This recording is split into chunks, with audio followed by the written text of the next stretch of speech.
Greetings to the faithful few still showing up for streams of this game. And welcome, thank you all very much for coming to join me.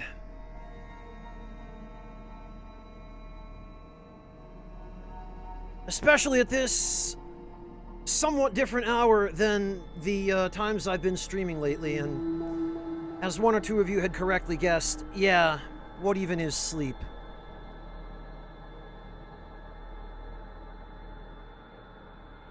You might also have noticed that I've changed the stream title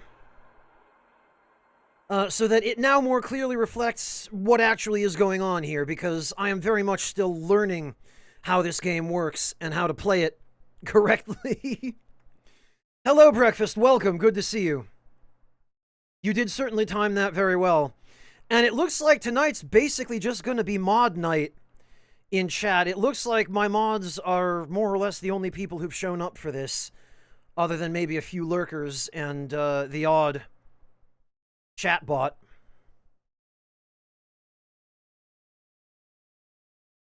Well, Clint, now that I have a better idea of what tough, strong melee does, I'm not sure I would necessarily want to give up either strong or melee. Although, as I mentioned before, I think I could give up tough. Mainly not having drawn out battles in the beginning of the game seems really important to early survival. But the tough ability, I think, is, while it's a nice convenience, I could probably live without it. And the 4 points that went into it, now that I've started finding things like laptops and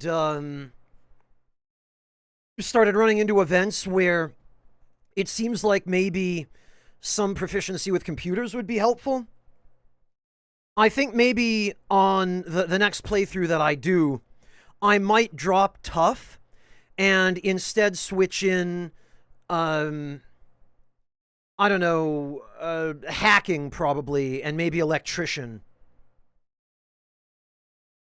Oh, congrats, Breakfast. That's awesome. Dear God, Echo Drop. It sounds to me as though you really need to get home and get some rest. You give up a lot by not taking botany, or mechanics, or lockpicking? Clint, as far as I can tell, mechanics is only useful for building shopping carts. Oh, you are at home. Okay, Echo Drop, you're working from home today, I see. Well, look on the bright side then, Echo Drop. At least you get to be exhausted at home, and you don't have to deal with falling asleep at the wheel on the way back from an office. I mean, 16 hours is a miserable day. I know the feeling all too well, but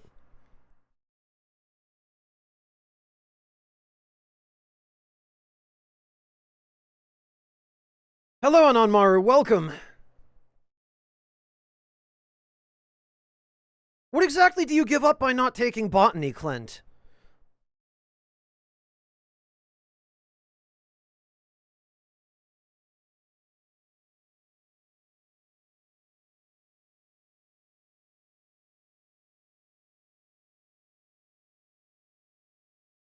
Botany completely trivializes food? Well, trapping helps with food a lot, too.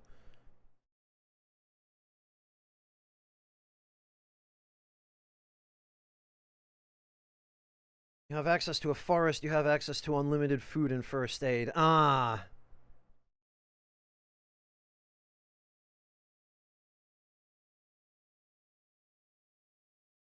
Well, Clint, you can use animal furs to turn into rags to staunch wounds, so actually, yes. As for staving off infection, no. Why? Does botany give you something that lets you do that? Also, I should probably just... there, rather than just sitting here at the title screen.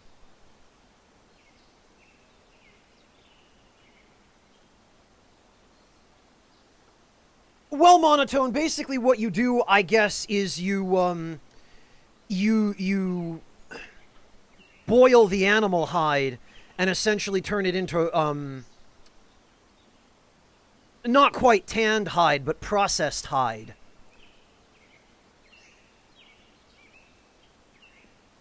So I guess rawhide, maybe. Tannin tea is the fastest and easiest first aid option. And also breaks the economy, huh?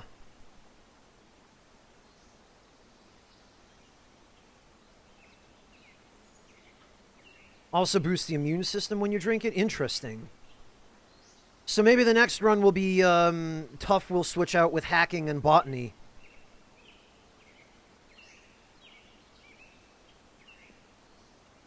I have also kind of wanted to try a ranged build as well. Because close range melee is helpful, but once or twice I've been demolished by dudes with guns from like 20 spaces away.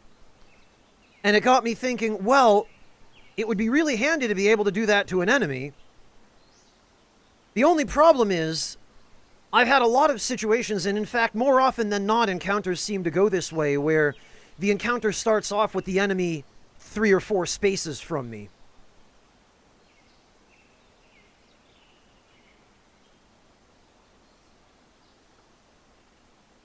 So, I've been debating what the best choices there would be. Also, as far as breaking the economy, Clint, trapping breaks the economy as well, because every time you run into a freaking dog man, you get to skin it for $225 worth of, a nice new high-fashion accessory. And I've got 2 or 3 camps right now that are overflowing with these damn things, because I have not yet found anywhere to sell them.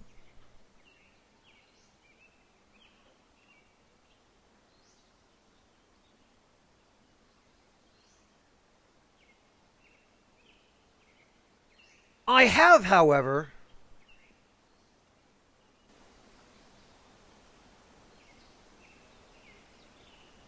done some wandering around. We've done a little bit of, or I've done a little bit of exploring off camera. We left off last time somewhere around here, and I actually ended up restarting, basically, because I wanted to see what the encounter at Zomzoms leads to if you don't just completely give the stoat the cold shoulder. Because it seemed like he had something fairly important to offer, and I appear to have accidentally, during the previous stream, picked every incorrect option. Cannon tea gives you $30 per bottle for the price of a fistful of bark. Well, maybe next time I'll just drop the tough trait and we'll go with botany and hacking. I don't think hacking costs that much. I think hacking is 2. I don't remember botany, though. Free and indefinitely repeatable. Interesting.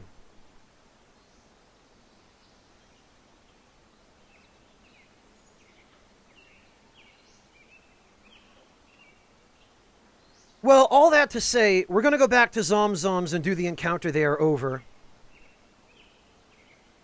But first, I want to check out this place here, because I found this unusual looking building, and it's noted down here in the lower left corner that this is the Allegan Fairgrounds.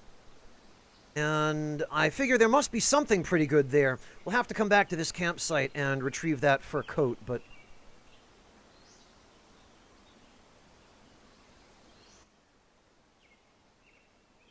matter of fact... Whoops.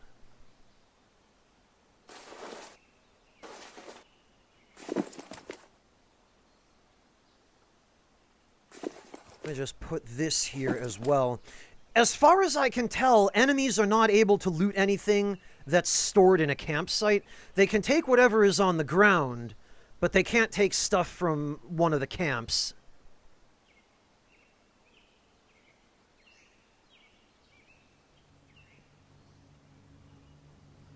Oh, monotone.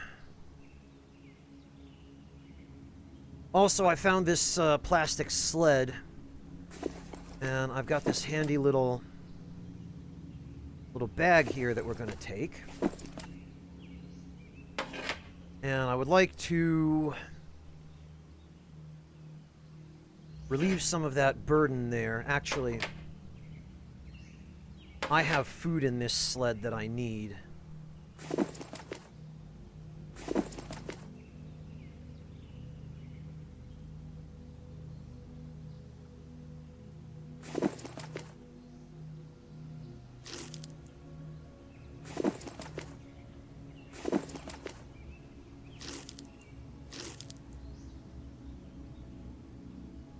And I did finally find some ammo for a gun. I found some, what appears to be 45 ammo. This looks like a real-life 45 caliber pistol. And I'm guessing that those rounds are some kind of 45 caliber rounds. It's about to fall apart, though, this gun.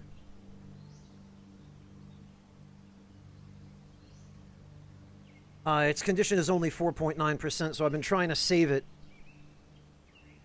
Well, Clint, Oh yeah, not having the ranged skill to identify what bullet you're holding. I know, it just says some bullets. I guess the ranged skill somehow helps with that. Whoops.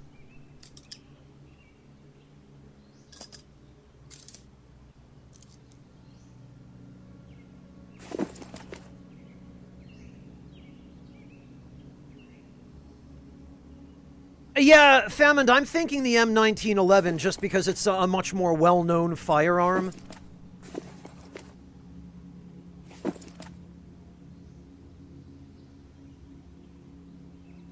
Alright. That can go in the camp now. That can go in our hand. These delicious pieces of dogman meat can go in the bag, so that we don't get hungry later.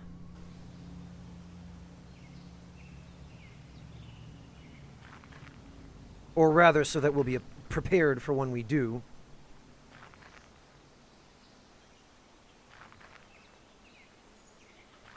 And for some reason, I'm starting to run into a lot more melon heads around here. I don't know what the deal is. Also, is it just me, or does melon head sound like some kind of racial slur or something? I almost feel filthy saying it.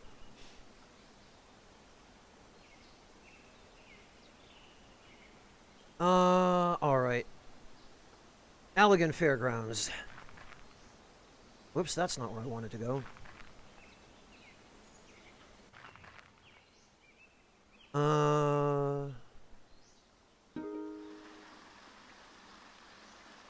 Overloaded. Oh! I figured out something interesting about these melonhead guys.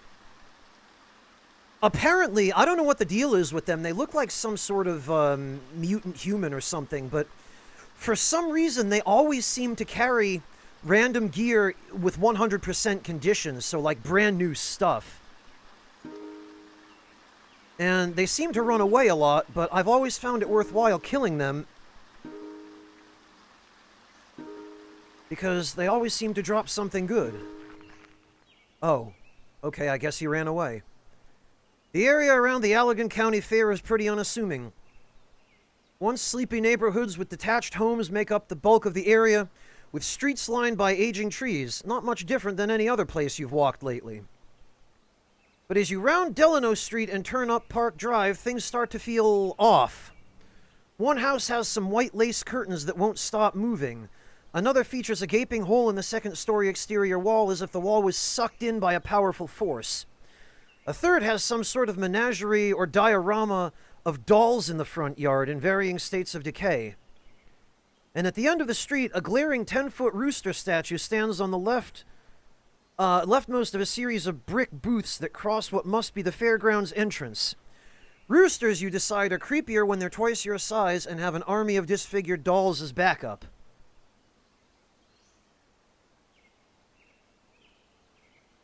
Enter Allegan Fairgrounds. Yeah, Monotone, this game seems to use a lot of cryptids as enemies. The Dogman, I believe, is a cryptid, and the Enfield Horror is a cryptid.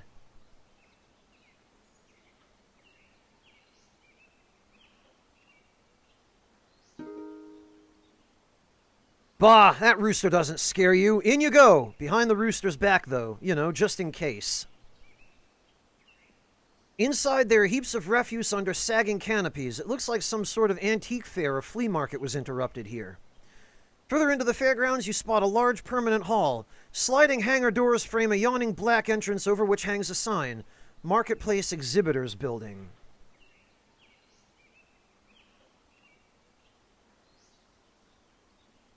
Well, Clint, I think it's made that much pretty clear up to now. Yeah, and Monotone, I would have thought the Enfield Horror would be a really terrifying enemy. It looks really scary on the map, but they always seem to run away from me. And the 1 or 2 times I've ever ended up fighting one, it, I guess, had already been weakened by other enemies because it was bleeding when I encountered it, and I was able to kill it in one hit. Which maybe is because I have strong and melee, but...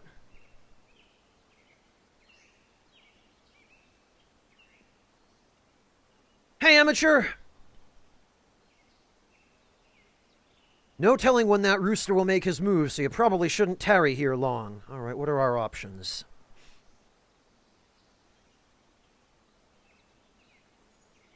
Check out the tents, leave, check out the hall... Search for signs of other creatures, or look for signs of a trap. Yeah, let's look for signs of a trap first. Yep, this place would make for an excellent trap. Scavenger bait. Lots of blocked sight lines, and lack of animal activity. That covers just about all the checkboxes on your list.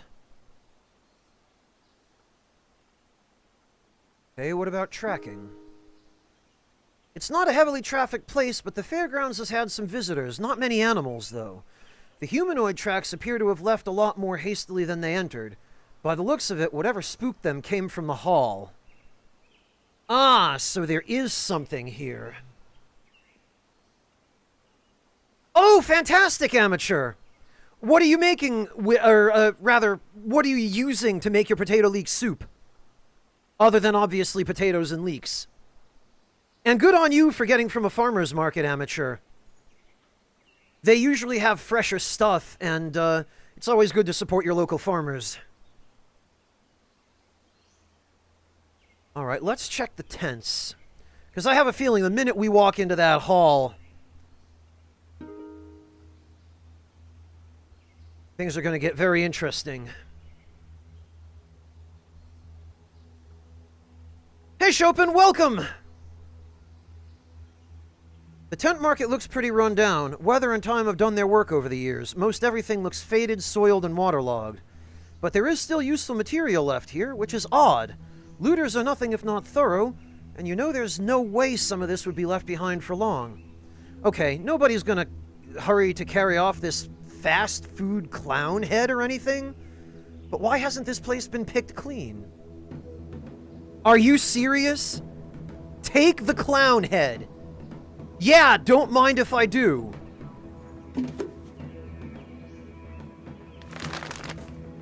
Well, I'm gonna take the clown head. Can we actually... Nobody else is going to.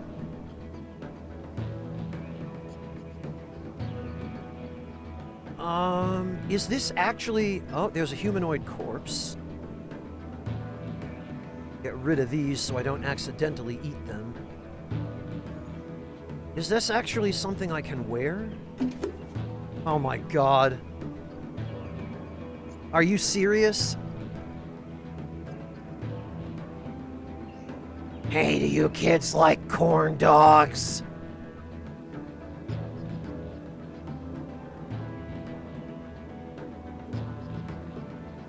Oh, and it even gives us a status wearing clown head. Okay.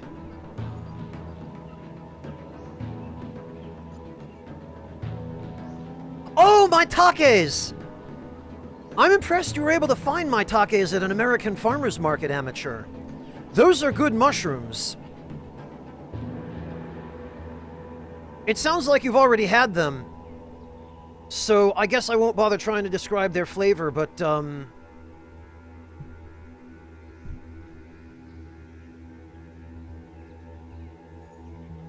I have to think, yeah, amateur, that this clown head must just scare enemies or something. Oh, it was a specialty grower. Okay. Well, Echo Drop, that's not the point. The point is, I wouldn't expect local farmers, especially in anything other than maybe outside urban centers where they're supplying a specific ethnic demand, to grow something as exotic as maitakes.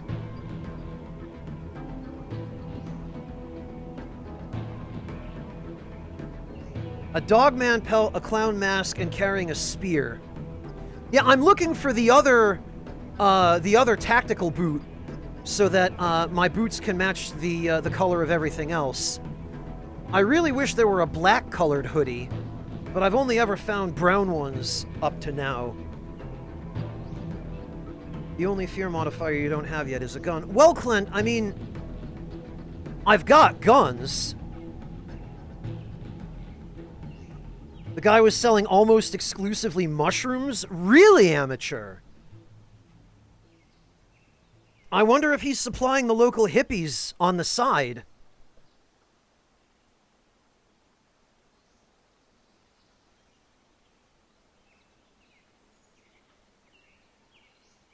Oh, yeah, amateur. Certain species of mushrooms, fresh ones, just have really wonderful aromas, don't they?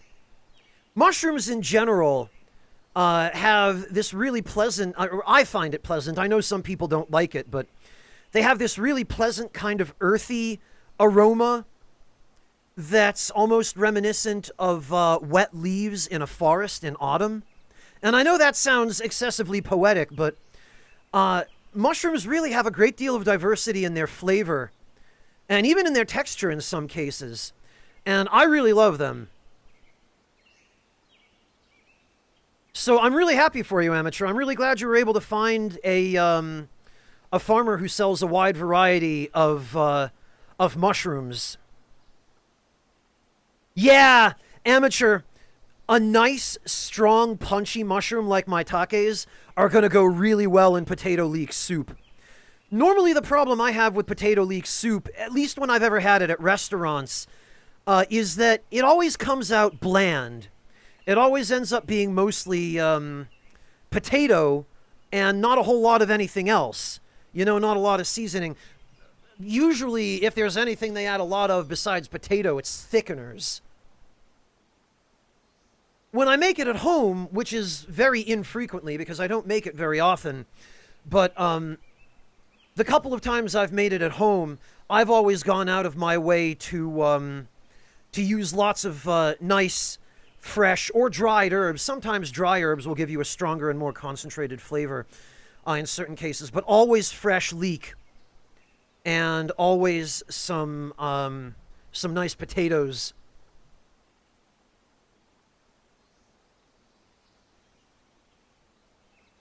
Well, Monotone, considering that mushrooms are symbiotic with, well, fungi, I should say, are symbiotic with lots of different components of the soil, not to mention with the roots of other plants. I wouldn't be surprised.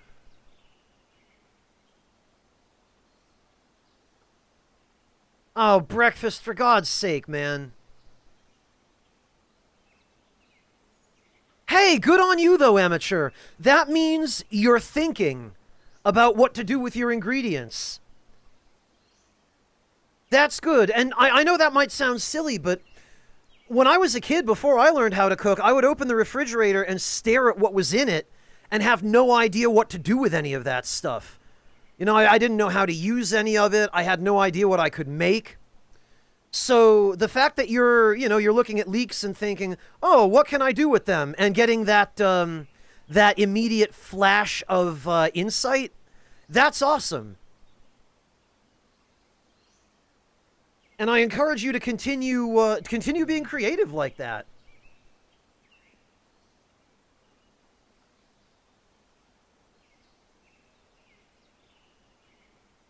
Amateur, whatever you do, please take some pictures of that soup when it's done. Let us all know how it ended up.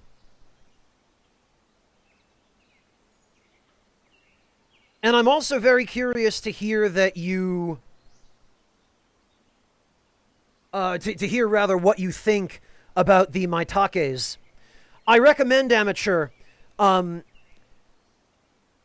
take a fresh one, clean it off, you know, rinse it under cold, clean water, and just take a slice off of it and try it fresh so that you have an idea what it tastes like fresh. Just a little bit. You don't want to get too big a mouthful of maitake. They're very strong.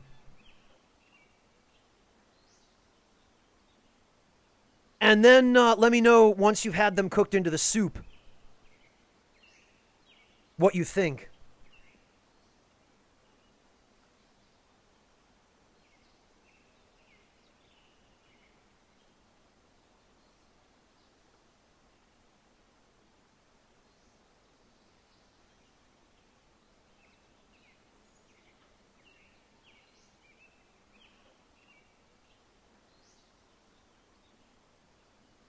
Oh, you did, Amateur. You're a step ahead of me, then. Good on you. What are your initial impressions? It's quite a unique mushroom, isn't it?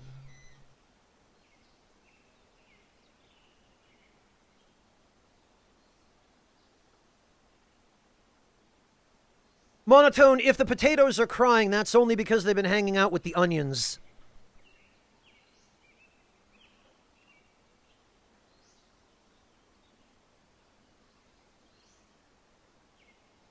You've been spicing the soup by smell and what you know goes well. Amateur, that's excellent. That's exactly what you should do. And I mean, that's how any professional chef does it. By what you know about the smell and the taste, and what you think would match, or perhaps we could say synergize well.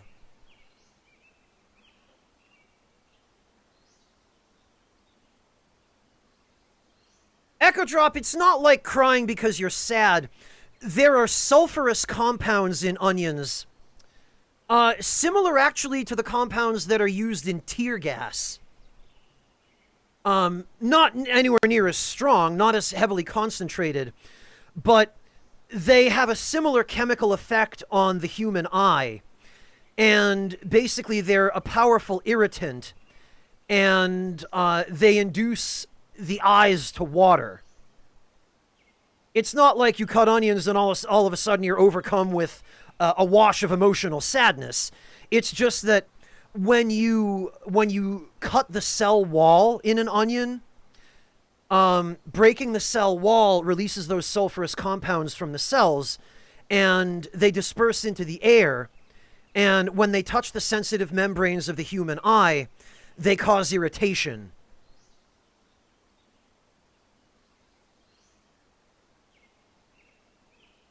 So it's not that people actually cry, it's just that it causes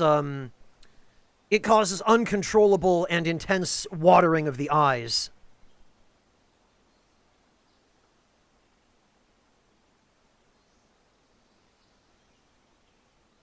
Well, Echo Drop, you said you didn't understand what people mean when they said onions make them cry, so I was elucidating that for you. I know you can't empathize, and I guess maybe you don't have whatever receptor it is or whatever gene that makes you sensitive to the irritant from onions, but my point was just that that's what they do. Resolving to stay vigilant, you start looking through the tents. Guess all that's left is the hall.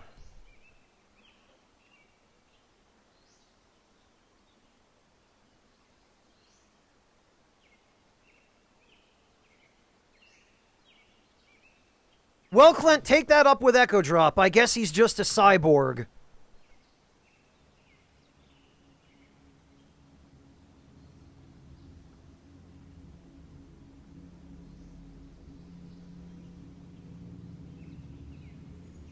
Okay, I am really nervous about checking out this hall. But it's the only other thing here, and this place can't possibly just exist to give me that clown head. Although it was well worth coming here for that.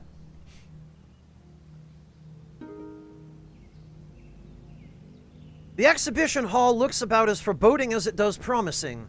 The same roof that has protected the building's contents all these years also blocks any light from getting in. You might as well be entering a cave. Which is weird because normally these sorts of buildings have skylights expressly for this reason.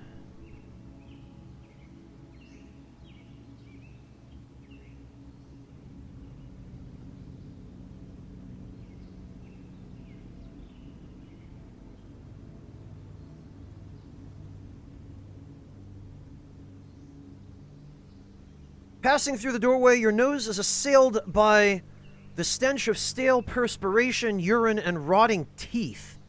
Rotting teeth? How the hell do you know what rotting teeth smell like? The air feels stagnant, thick. The sounds of the outdoors become muffled, punctuated by the ticking and popping of the metal structure. You can see some of the tables and booths in the ambient light from the doorway, but shadows pool further back towards the walls.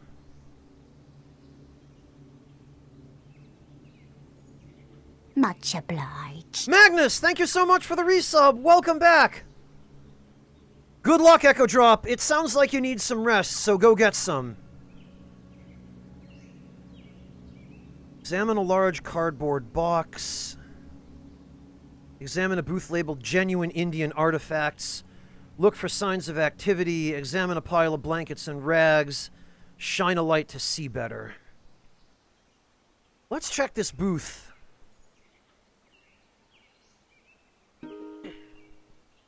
Yeah, amateur, but I feel like you'd have to be either a dentist or British to know what rotting teeth smell like.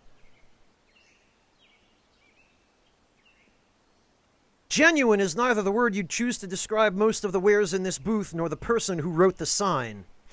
Most are obvious fakes designed to liberate tourists of their burdensome wallets. Things like lucky rabbit's feet, miniature resin totem poles, and dream catchers lovingly made by a machine in East Asia. Bad breath, yes, but rotting teeth is very specific, Clint.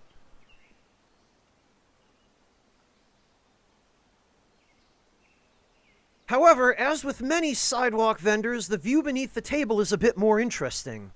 Swaddled in some grimy blue plastic bags, you find evidence that there was something else for sale here.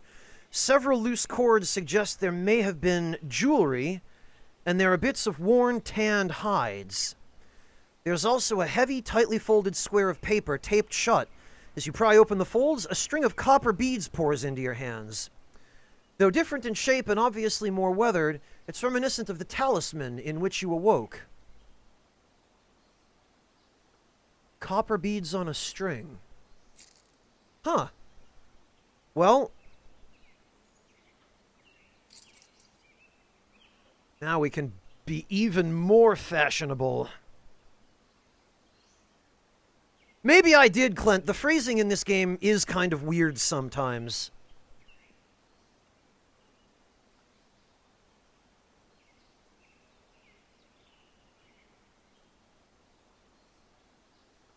The wrapping paper appears to be a photocopy of a museum brochure depicting the same or a very similar string of beads.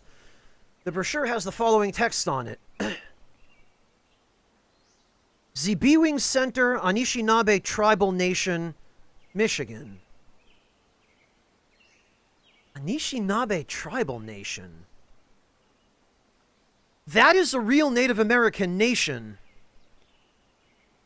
I don't know much about them, but I do know that Anishinaabe itself isn't a tribe. It's the name of a nation made up of a number of separate tribes. I believe the Anishinaabe Nation includes... I know it includes at least the Algonquin and the Ojibwe. There are a bunch of other tribes that are part of it as well, but I don't know which ones offhand. I remember, I think, learning a little bit about this in history class in elementary school, because 4th grade was the only point at which we ever learned anything about Native American history in American history class. And we spent all of 3 or 4 days on it. And, of course, those 3 or 4 days were leading up to Thanksgiving that year. But I remember we did talk about some of the tribal nations and the individual tribes that lived in and around New England. And we did, if I remember correctly, I think that's where I learned about this. I believe that's where the name of the Anishinaabe nation came up in my experience for the first time. Interesting.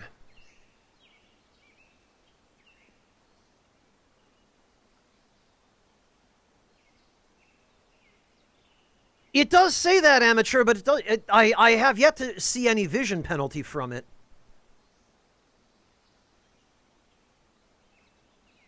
Then again, I suppose I wouldn't see it. Alright, what else? We could examine the blankets. Oh, actually, tracking. Look for signs of activity. I should have done that first. It takes you little time to determine that this place is occupied. The smells in the litter are obvious signs of that. But the humidity concerns you even more. Something, or likely worse, many things, are breathing in here right now. Ah! We're in danger. Examine a large cardboard box. You notice a large cardboard box peeking out from under some debris and pull it out to get a better look. Inside, under some grimy wadded newspaper, you find a jackpot, an assortment of old tools and other implements. Were they something for sale at one of these booths, or perhaps used for setup of the market? In any case, tools! Hooray. Oh, brand new tools. Don't mind if I do. Oh. Why was there a meat cleaver being used to set up? You know what? I don't want to know.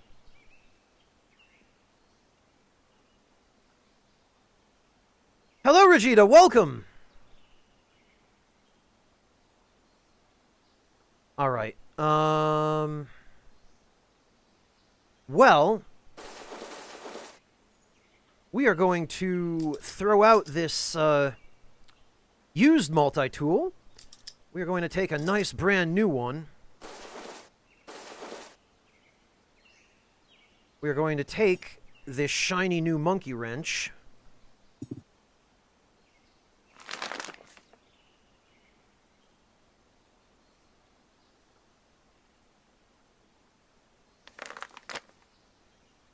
I really want that crowbar. You know,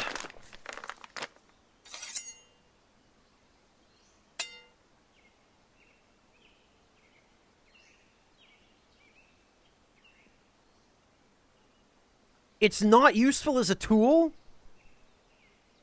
The literal symbol of tools, Clint, has no function as a tool in this game. It's only a weapon.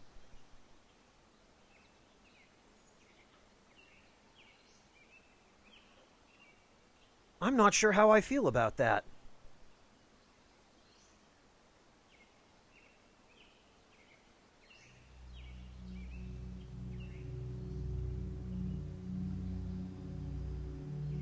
A very powerful weapon, exactly as strong as the meat cleaver. Huh, okay.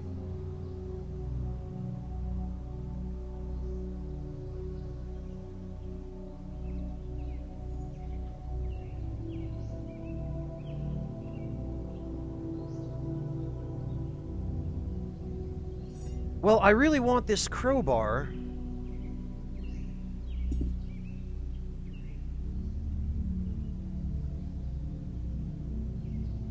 But I don't have a strap for it, which means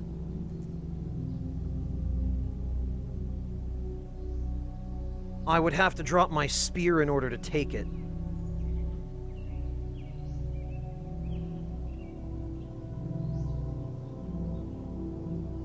Right, I'll tell you what, we can eat some of that meat. We'll take this tarp, because tarps are useful. We can always use a tarp. That's what I'm thinking, Gorgelon. I could ditch the spear. The only problem with ditching the spear is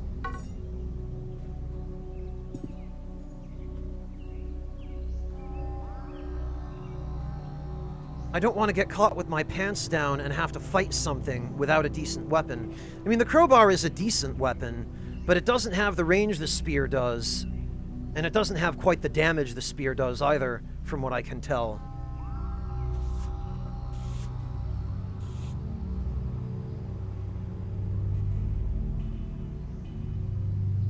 Alright, well, maybe we'll be able to just run if the need arises.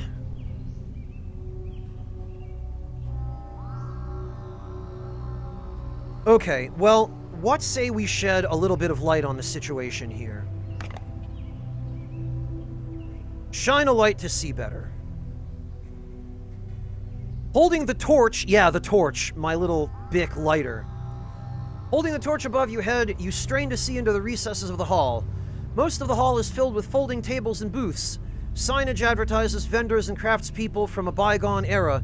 Most of their wares appear to be scattered about, though not taken.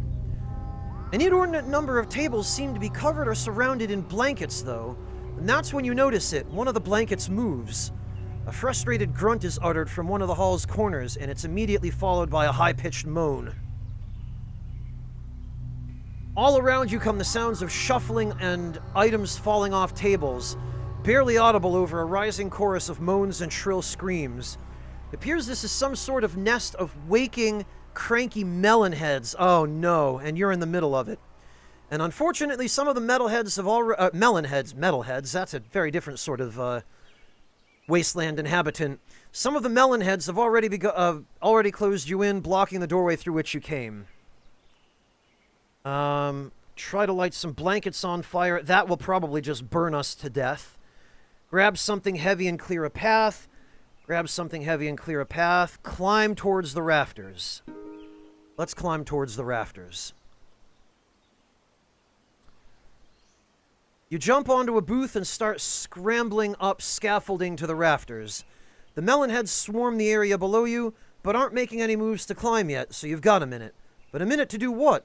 There isn't much up here to work with, and there appears to be no other escape besides the main door below. Hulk out on the roof panels. Try to force off a section of the roof. Pry open the roof. Don't mind if I do. Hello, Nineball Seraph. It has been a long time. How are you doing? It's good to see you. Good thing you packed for the trip. Hoisting your crowbar up, you precariously balance on feet and one handhold while you wrench it into a roof panel. There are some awful metallic creaking noises as flimsy metal bends and strains.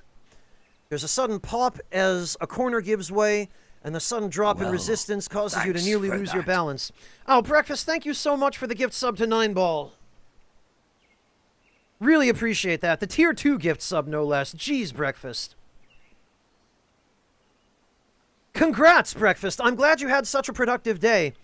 I'm pretty happy as well, because I got all my grocery shopping and most of my cooking done a couple of days ago. So now I've got some nice salmon curry and tomato mozzarella salad for the rest of the week, as well as lasagna and some pasta and a nice fresh salad.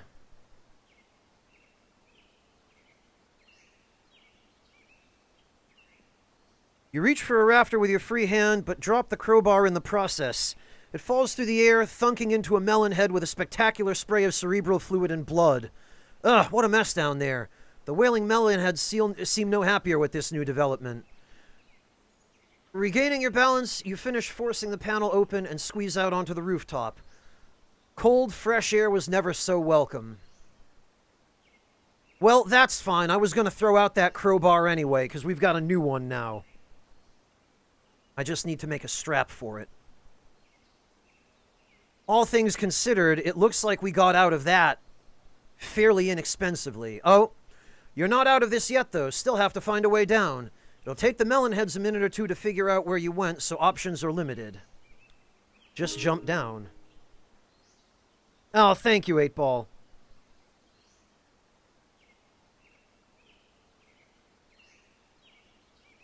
Ha! Breakfast, I love that your laundry is the most arduous of all of those tasks.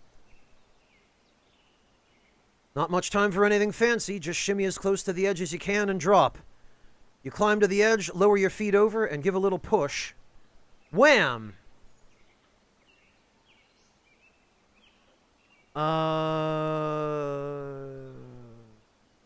Player's armor was barely affected, barely affected, barely affected.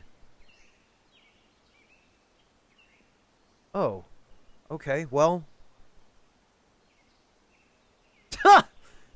Our armor, such as it is, apparently just absorbed the entire fall. Cool.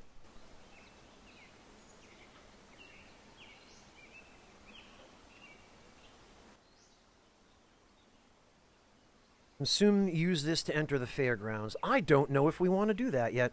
Oh, and we can go pick up our spear. Well, that's perfect.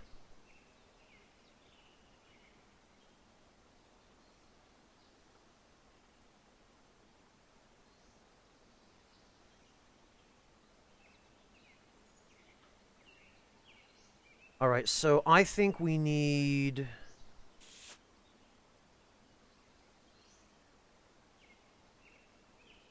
Okay, we need 2 lengths of string, I believe. Then we go to weapons, and we select crowbar with strap. There we go. And now... we have a brand shiny new crowbar with a strap, and we can put our spear back on.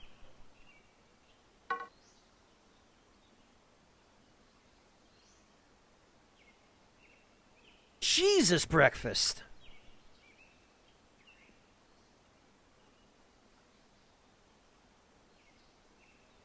Yeah, Gorgelon, I appreciate that there's actually an explanation for why this place is overrun by melonheads. I guess now we know.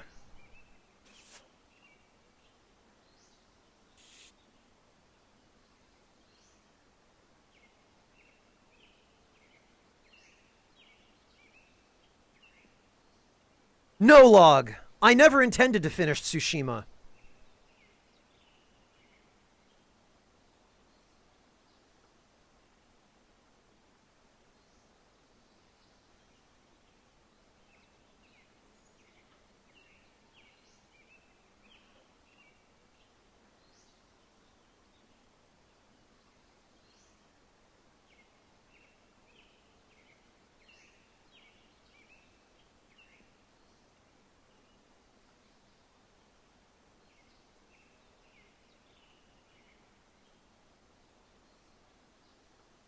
Breakfast, that is impressive almost to the point of being scary.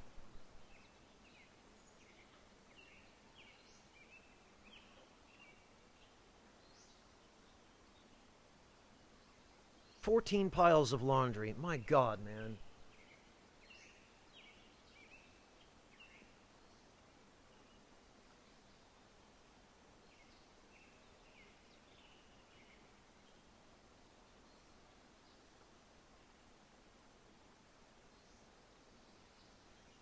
Asherite, I know what you're gonna say. It's the clown head, isn't it?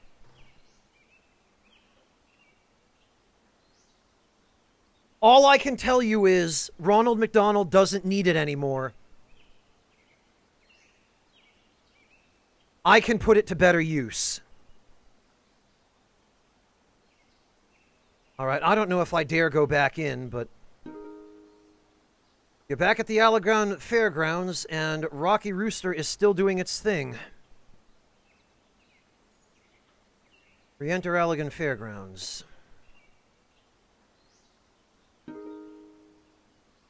Unfortunately, things are still pretty stirred up from your last visit. Melonhead activity is at an all-time high, and it's best you steer clear for now. Yeah, it probably is.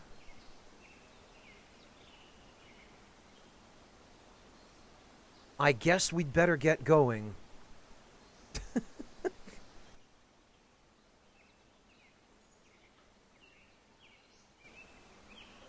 Alright, let's see...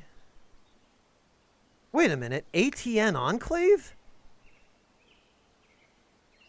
When did that show up?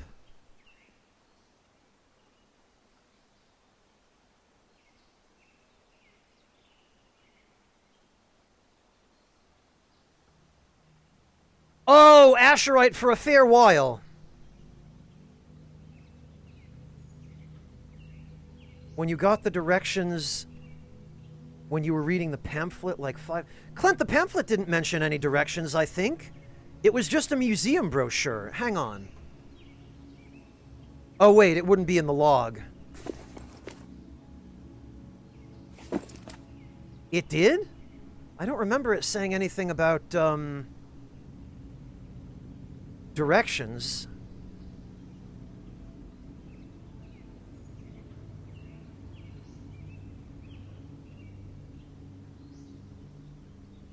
And handy directions, too. Well, okay, I guess we got directions.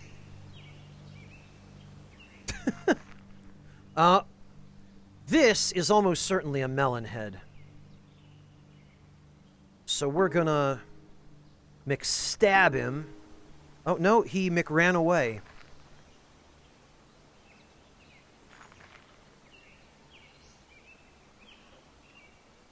Alright, I'm not gonna bother trying to loot any of the surrounding facilities here, because I don't have any room left to carry stuff.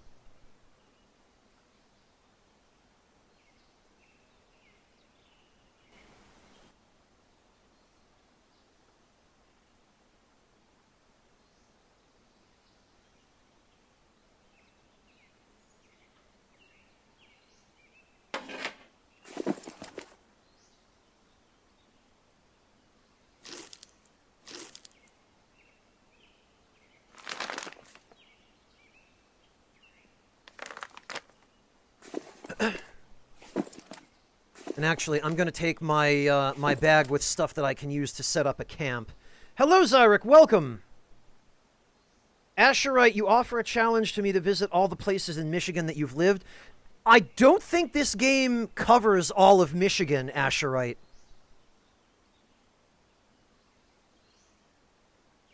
I'm pretty sure it only covers the Detroit area and a little bit of the surrounding area.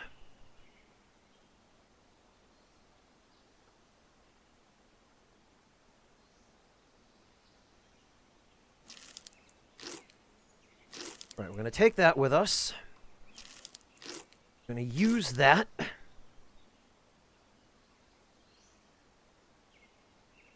We're going to stash these because these are just some, well, actually... Oh, can we not? That's weird.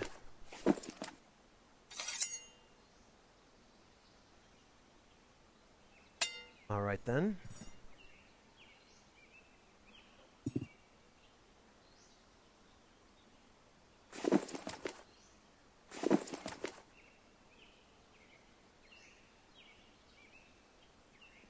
That can go there.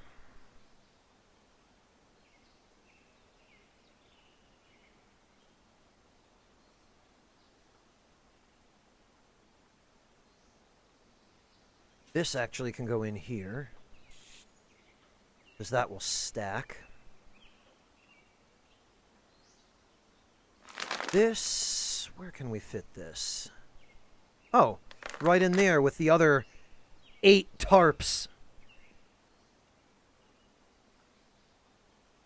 Grand Rapids. Why is Petoskey impossible to visit, Asherite? Are they under quarantine or something? Breakfast, I have to say, you are probably about the thriftiest person I know. Monotone is right. Oh, Amateur, you finished making it already. Okay, let's see. Oh. Oh, look at this, Amateur. You even put a slice of your homemade bread in there. I presume that's your homemade bread. Look at you, man. You're going to be serving this stuff at a street stand pretty soon. Making a killing off of this. I would wager. This looks great, Amateur. This looks just about the way Potato League soup is supposed to look. Nice and thick, not all watery. And it looks like it's got plenty of the good stuff in it. The soup goes great with the sourdough. Excellent. Amateur, this is what I'm talking about when I say that cooking is not only a really useful skill to have, but it really can be fun. I mean, look at what you accomplished here, Amateur. You basically improvised the potato leek soup using your own judgment as to how to improve it. You paired it with your own homemade sourdough bread. And let's be honest, it doesn't get much better than fresh baked bread just out of your oven, right?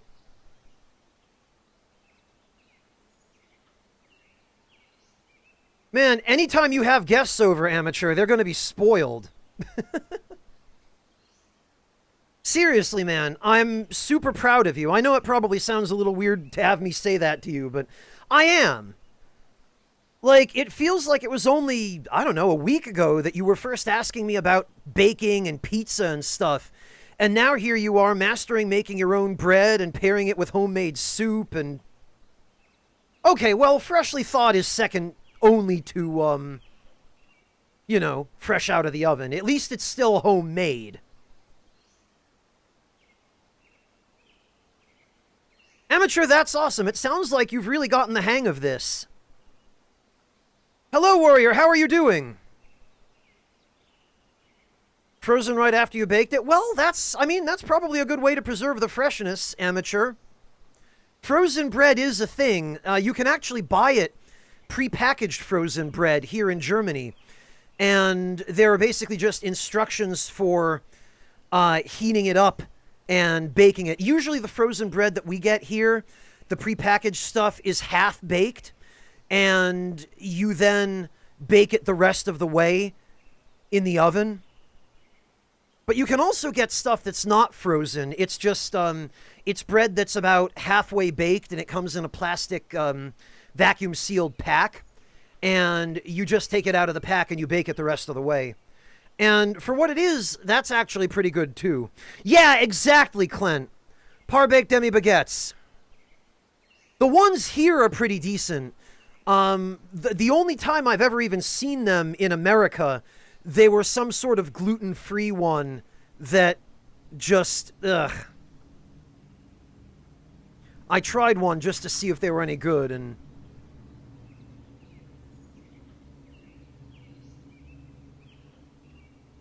Oh, that sucks, Clint. Very good, Warrior. Very good. Oh, goodwill breakfast. Well, it's better to recycle that stuff than throw it away.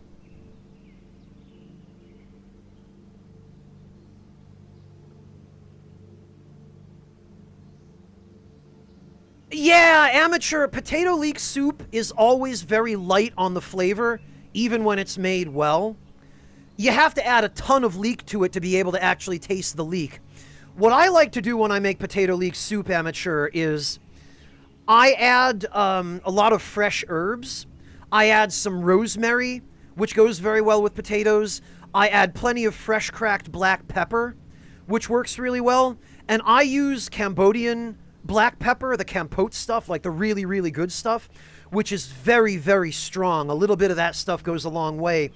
But Indian telecherry black peppercorns are good as well if you get a good quality. I also like to add a little bit of actual onion to the potato leek soup as well for some stronger flavor. And beyond that, I mean, what else goes well with potatoes, right? A little bit of salt.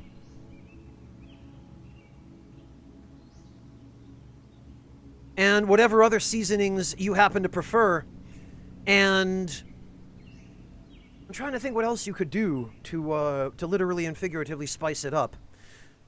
That's usually what I do. I've occasionally toyed with the idea of using scallions in potato leek soup. But I think actually shallot might work well, too. The sourdough pairing is the strongest so far. Yeah, Amateur, I bet that the potato leek soup gives some really nice extra flavor to the sourdough. In fact, I would almost say that the soup is more meant to complement the bread than the bread is to complement the soup in that particular combination, amateur. Because potato leek soup on its own, no matter how good you do with making it, it's not going to be anything special. But when you dip some sourdough bread in potato leek soup, it just improves the bread, right?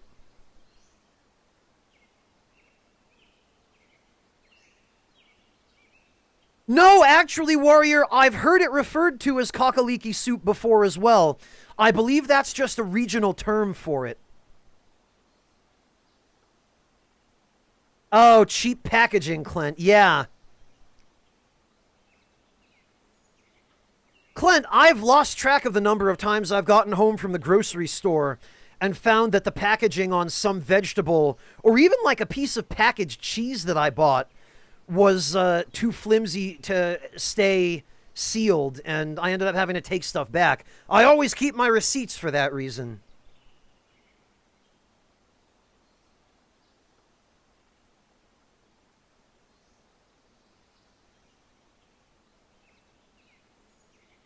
Oh, wow, Clint. Yeah, that does sound infuriating.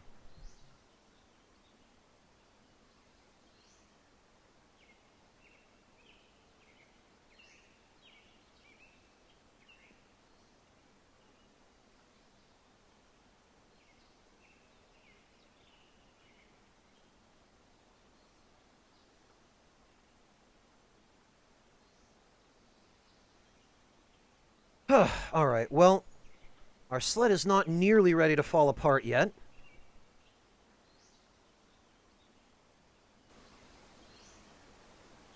Yeah, amateur, it sounds as though it is. Holy hell!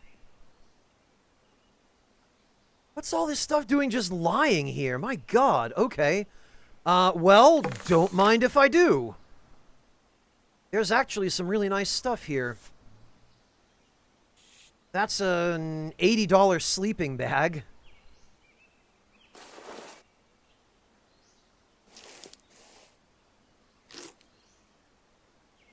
$45 laptop.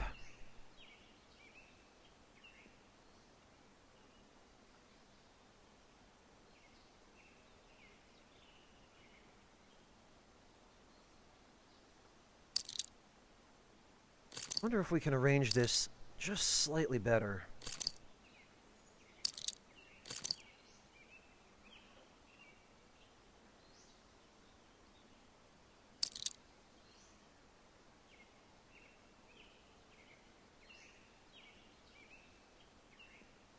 Ah, wait a minute.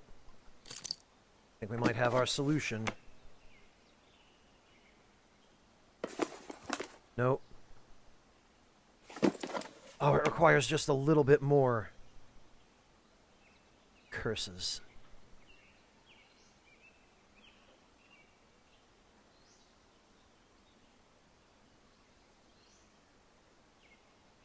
Oh, you know what? I have it.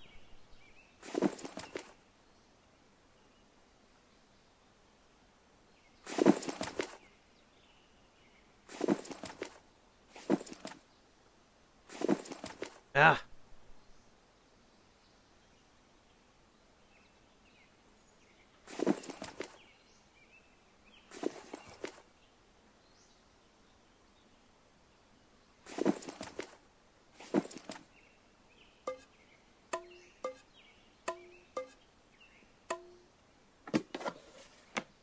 Yoink.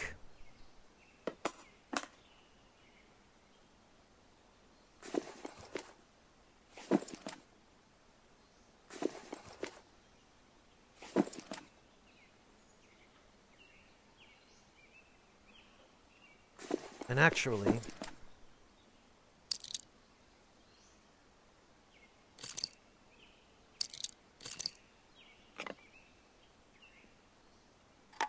that can go in there too.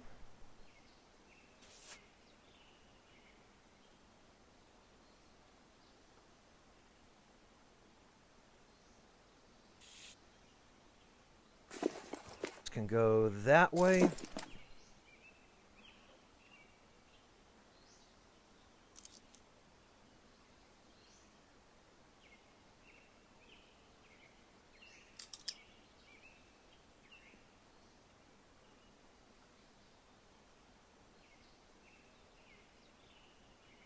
That can go in there. These also can go in there.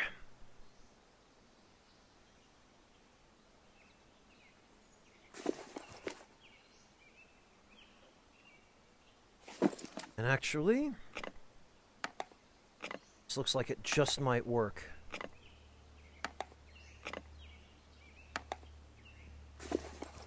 And now we've got even more storage space, because the amount of space that these high-a-poopy backpacks have is actually larger than the backpacks themselves.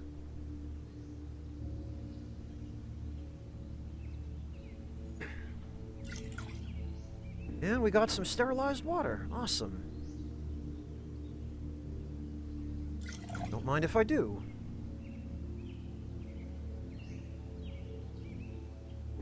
Right, we'll empty that out. We'll eat those. Get rid of these so I don't accidentally eat them.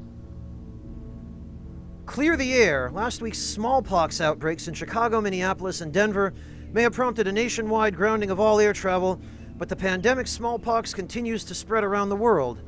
Researcher Gary Barty of the Health Protection Agency in the UK says that this is no surprise, using data that modeled the effect of travel restrictions on the spread of a pandemic. Barty showed that even in the best-case scenario, a pandemic would merely be postponed by several weeks. This is assuming that 99.9% of all travelers are stopped after the first case. As you can see, he says it delays things a bit, but even such an extreme intervention is not effective. Yeah, once it starts to spread, you gotta just wear your damn mask and get your damn vaccine.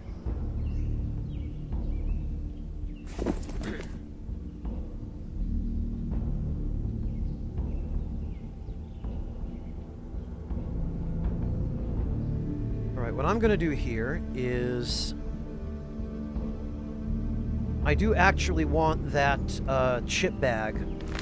It turns out there is a use for them, and it turns out that use is making an aluminum foil poncho so that we can reflect microwave radiation.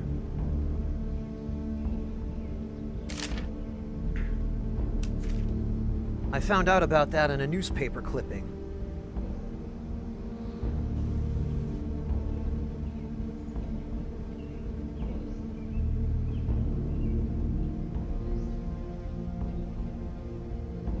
Oh, well, Clint.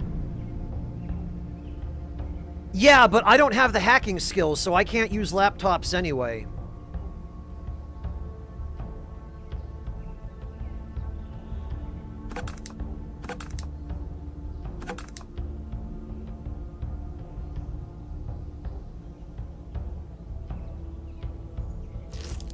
Yeah, we'll just put that meat in the backpack.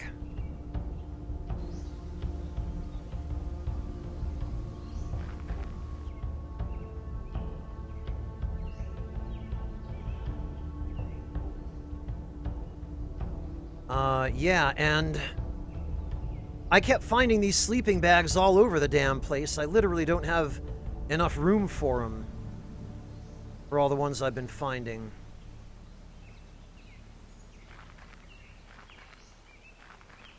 I do, however, have a camp down here, so we're going to make for that camp before nightfall. There we go.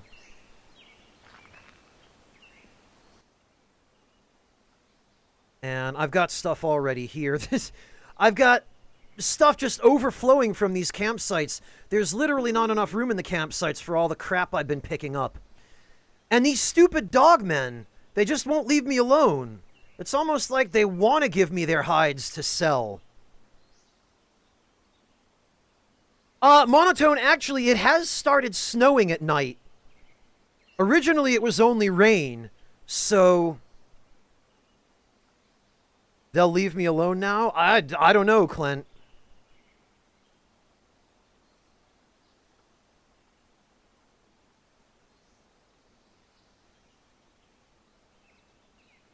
Everyone will leave me alone? Really? Is the clown head that good?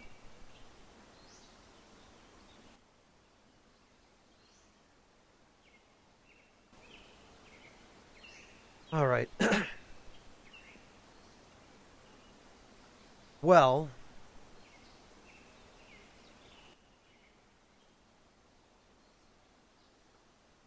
I don't think that's true, Clint. I've had enemies just bum rush me. Dogman pelt be damned. And I am not convinced.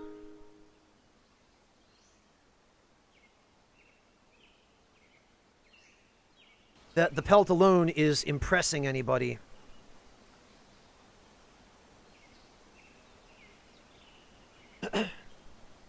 The clown mask is also, you add them together.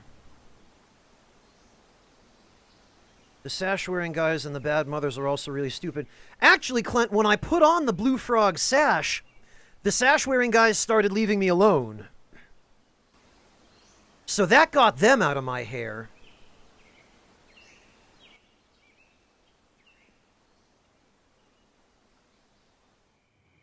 Alright, let's get some sleep. See... Here we go. Already somebody's trying to sneak up on me. I probably actually shouldn't be taking blind swings in the dark, because this might be one of the Enclave guys. Oh! I hit somebody!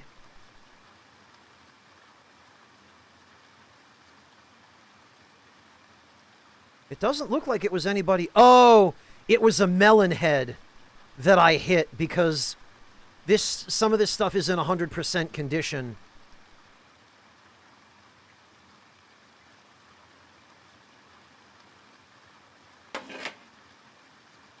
Well...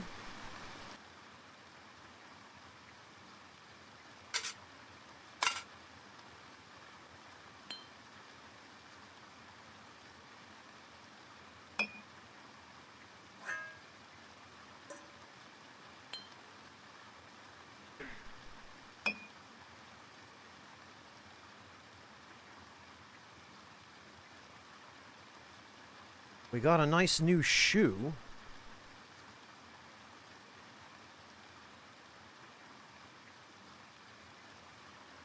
Wait a minute.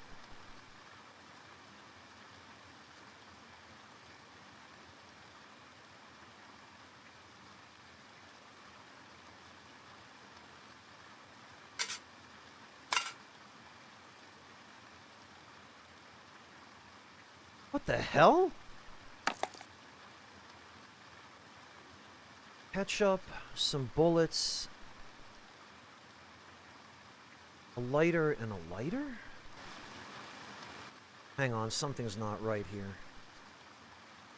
I think I might have left stuff behind at the previous campsite.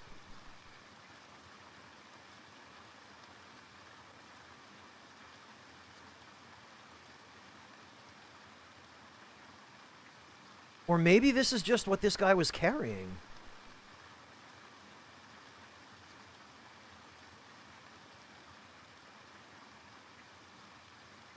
A brand new 100% condition lighter.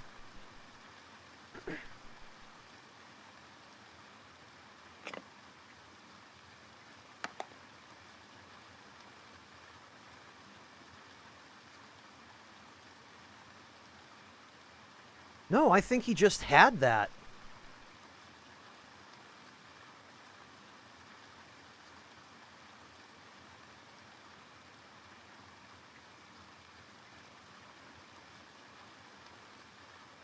Okay, well...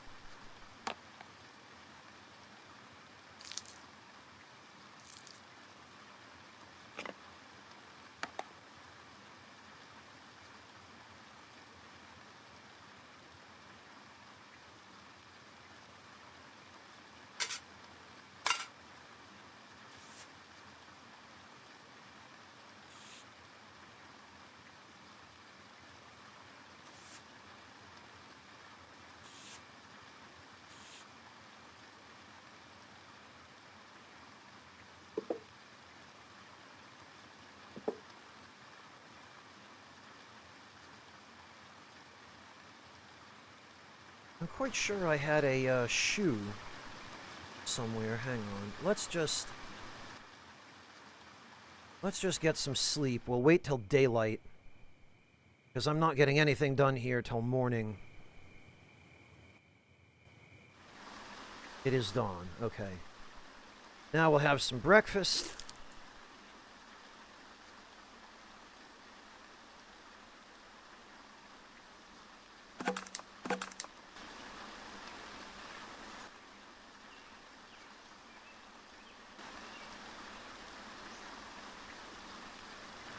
We'll unhide.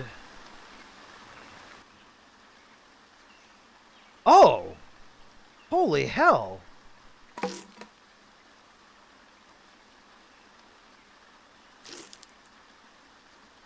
That is a laptop battery with quite a few charges in it.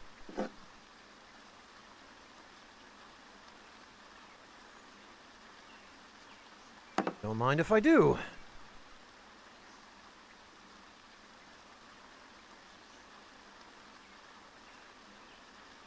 Yeah, Drobrafon, it certainly is.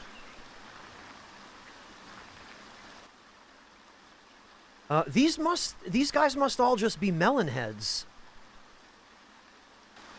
I don't know who keeps killing them. I do know it's not me.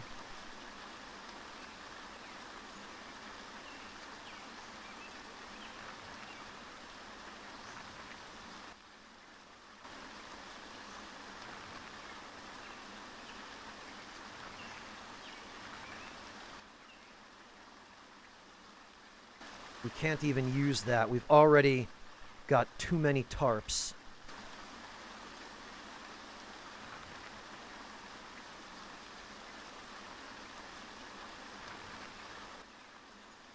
Wow. Wait a minute. 18%. Damn it, it would have been perfect. I don't want to take the risk of this falling apart on me, though.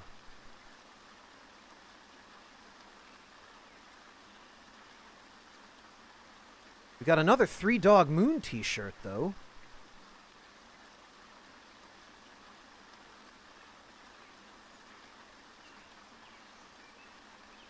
Clint, because I think I left a bag behind by accident, and I want to go back and get it.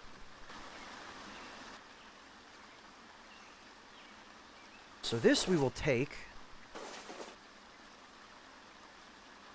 The rest of this crap we will leave. Oh, wait a minute. Nah, that's just junk.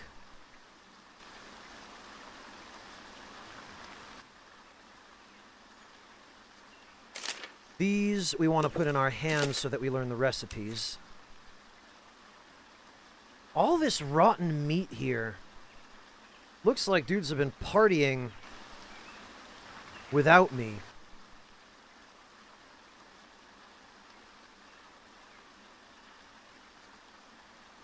What the hell? I'm quite certain I had a bag. I don't think I stashed it at a camp.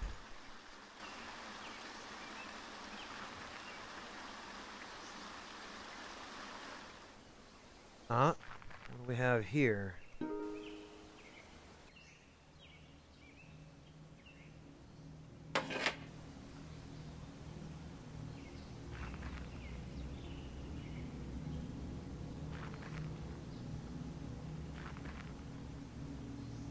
Did it fall apart while I was on my way back from the fairgrounds?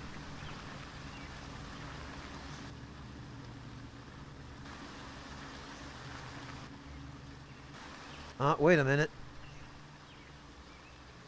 Bullets.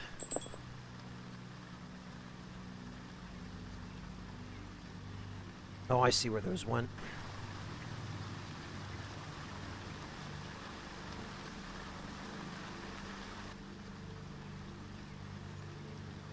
Holy jeez.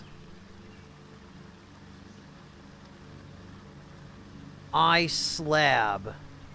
Incredible. A 100% metal saucepan.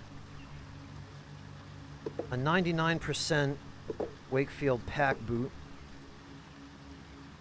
Which is better than what I had on that foot. I can't even carry this stuff.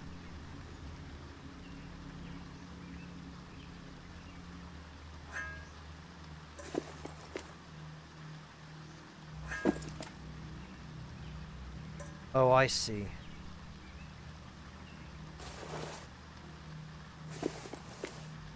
What? Oh, that's 4.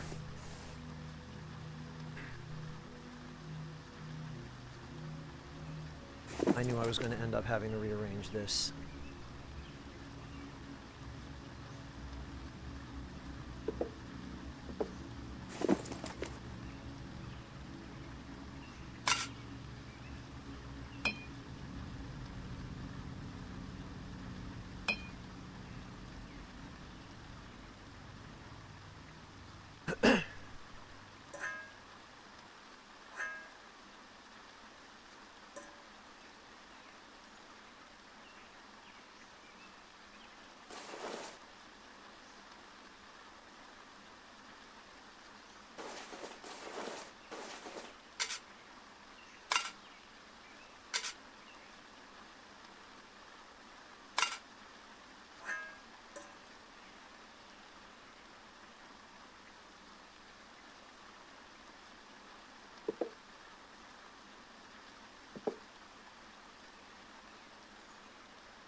I'll just have to carry that there for now, and then...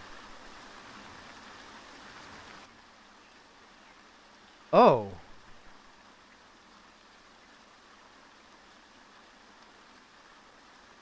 I think one of those Anishinaabe guys got killed here.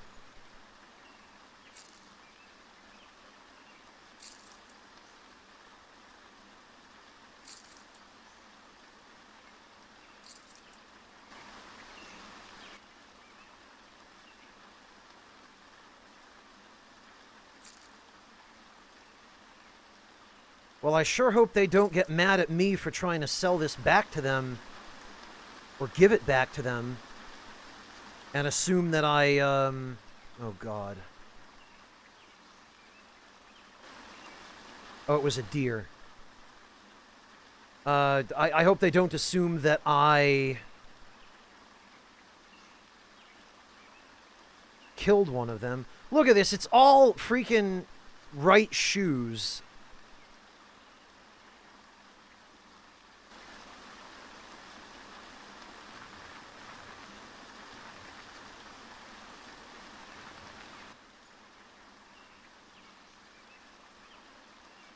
Handful of twigs and bark.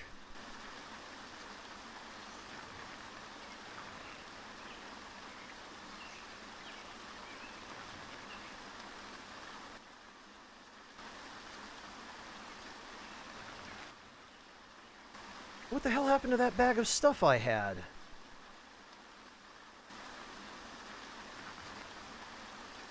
I'm not crazy, right, guys? I started off with a makeshift sack in my hand.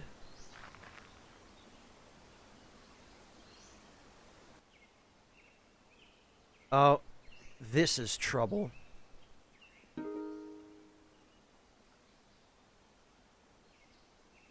Well, he is intent on closing the distance to me.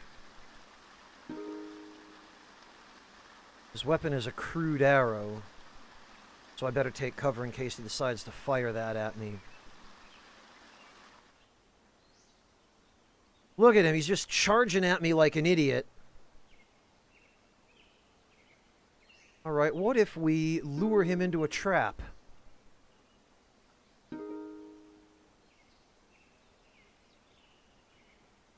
Oh, now I fell.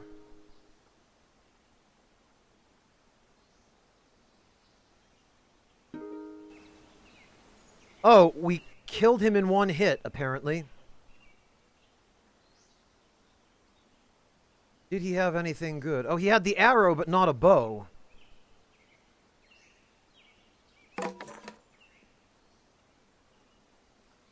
He had a caster wheel, a metal saucepan. Man, he was carrying some garbage.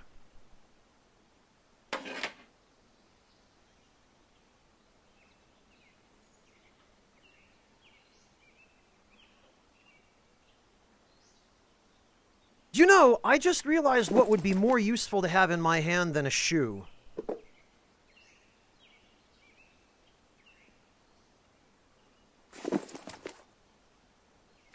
A gun. And honestly, who needs the damn shoe?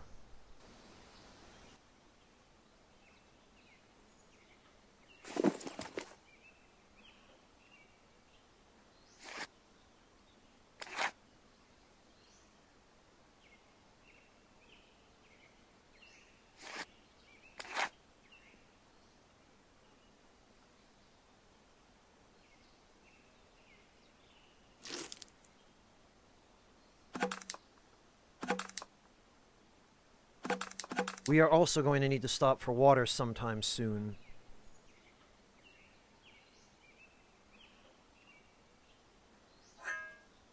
Tell you what, we can put this saucepan in there.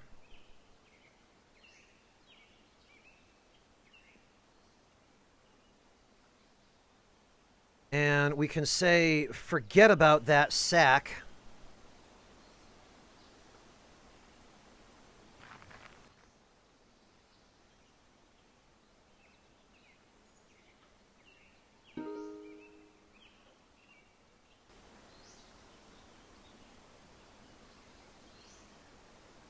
Alright, there is a river here. I believe we have some sterilized water, yes.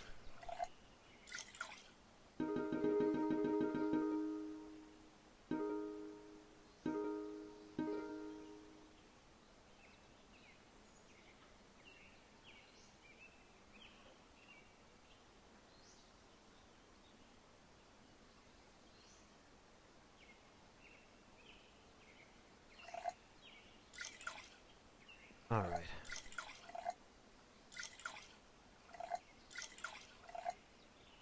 This should go much faster now that we have the opportunity to gather from a river, because rivers seem to have a much higher chance of producing clean water than any other body of water in the game, and that follows real-life logic, of course, where moving water is cleaner than stagnant water. But the difference is quite striking even between a river and a lake. A lake in this game seems to give you clean, drinkable water about 40% of the time. Rivers seem to be twice that. It seems to be 80 to 90% of the water that you get from rivers in this game is clean. Now, I do actually have a digital water tester and some batteries.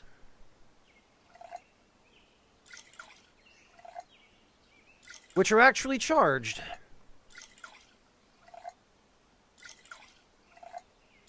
So we can verify this, but it's a little bit faster and easier to just match them up. Yeah, Cobalt, it is. This is,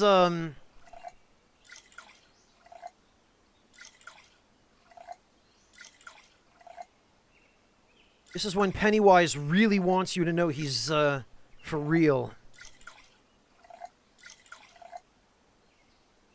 Hey, Inder, how are you doing? It's good to see you. Haven't seen you in ages, Inder. What are you up to? How is everything? I hope you're well.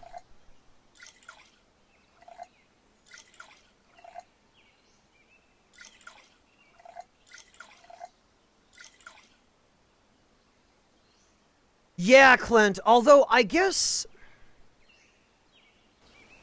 if you really wanted to, we could,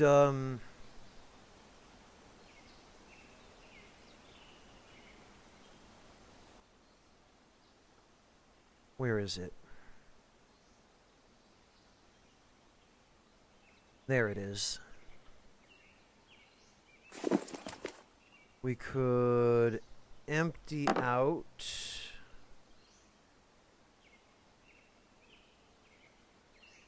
Yeah, these both have some charges in them.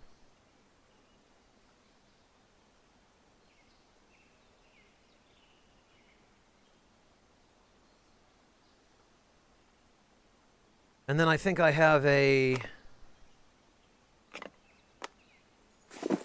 Ah.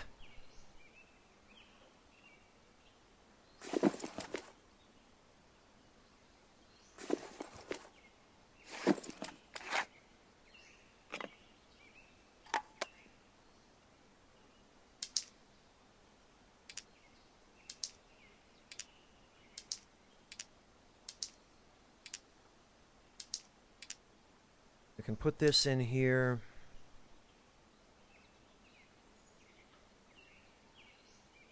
And I think we have to put this in our hand?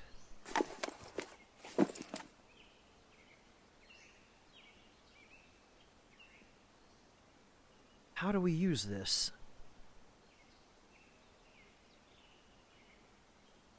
"40 charges.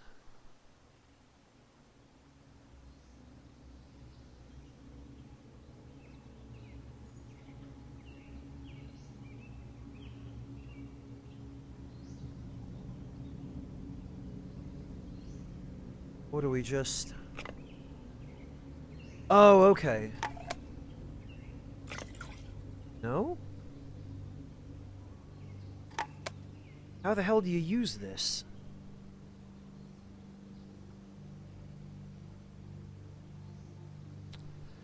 Oh, I'm sorry to hear that, Inder, although I can certainly understand why.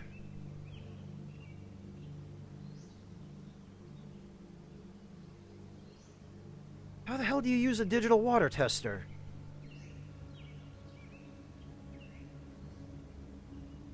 Oh, maybe it's crafting.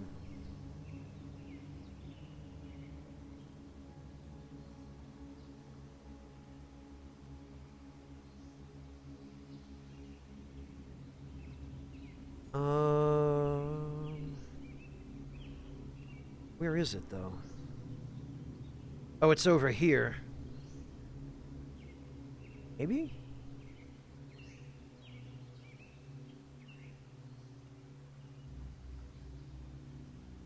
Am I blind? I'm not... Oh, there it is.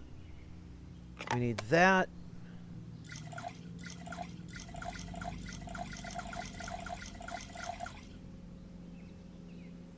Oh, we don't have enough moves left. It's crafting. You were attending to Dog. Yeah, Dog is quite the commitment, Clint, isn't she?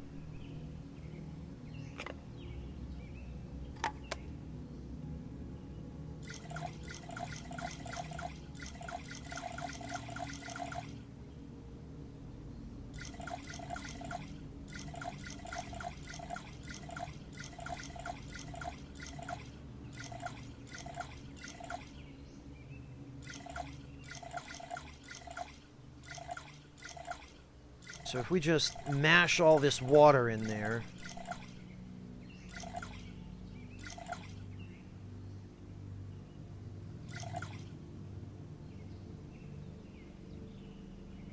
Analyzed water. Aha! Infected. It barely uses up any turns.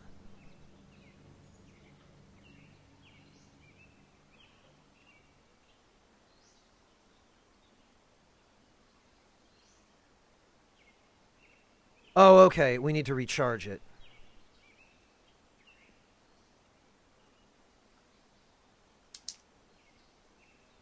Which I've discovered we can do by apparently physically taking electricity out of one battery and putting it into another battery.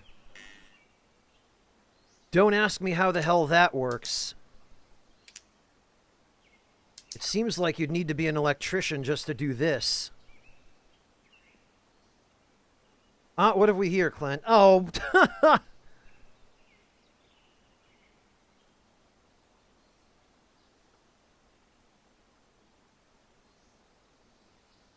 well, she's an adorable dog, Clint, but she certainly isn't the most intelligent creature on four legs, is she?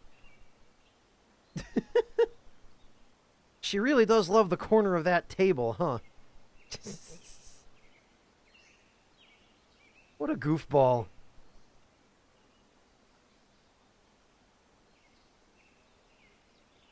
She's intelligent when she needs to be? Oh, she's one of those dogs who chooses I see.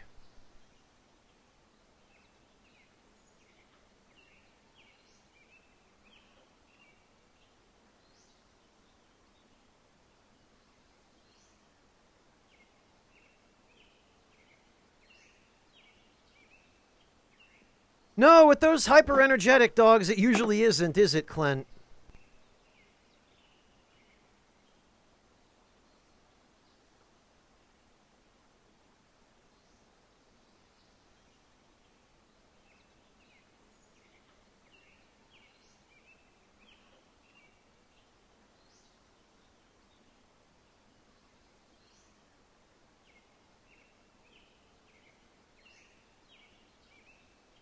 Alright, well...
That can go back in my hand, then. How many charges does this have?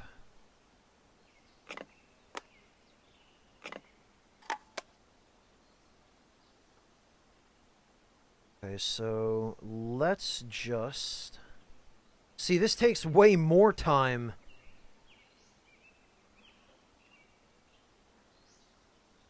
Get rid of that.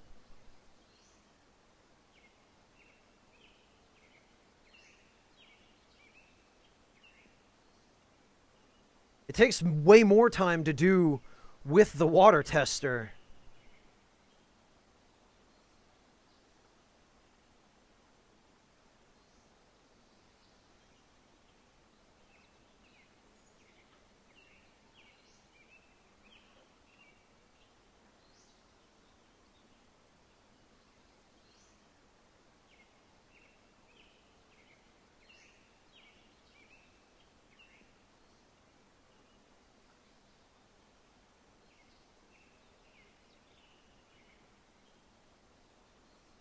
Actually, we'd probably better...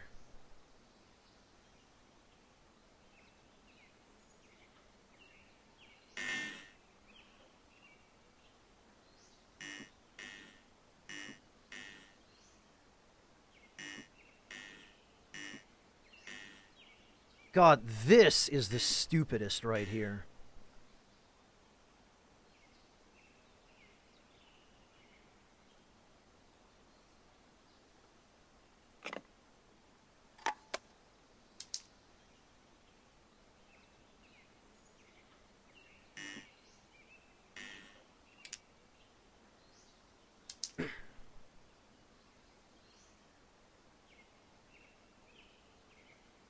All right.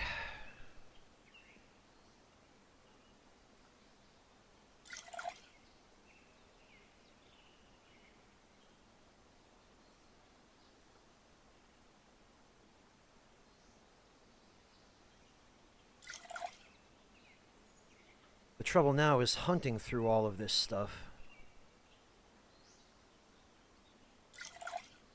The water we haven't checked yet.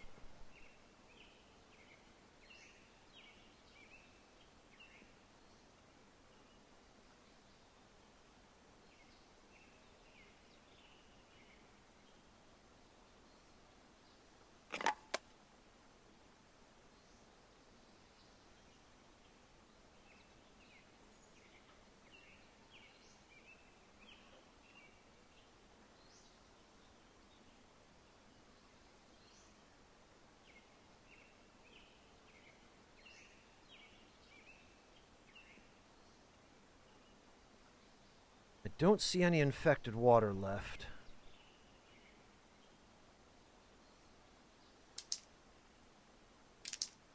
Ah.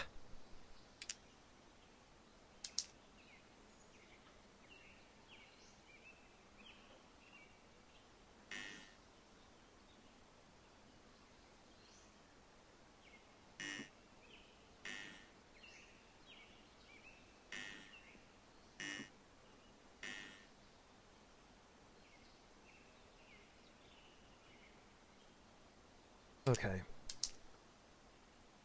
So now we can put these back in my flashlight, where they belong.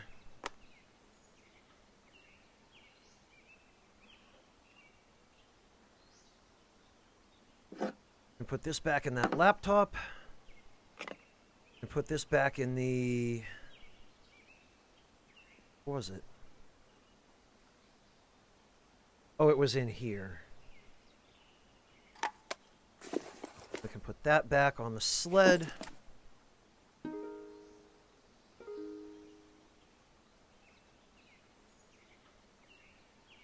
And now...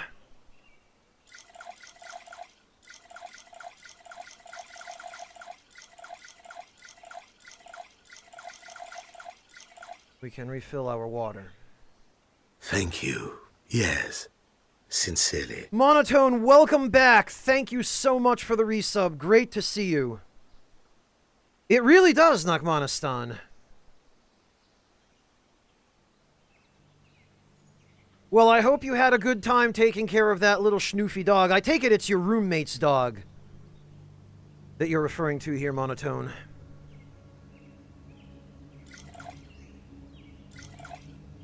PhD homework, Nachmanistan. Monotone is working on his PhD in marine biology.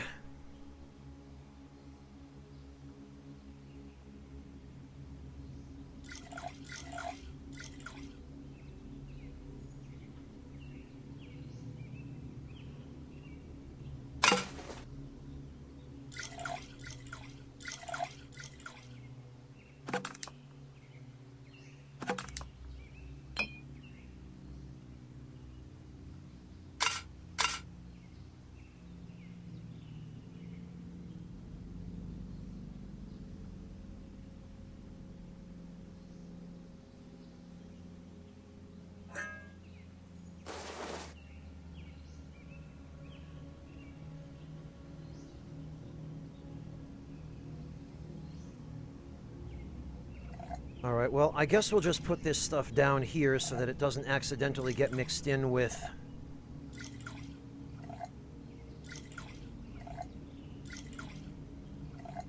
any other water that I gather from here.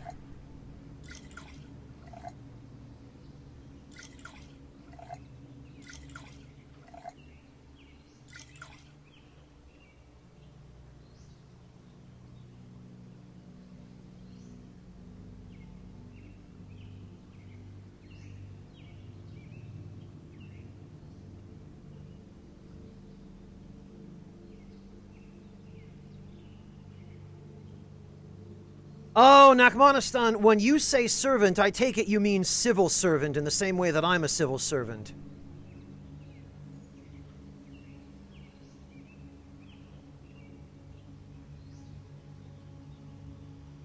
Oh, poor dog, Monotone.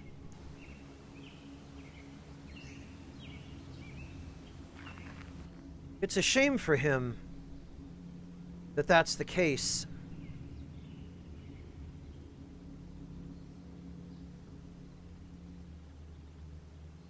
Oh, you know what? There's that stupid left shoe.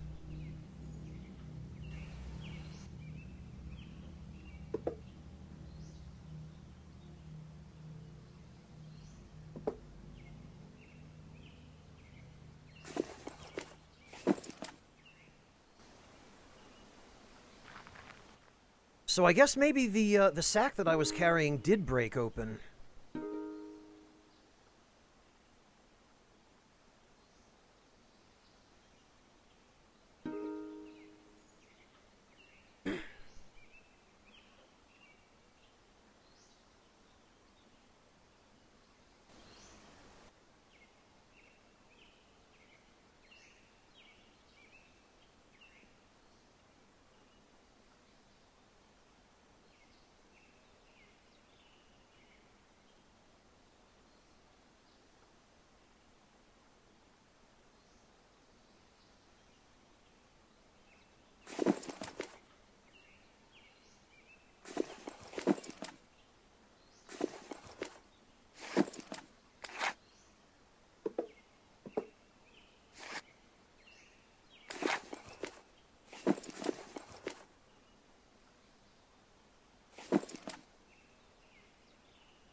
Actually.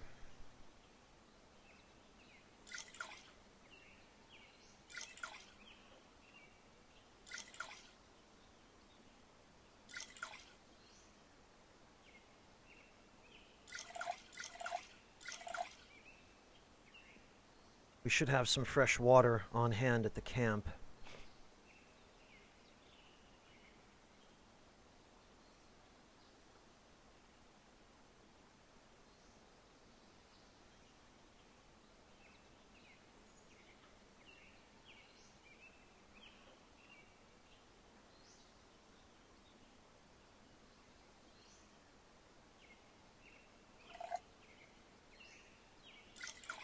We'll just go refill those other 3 in a minute from what we already purified. The thing is,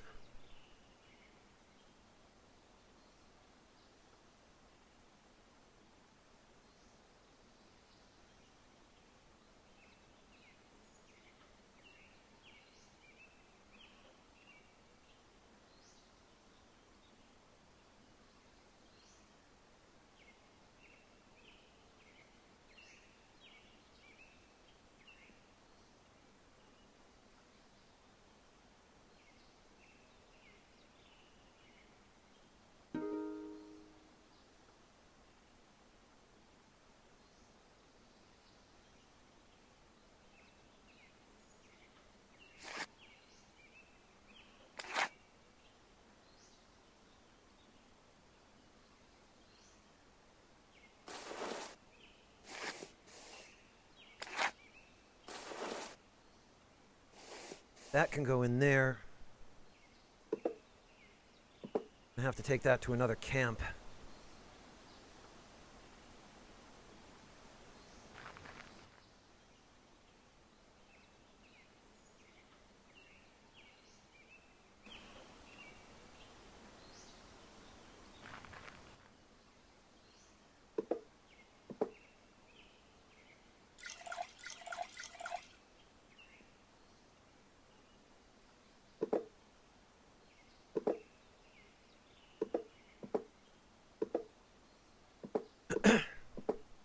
That can go there for now.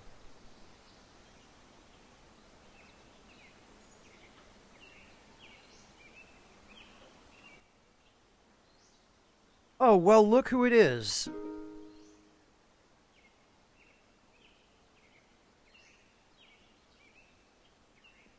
If it ain't Melonhead himself.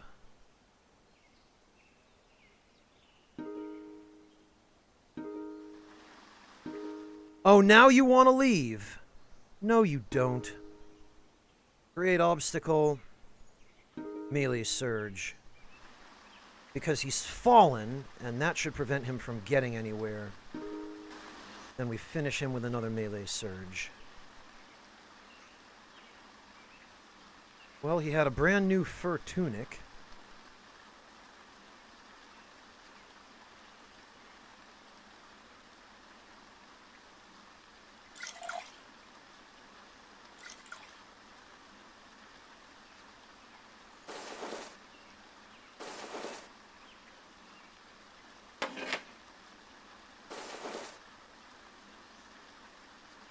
None of the rest of that is particularly impressive.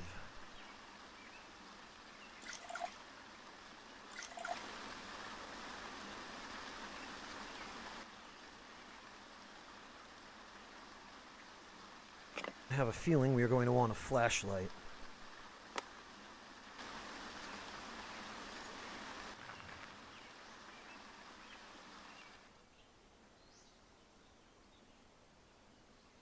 Whoever this is isn't leaving.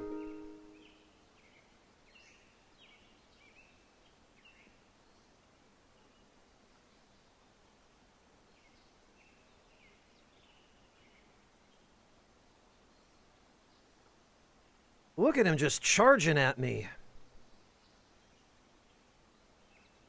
Really wants it. Oh, now he's trying to retreat. He gets to within melee range, and then decides he doesn't want to anymore. Well, too bad for you, buddy. You're not going anywhere. Except straight to hell.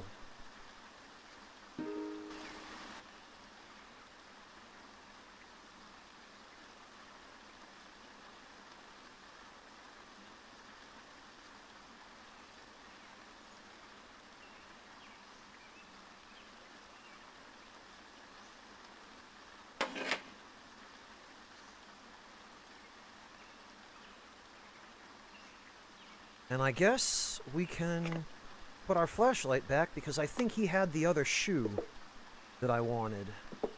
This is a left one.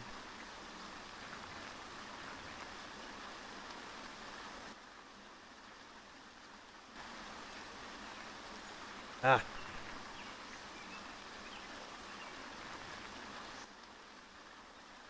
Wait, no.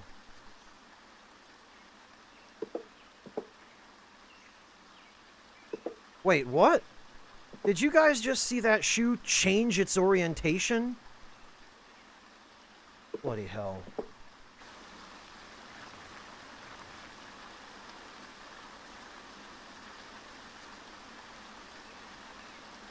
Now I'm just being trolled. Alright, time to sleep.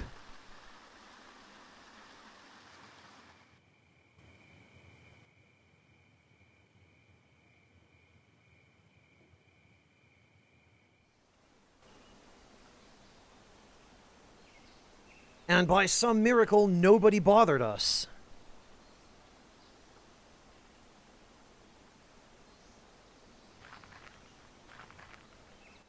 Alright, we'll just drink from what we have here so I don't have to use up water from my, mobile supply.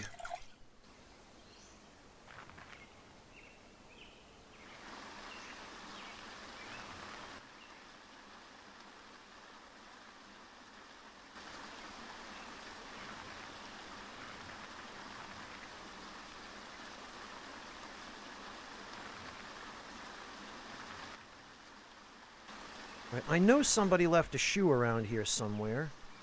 My God, what is with all this meat? Oh, human meat. Spoiled human meat. These are the corpses of melon heads. Get this out of here. I don't know if it actually disappears after a while, but...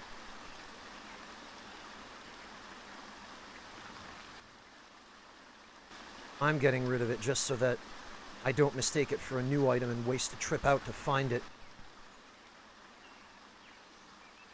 There we go. There are those right shoes.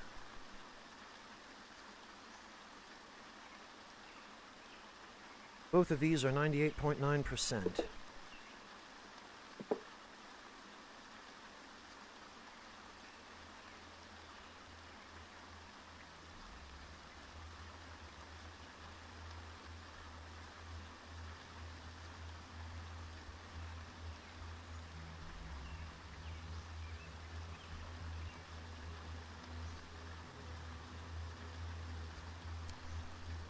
Hopefully not, Regita.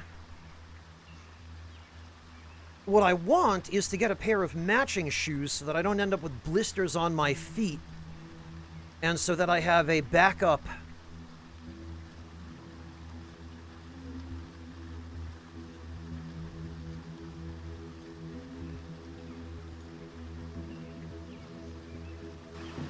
Pair of footwear if the need should arise.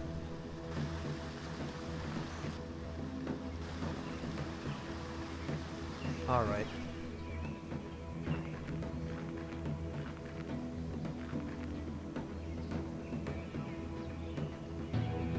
Time to go check out the ATN Enclave. Actually, though, we've got shacks in the woods, and these usually have really good loot.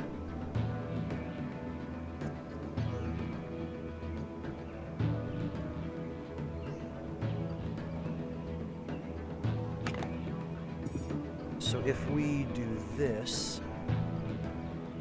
Well, lots of clothing. Scope that's not in great shape. Another one of these sleeping bags. The shacks in the woods always seem to have been previously inhabited by survivalists.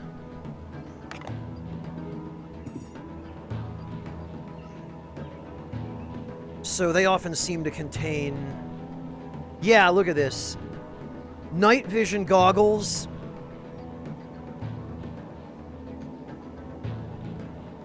Two sleeping bags. I used to be under the impression that the sleeping bags were really rare, but apparently they're not. We'll just put anything valuable in here so that I can come back and claim it later.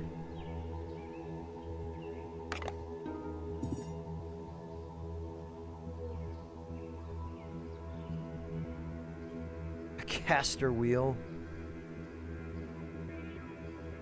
Some string. A map, which we don't need. Smartphone, which we also don't need.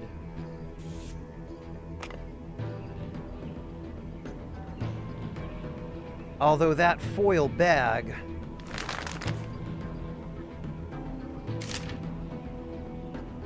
we will put here. Now let's see what's in these sheds. Look at this.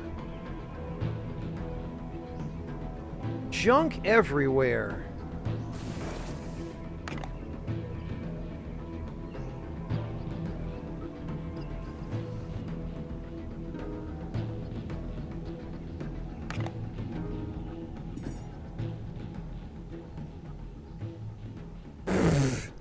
There's another right shoe.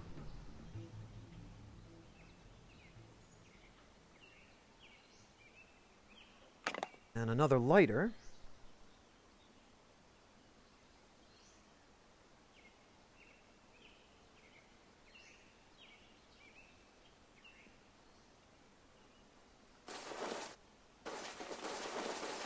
Well, we might as well break some of this stuff down.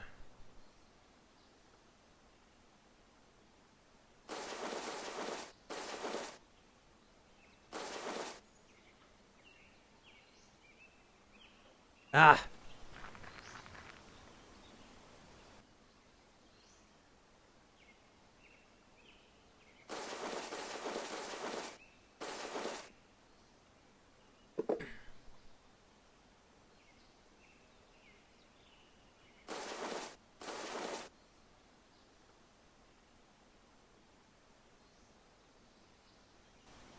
Right, and the olive hoodies.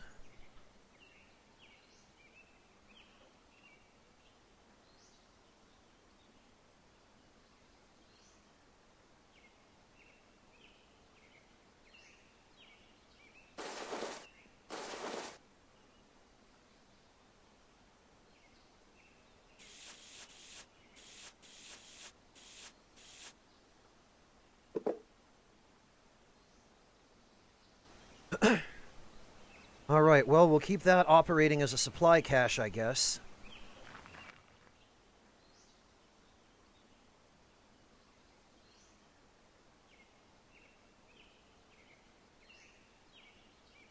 Goodness sake.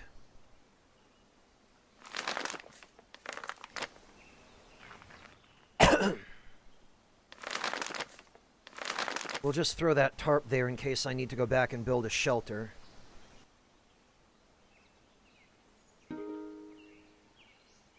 Okay, this is certainly just going to be a melon head. Yep.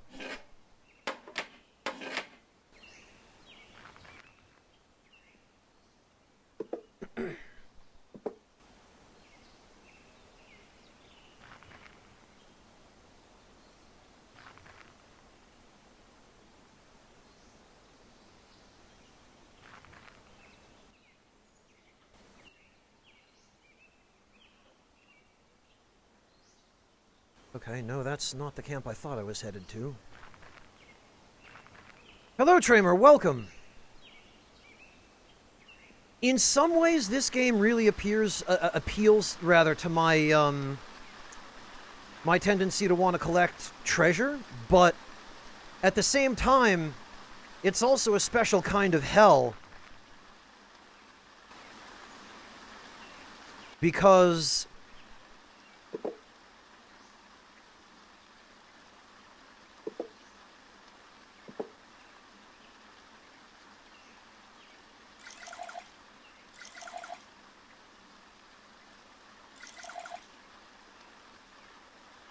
I end up having to leave stuff behind. And I don't like leaving stuff behind. Alright, well.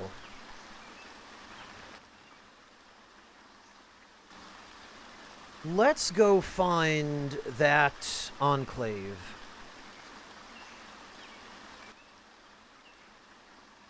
I guess we want to head northeast. Oh, but we're probably better off waiting.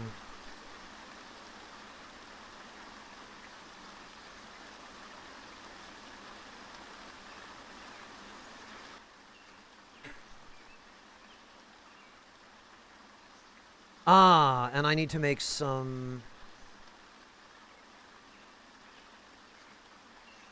can traps.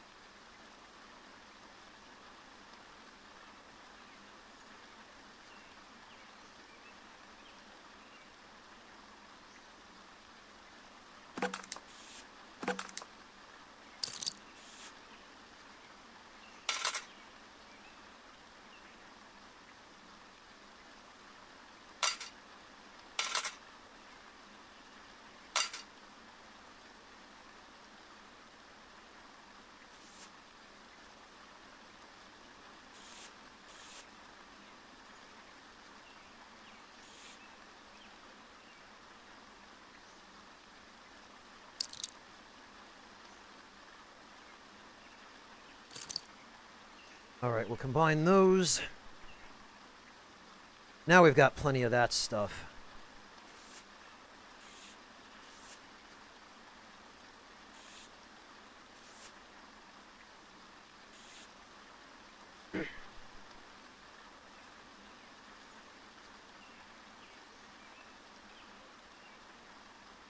Well, Famine, that's kind of my problem, is anything that's worth money to me I want to collect.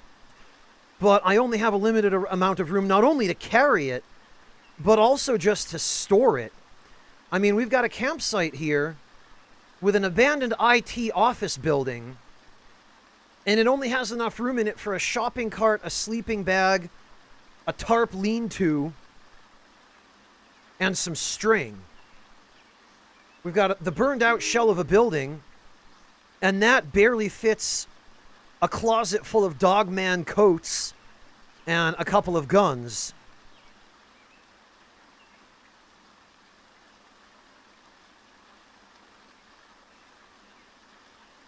Meanwhile, I haven't found any place to actually sell anything yet. I'm crossing my fingers and hoping that the Anishinaabe Enclave is going to have something like a shop or someplace where I can offload stuff, but my fear is they're not, and I'm going to be stuck.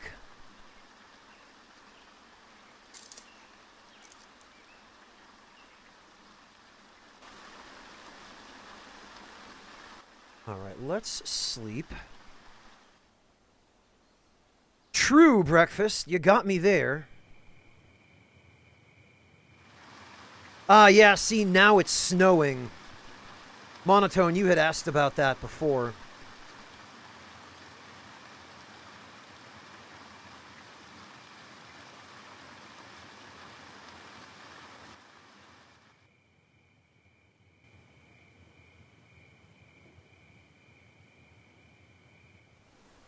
Alright, it is dawn.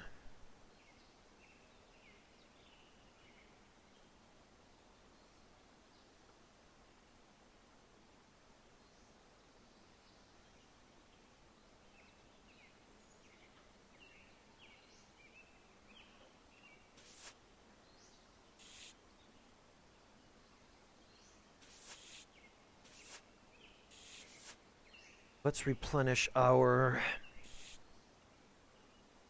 supply of string here.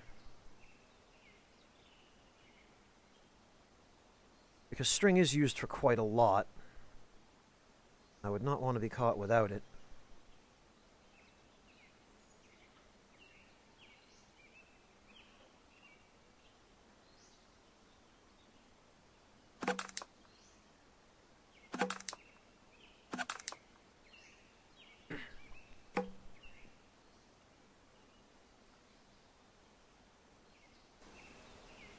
Alright, do we still have our sled? Yes, we do. Oh, right. This was the, This was one of the articles that led me to find out about the aluminum foil poncho. Graying's Perimeter, a power player. For the third day, picketers assembled outside Camp Grayling, where it was recently revealed that the new energized perimeter is the Department of Defense's active denial system, ADS. The ADS operates by emitting microwave fields at a frequency which induces a burning sensation in the skin of the target. Critics of the system cite concerns that prolonged exposure has resulted in second and third degree burns during testing, and if left unchecked could prove life-threatening. A spokesperson for the Pentagon's Joint Non-Lethal Weapons Directorate said the system has completed all formal legal and treaty compliance laws.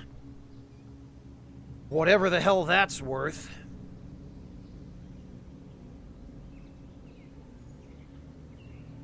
So now that you guys have seen that, I can get rid of it. I kept it here, thinking that I would just read it to chat.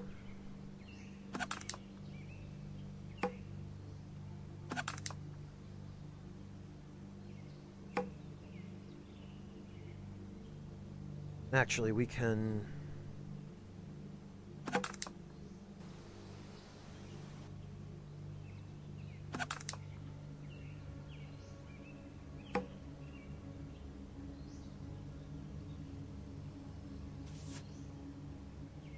You can put those there as well. Because you can never have too many clean rags. Part of my rationale for setting up camps all over the place is so that while I'm scavenging, I never have to worry about running out of medical supplies.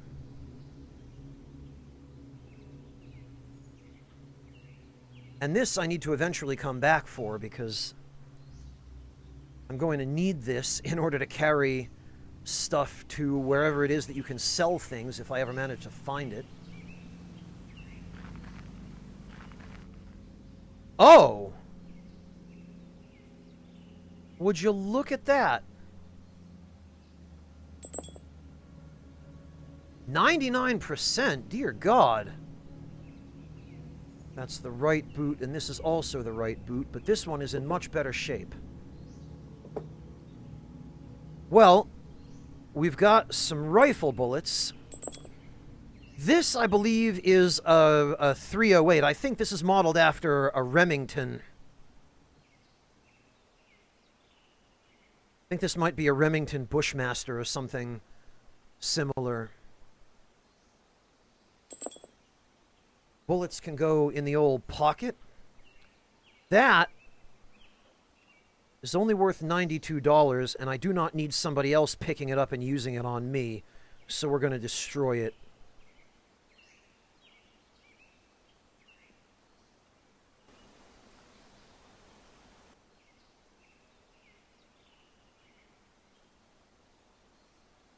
Oh, look, and we get to replace our right boot now, too. Or our left boot, rather. Look at this, brand new. Brand new shoes in the apocalypse. What I want to know is, where are these melonhead idiots finding brand new clothing in the apocalypse? Is there a TJ Maxx still open somewhere? Is that where they're getting this stuff? Like, are they just walking into a Marshall's and buying these things new?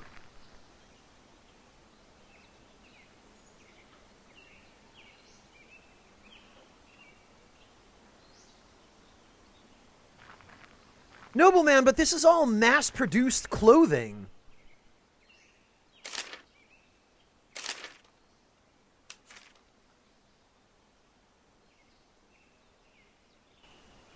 Like, it's stuff that nobody should still be able to manufacture.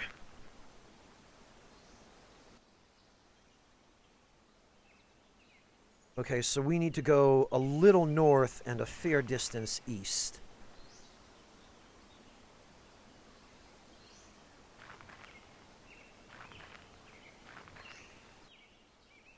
Ooh, berries.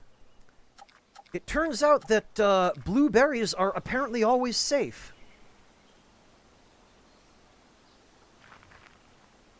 Oh, ATN Enclave. Well, that makes that easier. It actually shows up on the map. How about that? And more delicious berries. And also some probably poisonous ones.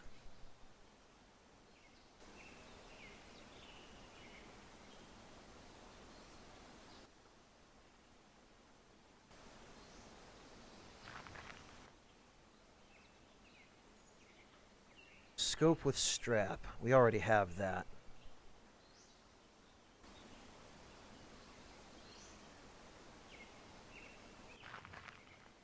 The forest here has eyes. More than a few times now, you could swear you've seen something in the periphery. You never do catch it, but it's there. You're in a forest and something is watching you. You're almost certain of it. Scan the area with my binoculars. You stop moving and start looking carefully into the endless foliage. Your eyes dart from one space to the next, trying to take in all the distant shapes of the forest. You see nothing unusual, however, and the fleeting images at the edge of your vision, whatever they were, seem to be either gone or invisibly waiting for your next move. Trapping. Check the local flora for clues. You stoop to the ground and look at some of the plants here. If this is a creature's natural habitat, maybe there will be clues. At first, you see little that catches your eye. You can't see anything to distinguish this forest from the last, but then you notice it. Something has pruned some of the fruit-bearing plants here. It's subtle, and you almost dismissed it as critter activity. However, something deliberately and completely stripped these plants of anything edible. What about tracking? Oh, tracking and trapping both give us the same result. Well, let's continue into the forest. Whatever. This thing can go stuff itself. You're going in. Plodding onward, all seems still again. You begin to wonder if what you saw was your mind playing tricks on you. Maybe you passed into and then out of a creature's territory. Your thoughts are interrupted when you notice something a ways off to your side. It's a humanoid shape and wearing clothes, but it also has a face as white as plaster, with raccoon-like blackness where its eyes should be. It's staring right at you, and it makes your neck chill. Get ready to fight, call out to it, run away, or hide. I think this is Anishinaabe warriors wearing war paint, so we're going to talk to them. Trying not to tip the scales toward hostilities, you call out to it. In return, it raises a palm towards you. Several more appear simultaneously in a wide circle around you, seemingly from nowhere. Stranger, says the first, you have entered protected lands. What are your intentions? Run away, prepare to fight, I was just leaving, or peaceful? Hopefully they're nice. I've run into a couple of their warriors before, and they're non-hostile. They don't attack me, and they were willing to talk. So I don't think they're bad people. I don't mean any harm, you say. The figure speaks again. We will take you to speak with one of our elders. You must wear this. It holds out a blindfold and restraints. Oh, boy. Okay. Against my better judgment. Okay, you say, and await further instructions.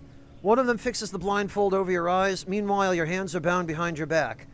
Despite the restraints, the whole process proceeds without any unnecessary force. You seem to be handled with both caution and respect. You're turned in place and led forward through the forest. Minutes of silent traveling later, you begin to hear sounds. Not forest sounds, but people sounds. Tools being worked, a crack from a fire. Voices startle you from your strained listening. Your captors are talking, but not in English, not in anything you recognize. Yeah, probably in a tribal language. One of them calls out and a distant voice responds. It sounds like you're entering a camp of some kind. You smell wood burning. Your arrival causes a stir and you stop moving for a moment. More talking. You're turned in place a bit, then taken away from the heat of the flame for a while. Finally, your journey stops, your bindings and blindfold removed. As the blurriness clears, you see that you're in a village. Dome-like buildings surround a great fire, with equal parts animal hide and repurposed junk for walls and shelter. Yep, that sounds right. This is probably, or was once, a reservation. Around the village, a mix of regular folk and chalk-faced warriors go about their business. Many are more than casually interested in your arrival. You're taken to a meeting area near the great fire.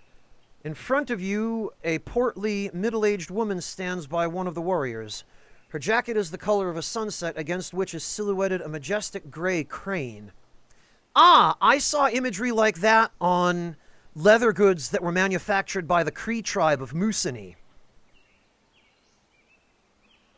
They really do love that natural imagery. Hey man, she says. Pretty crazy gig we got here, right? She looks around as if arriving here with you for the first time.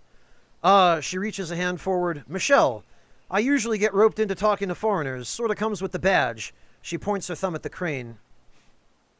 Ajijak Dudem. I guess that must be a tribal elder. Come on, she turns toward the village. Let's walk. A small entourage in tow, you walk idly towards the fire. I gotta ask, Michelle begins. You know a Philip? She's being careful not to telegraph too much, but you can tell this is the big thing on her mind. Yeah, that's me. I think we can trust her. These people seem like they're just trying to survive. My name's Philip Kindred, you reply. Does that count? I knew it, she pumps her fist like she just won a bet. Old ghost-faced McStabberson back here had you figured for a grave robber. What? You know me? What's with Ghostface? Who are you people? Yeah, what do you mean you know me? I don't even know me. So wait, you interrupt. You know me? Yeah, she exclaims. Well, no, not personally. Here. She steers you toward a hut. Warm light spills from within, and she draws back a flap to reveal a mixture of handmade and recycled furnishings. Michelle reaches over a cluttered desk and pulls a frame down from amidst dried roots, photos, and the other mementos on the wall. She hands the frame to you. You hold the frame up, examining the yellowed photograph. It appears to be a newspaper clipping, done in the old small-town print where the colors don't line up. It's you, or at least someone who looks just like you. You've been here before, she says, looking over your shoulder. And check out the talisman. You look incredulously at her for a moment, then closer at the photo. Sure enough, you're wearing the talisman. Interesting. The photo's caption reads, Local website editor rekindles interest in native history. Oh! Well, that explains a hell of a lot. So Philip was a history blogger. Hey, Lord Louise, welcome!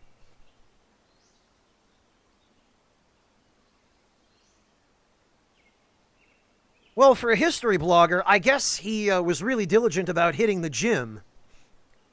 You flip the frame over, looking for more, but there is only one thing scrawled on the back. September 2019. Ask Michelle a question. My turn, she says. Where you been hiding since this? She holds up the photo. And more importantly, how come you don't look any older? Lie and say you don't know. Tell her about the Gygas cryo facility. Yeah, I sort of got turned into a popsicle for some indeterminate amount of time.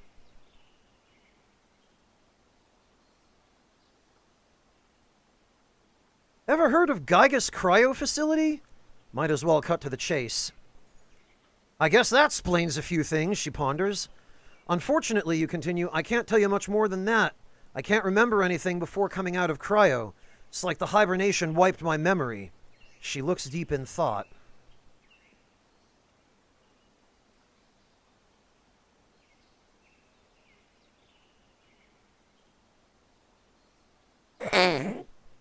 Ugh. Forgive me. Blasted allergies. Ugh. How long ago was this? What is the talisman? Why am I in this photo? And I think I've heard enough. Okay. First of all, I think we need to know what this talisman is, because this seems to be really important, and we don't know a damn thing about it. No, that was a sneeze, amateur.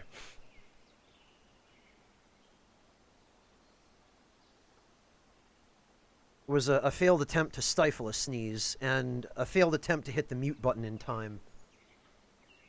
The one time I want to be muted. So wait, do you know anything about the talisman? This is getting more complicated, not less. Know anything about it? She chuckles. My man, we made it for you. Then she adds, well, sort of. Yes, you just stare, dumbfounded. Oh, this is good. She seems delighted at your confusion. Let me explain. She begins, faking bad English. It's a protective talisman, she starts. Some ancestors carried pieces of copper for both luck and protection. This one, she points to yours, you brought to us. My father said you were hiding from a spirit and that you needed protection from it. She continues, the symbol isn't ours. I don't recognize it, and I'm not sure where you got it, she admits. But my father asked the... Oh, Christ. I'm not sure I dare attempt this pronunciation for fear of coming off as insensitive. If this is pronounced even remotely the way I think it might be, this has so many vulgar sounds in English that I'm just not sure I dare. My father asked the Midawinini of Nuki Dudum. Boy, say that 5 times fast. You call them medicine men. To give this talisman power to protect you. The spirit wouldn't harm you while it was on. Okay, so we came here wearing this talisman, and their medicine man gave it some sort of protection against... Wait a minute, so we're being stalked by an evil spirit? It was a powerful ritual, she recalls. It's one of the events my father recounted on several occasions. She points to the talisman again. That thing was a big deal around here. Wait a minute, a spirit was after me? Did you say spirit? She holds up her palms. Hey man, your words, not mine. My father said you were talking about something hunting you. For what? What did I do? Don't ask me. I don't even know if you told my father. Well then, what was the spirit? Oh man, my father probably could have told you. You had some pretty specific instructions, and not all of them were, germane to us, if you get my drift. Huh? I don't. Germane? What do you mean, like foreign? Yeah, the thing you were running from. It wasn't ripped from the pages of our history, if you know what I mean. We've never seen or heard of it. Still, she concedes, some spirits are like that. Not everyone sees them the same. Oh! So I came to them asking their medicine man to perform an Anishinaabe ritual to protect me from a non-Anishinaabe evil spirit, is what I'm getting out of this. No, I didn't, Clint, but now it's pretty clear that something bad is probably going to happen if I do. Not exactly breakfast, no. Can you help me get rid of it? Worth a shot, right? Me? Probably not, she concedes. Your hopes take a dive. I'm not even sure the people could do it. You mean the Anishinaabe? Yeah, sorry, she chuckles. That's just our word for the people. Anishinaabe, actually, for plural. Anyway, she hurries to add, this is a spirit from someplace else. How do I get rid of the spirit? Why am I in the photo? How long ago was it? Okay.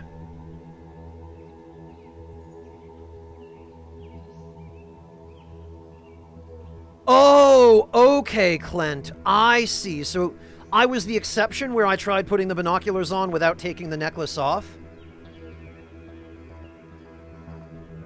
Hey, Vertigo, welcome. Yeah, this is an older style game. This is the kind of game that, Well, what can I say? I mean, it's from 2014, so it's relatively new for its genre. But this is the kind of game that I played on a Power Mac as a 10-year-old. Well, Clint, now that you put it that way, now that I understand what the stakes are, I'm pretty astonished too. I guess we'll have to, we'll have to see what happens when I take it off. How do I get rid of this spirit? So what now? Suppose I want to get rid of this thing chasing me, because, you know, I do. What next? Well, she ponders, somehow you gotta get its attention, right? I mean, something made you seek us out when you did, and not before. Oh no, somehow you got its attention. You're thinking whatever that was might be a clue? Totally. She thinks a minute more. You did come to us after your work on that website, the New Earth Ostracon thing. Oh, Ostracon! That's where the name of the sequel to this game, Astronauts, must come from. Wait, so spirits don't like the internet? She chuckles. Think about it a sec. You had to knock on a fair number of doors to get that info, right? Probably disturbed more than one spirit digging up that data.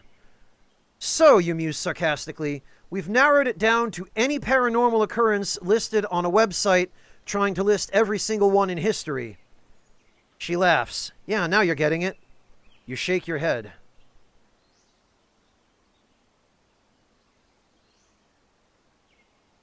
I've never played CDDA, Vertigo, and I don't even know what the acronym stands for.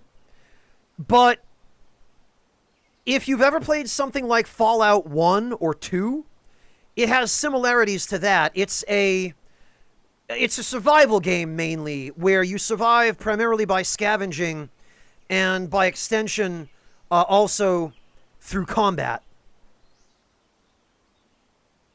Cataclysm, Dark Days Ahead. Okay, well, Clint can answer that better than I can, then. He's clearly familiar.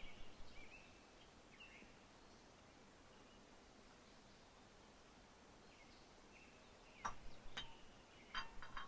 right, let me just grab some tea. It's been a while since I had to do this much reading.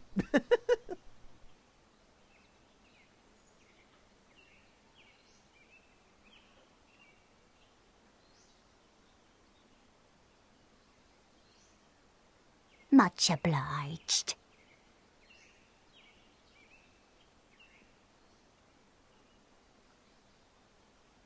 Nate, thank you so much for the resub. Welcome back. Really appreciate that.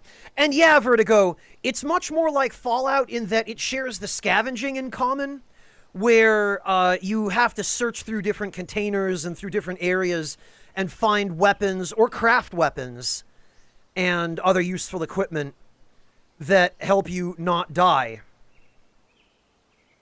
It also has some very strong roguelike elements as well, Vertigo. It has permadeath, which I've been bypassing by backing up saves until I actually learn how to play it.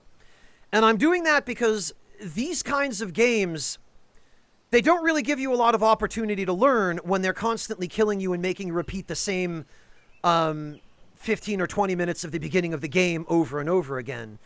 You run out of stuff to learn then. So I want to actually make it a little ways into the game and see what's going on and learn more than just the first 15 or 20 minutes of it. And after that, I'll probably do a genuine, like, no exploits run. But I want to actually learn how to play first.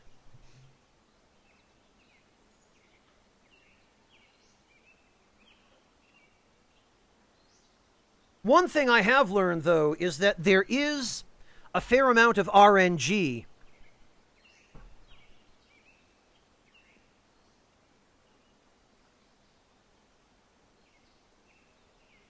Yeah, it's a very challenging game, Vertigo. And not knowing what you're doing very quickly leads to getting killed. I've had a couple of instances where I actually got killed during events just by selecting the wrong dialogue option. That by itself can sometimes lead to an instant death.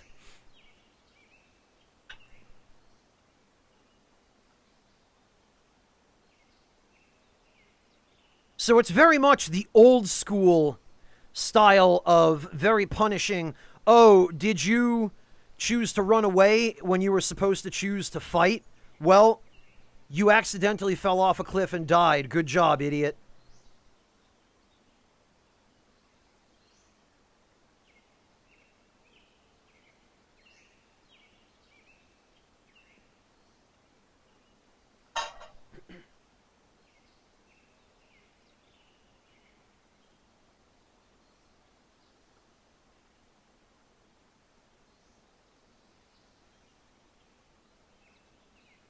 Seriously, though, she holds up a binder.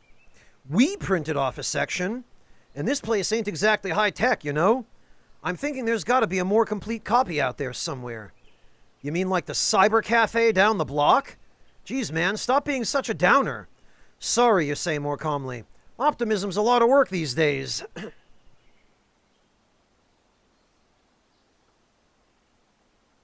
So is being mopey all the time. I dodged a bullet here too, Clint? You could absolutely stupid yourself to death with the warriors any number. Yeah, I'm not surprised. I imagine trying to attack them probably just leads to the player being ganged up on and poked to death with spears.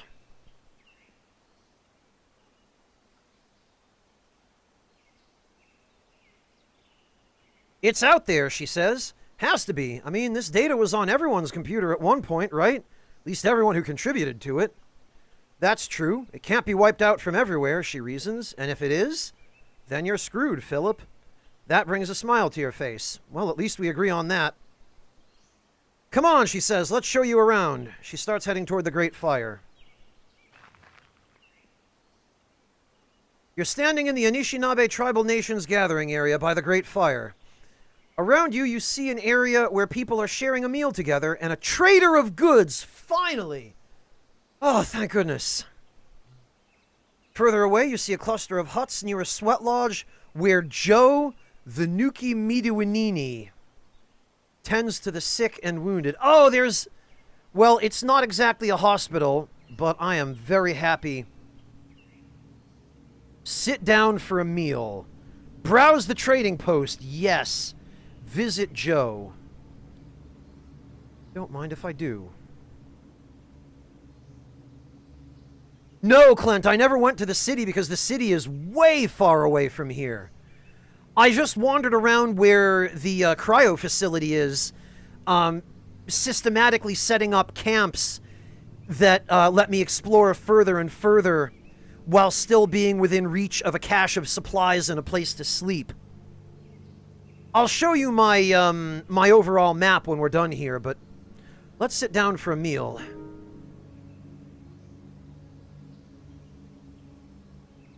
This place, I don't think this is further away than Detroit. We'll check the map in a minute, but... You approach the long table and find an open place on the bench. The food here is plentiful and appears to be a mix of roasted and dried meats, roasted corn or maize, probably native sweet corn, knowing these sorts of tribes.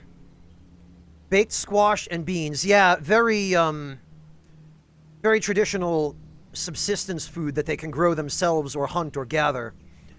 There's also an assortment of berries and other fruits. Oh, speaking of gathering.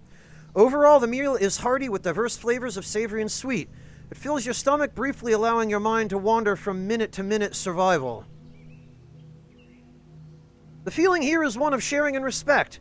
Visitors to the table are asked to pay respects to the animals that gave their meat, the three sisters for their fruits, and all creation, which, all things considered, is, I suppose, the decent thing to do. You respect the tribe's traditions if you're going to accept the tribe's charity. In the distance, you see fields of crops, but also semi-trailers, sheets of tarp over frames, and other repurposed grow-ops for their food. Oh, you know, your point about the disproportionate dimensions of the tiles might contribute to that, Clint. You begin to understand the real sense of urgency that perimeter patrols must feel in watching over this place. The fine line they walk in keeping rubble scum out, but allowing peaceful travelers passage.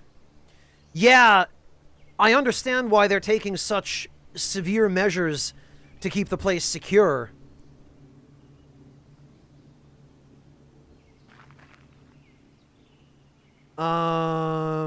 Trading. The trading post seems to be a place where travelers resupply and offload items which may not be of use. Which may be of use to the Anishinaabe. A large portion of the inventory appears to be handmade items from local materials and some scavenged goods. Pick up items to purchase them or drop them to sell them. Ah, okay. Travois. Interesting. The Travois is a... It's like a sled that you drag behind you. It's made of branches and rawhide, and it is used to carry cargo. Hide long coat. A wrench. Oh, tannin tea. That's handy that you can buy that here. Money is handled automatically. Okay. More to the point, Clint. Are the buy and sell prices identical? Like, can I freely transfer stuff without having to worry about losing money in the process? Ooh, an Anishinaabe war club. I still don't think that's quite as useful as a gun, but... Oh, I can buy a lit campfire. Okay. That's funny. Mushrooms, Agaricus bisporus, edible. Alright. Well, those are quite pricey. A soft birch bag. Okay. Alright, well. Let's offload some stuff. Okay, the buy and sell prices are identical. Well, this game was released in 2014, Vertigo, so you might have seen it a while ago. Okay, yeah, excellent. Now I can offload all of my, my spare stuff.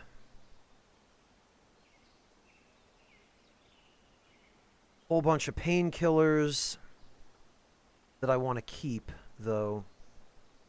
This sleeping bag, I've already got an extra.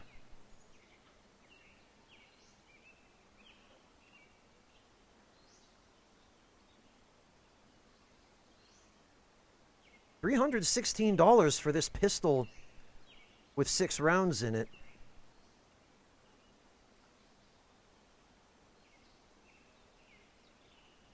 It's not bad. Quite a lot more for the shotgun ammo. The lighters...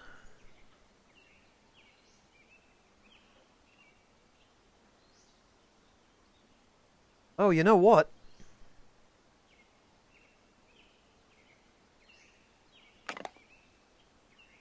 We'll take the 100% lighter. Gijik smudge stick unlit. Oh, I know what this is. I'm pretty sure this is a... Oh, how do I explain this? I've seen these before. I've seen these actually on sale at gift shops, or one particular gift shop in Salem, Massachusetts. These are incense sticks, and their purpose is to ward off evil spirits. They're lit as sort of a purification ritual, or as part of a purification ritual. And the smell is supposed to drive away malicious beings. Malicious supernatural beings, specifically. The gift shop I saw this in, by the way, was run by a... I don't know what tribe he was from, but Black Fox was his name. And he had a whole lot of, like, handcrafted, really cool, really cool wares that he was selling. All very expensive, but he was a member of a local tribe. And all of the stuff that he was selling looked really authentic. It looked very good quality as well. A lot of tanned hide, a lot of wood and really intricate stitching, a lot of beads, especially bone beads.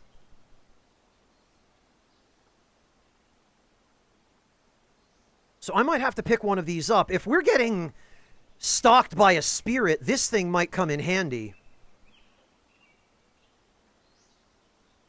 There are a couple of plot uses for it. For what? The smudge stick, Clint? You'll certainly know them when you see them. Well, okay. Good to know. All right. Now...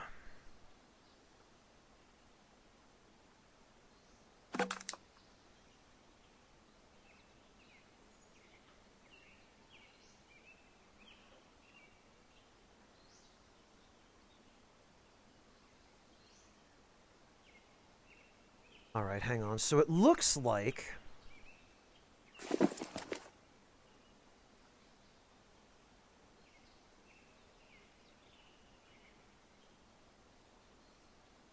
Ah, blast it! The trading post seems to be a place where travelers resupply and flood... Oh, okay.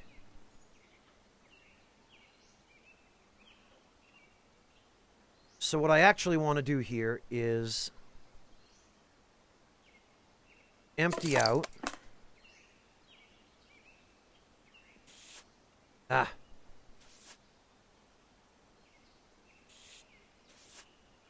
That goes in there.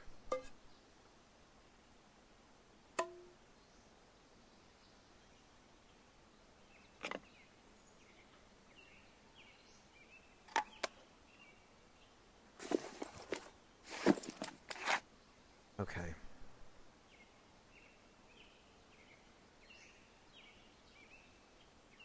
You know what? They can keep that.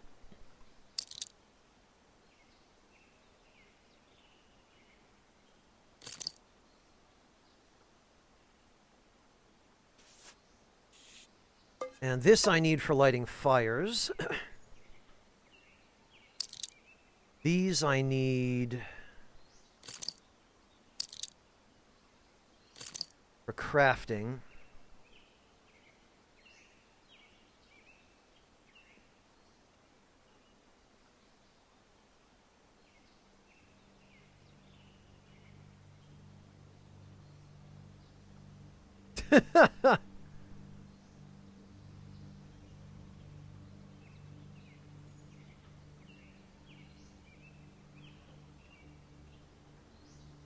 All right, you know, actually, I do believe I would like some tannin tea.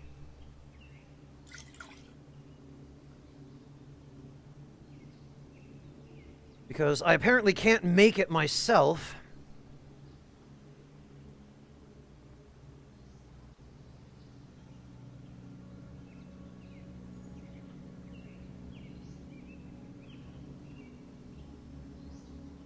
What else did I empty out here? I don't think there was that much in that pack.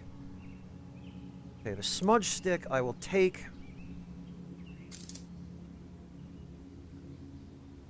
This I will leave for the moment.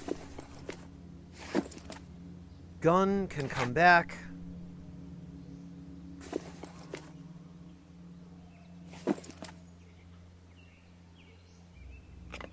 This digital water tester, I'm going to hang on to.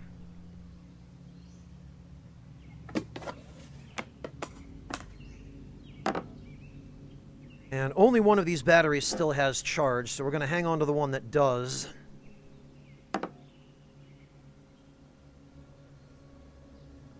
And the others can stay.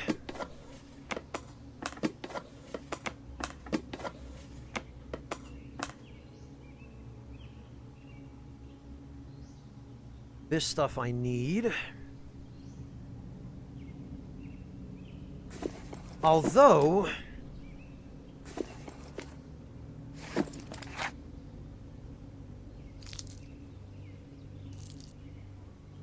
this ketchup is $16.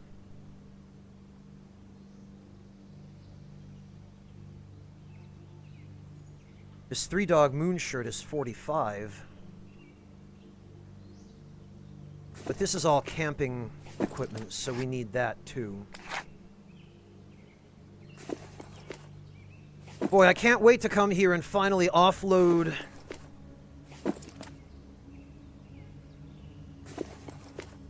all those,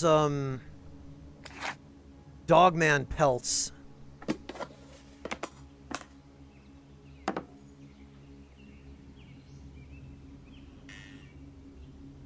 Oh, and look at that. We've got... Where did my electricity go? There it is. God, that's silly.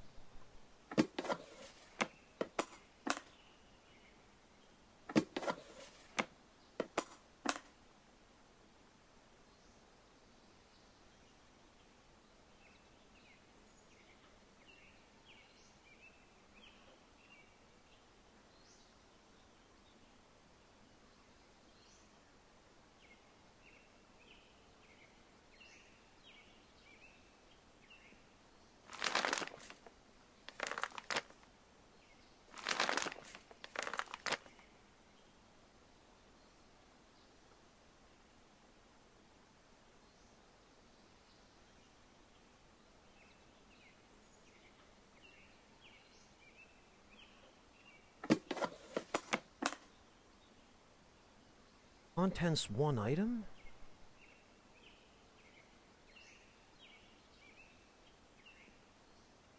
What?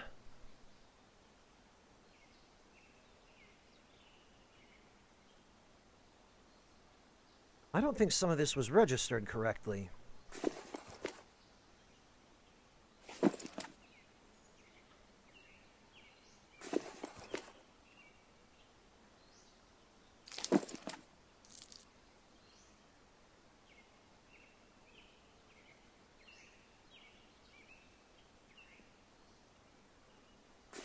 What?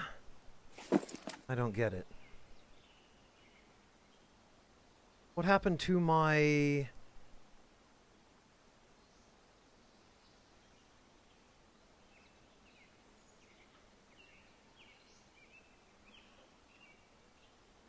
What happened to all the money I had a minute ago?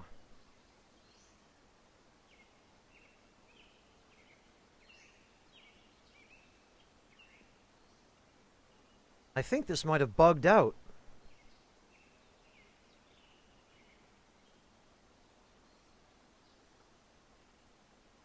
Now I can't take my gun back either.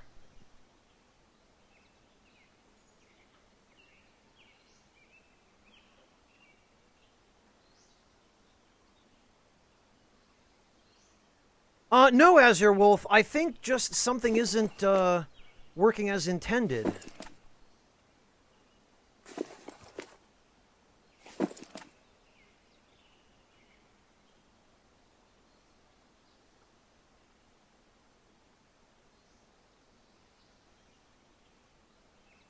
Alright, hang on.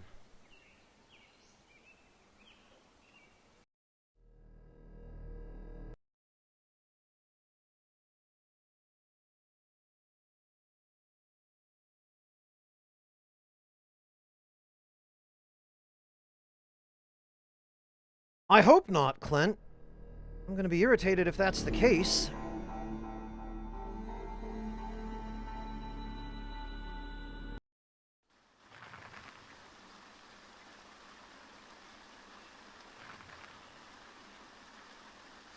Trading post.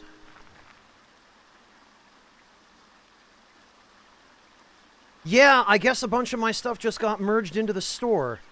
And I got robbed. Bloody freaking hell. Well, I guess I'll know to be careful.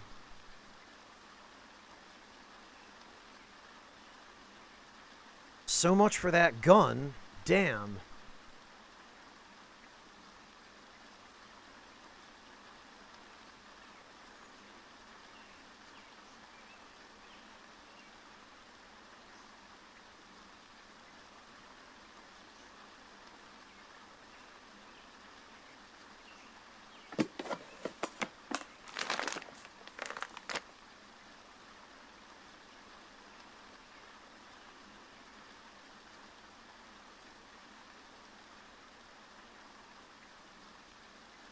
I'm not sure I dare risk it here.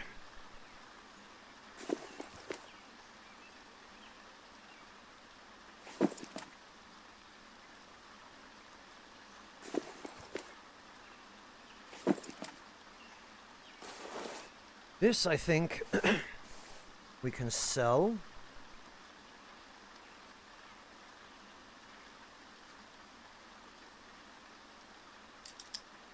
This we can sell.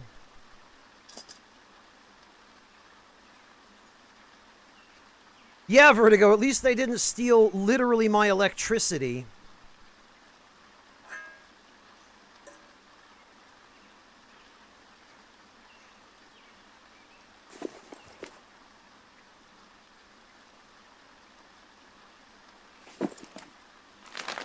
Now I'm running out of room.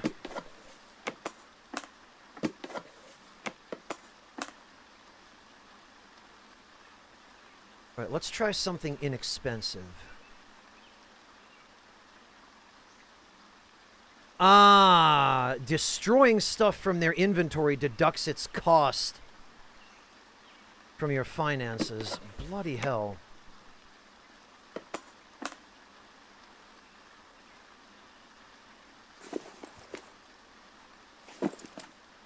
Okay, so you have to be really careful here. Yeah, I think what happened, Clint, is some of the stuff that I had in their inventory got merged with the shop. And then I ended up having to buy it back. That does not help. Wow. Well, whatever. I just have to come back when, they have more room free. And sell a bunch of those dogskin coats. Really vexes me about that gun, though.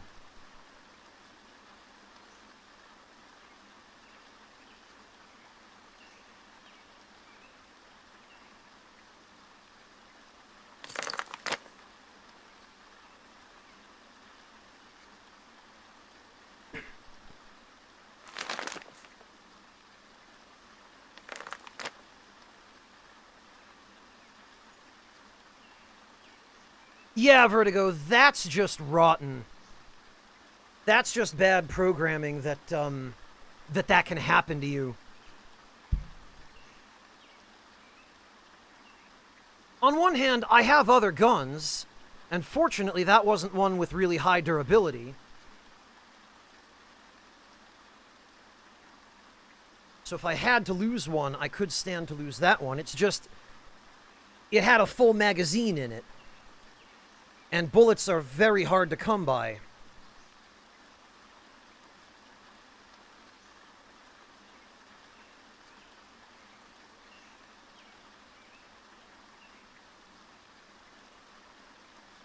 It can be if you lose a bunch of stuff to the shop, Vertigo, yeah. I mean, at least now I know about it, so I know what to look out for.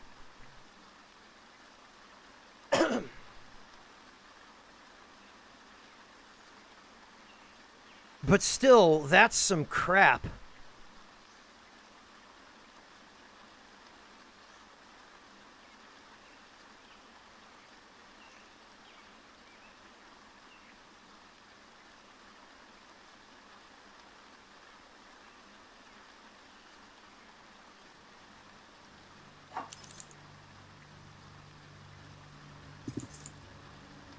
Well, I don't have anything else to sell.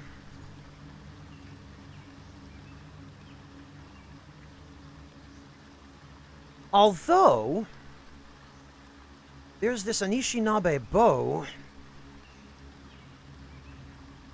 with some broadhead arrows.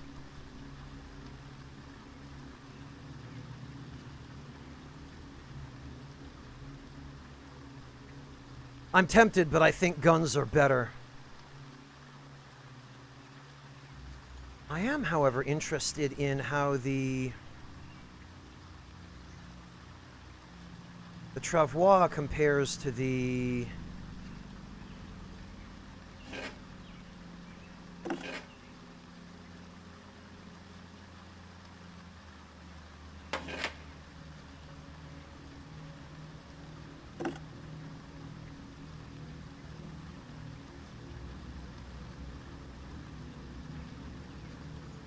the sled. I think the sled has more vertical space, but the travois has more horizontal space.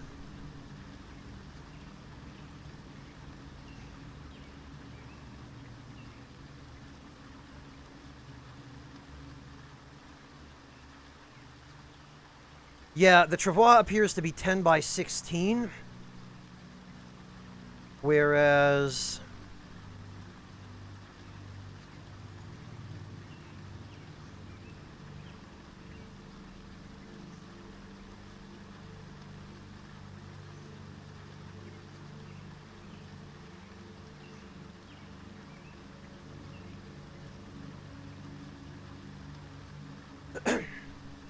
whereas the sled appears to be 16 by 12. Oh, the plastic sled is larger. Okay. Oh, you can, Clint. You can use... I found a compound bow and a crude arrow, and you can use them, but... Oh, good. Well, I'm glad somebody has a good eye for that, Clint, because I can't eyeball it.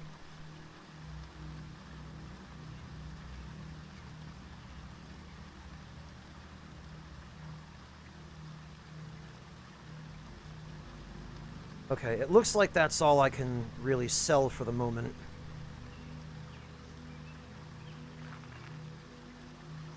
Okay, then.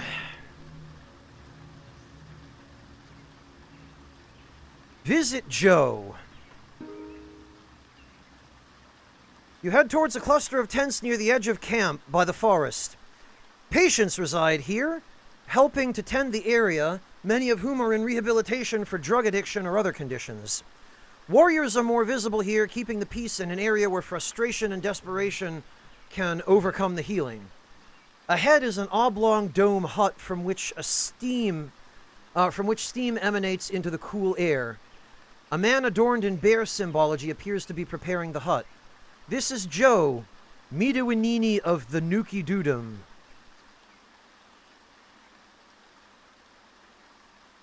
Clean and dress wounds, or ask him to treat illness. We don't really have any illness, so there's not much we can have him do here.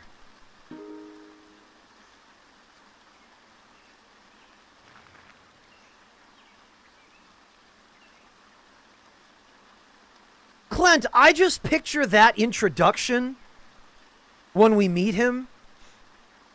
Philip Kindred, allow us to introduce you to the Midawinini of Nuki Dudum.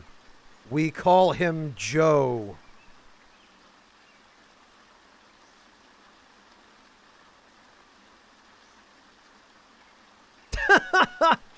Okay, Monotone, yeah. He's still a puppy, it sounds like, so I guess that's not surprising.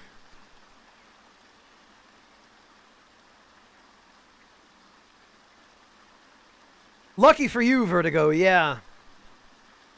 Clint can tell you all about dogs that are not calm. Right, Clint?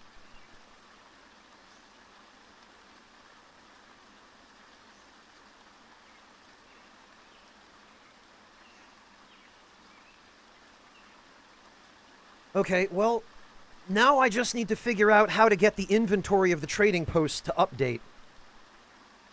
Oh, he's 3 years old, just poorly trained.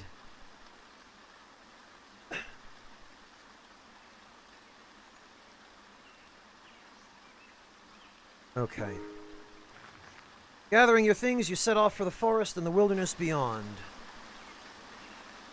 Ah, okay. And it puts us here. Alright, so my first order of business then is going to be to find a place to set up camp as close to the ATN Enclave as possible so that I have a base I can use for selling them stuff.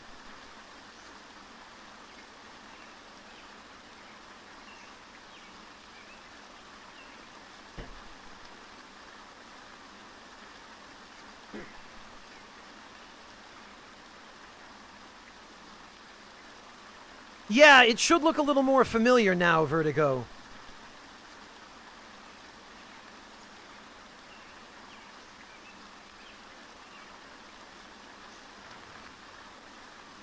Yeah, I thought perhaps there was a possibility you had seen this game on Steam.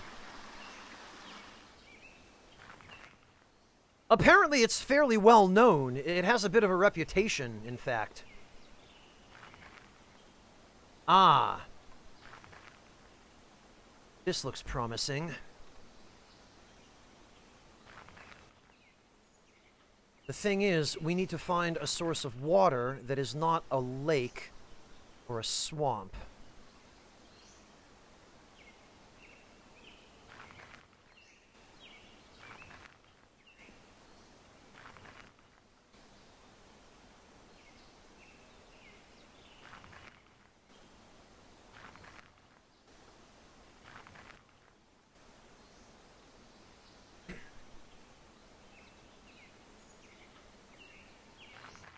Oh, okay, Clint. That's why.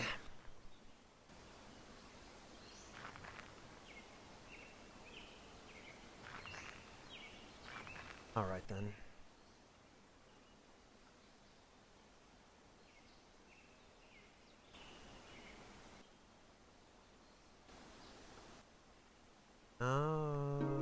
There will be no good shelter here.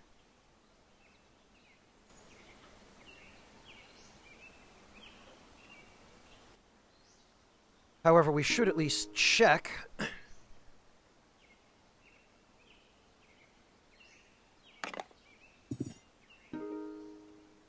See if there's any loot.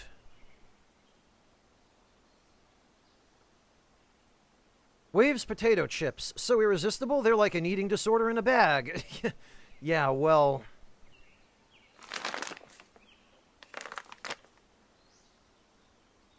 Okay.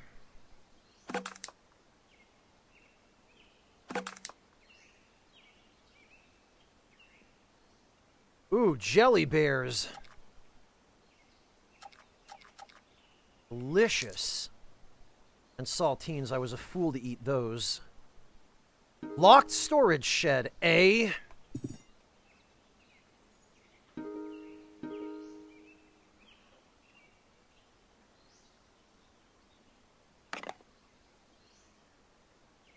What do we got? We got junk.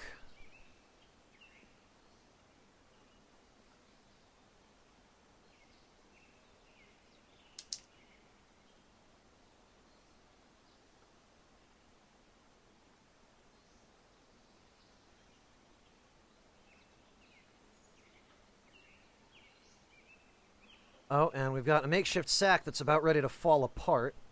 However...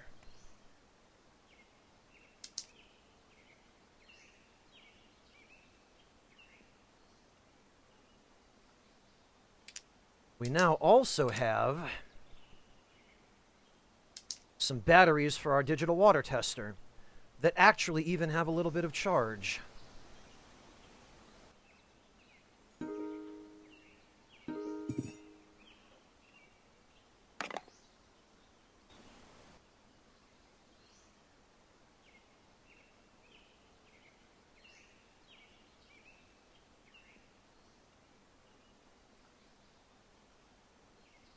All right.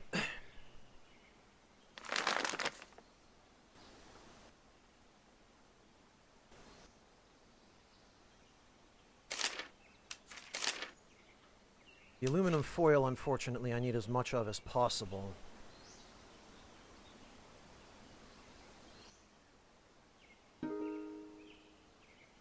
Blast it!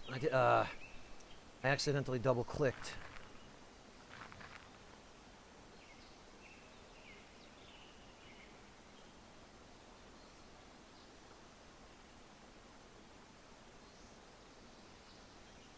Well, Vertigo, that's understandable. Games are expensive.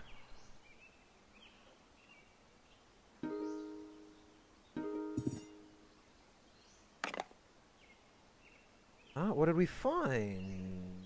A crowbar with a strap. Nothing really all that useful, though. Recipes, which we probably already have. We'll take that just in case.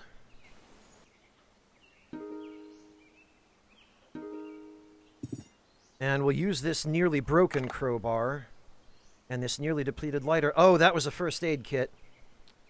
Blast it. But it doesn't have amoxicillin. Holy hell. It does, however, contain a whole bunch of painkillers.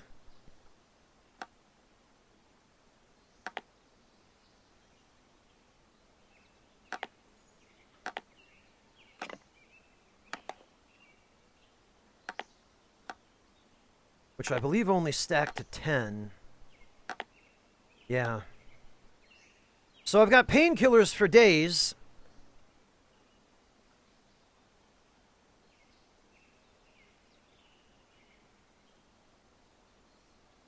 And only 1 dose of amoxicillin.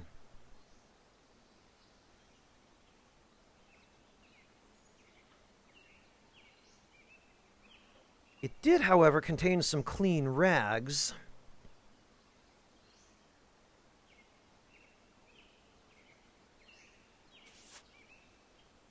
So we will take those. That's falling apart.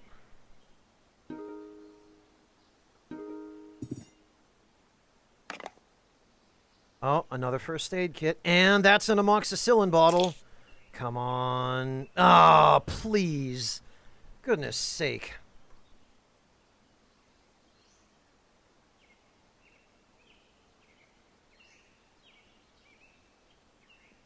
I swear, amoxicillin is the rarest medicine in the game.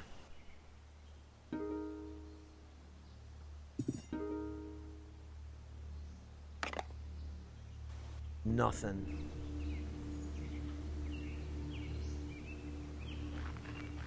Alright, we really ought to go set up a camp.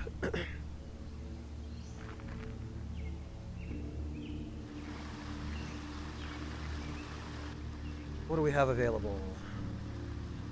Abandoned IT office. That isn't ideal, but it's better than nothing. Let's see if there's anything else we can...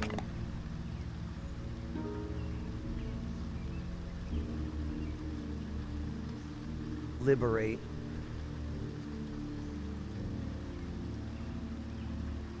A backpack in fairly good shape.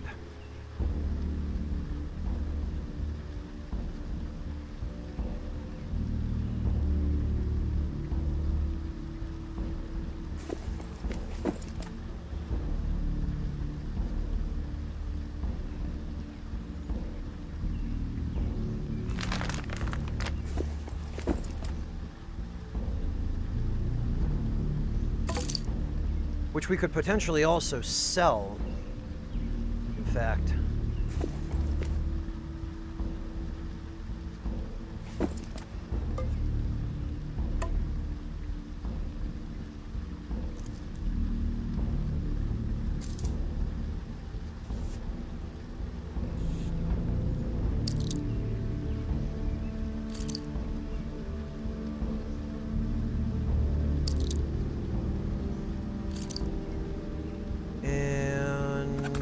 Some tan and tea.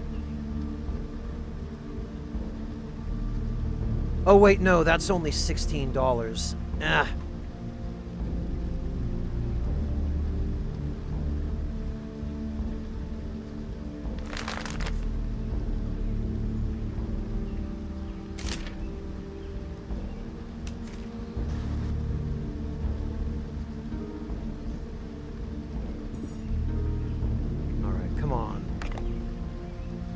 Something good. Huh? Blast.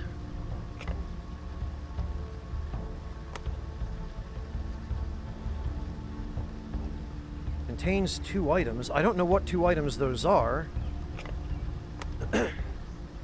Unless they're just invisible to us.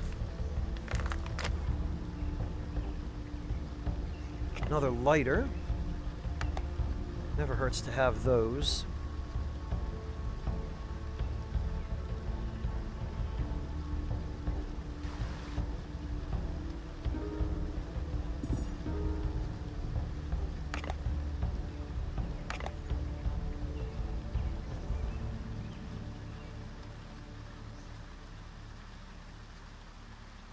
Where's that lighter that's almost dead? There it is.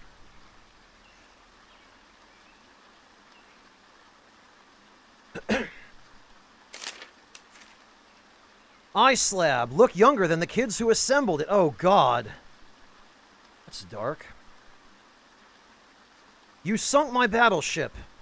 The U.S. Coast Guard unleashed cannon fire Thursday at an abandoned vessel found drifting 50 kilometers off the coast of South Carolina.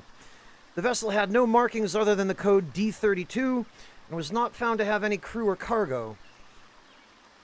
Plans to sink the ship were briefly put on hold earlier Thursday when a fishing vessel, the 62-foot Eleganza, claimed salvage rights over the ghost ship. However, officials told Ox News that the Eleganza was unable to tow the abandoned ship and scuttling operations resumed.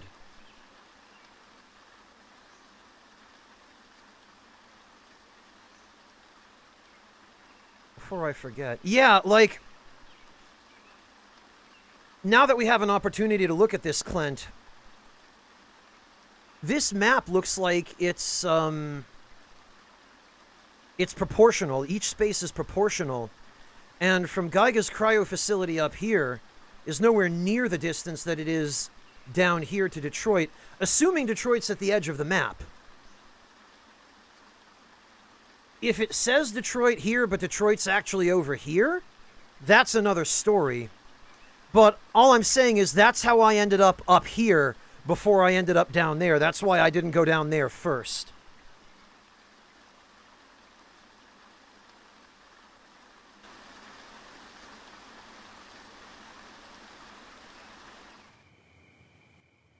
Oh, and now it's night.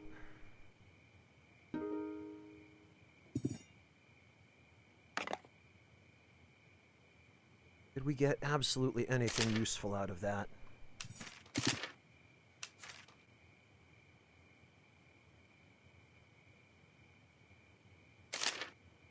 No.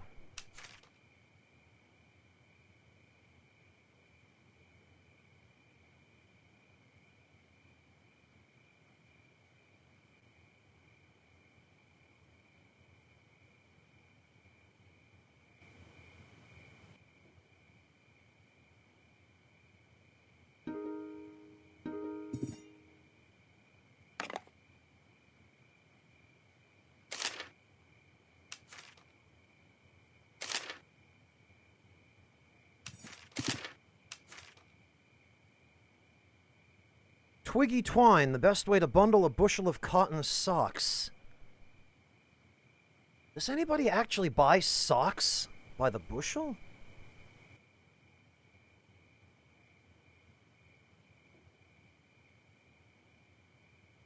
Well, whatever. Something approaches as you slumber, huh? Oh! A dog man, huh? Well...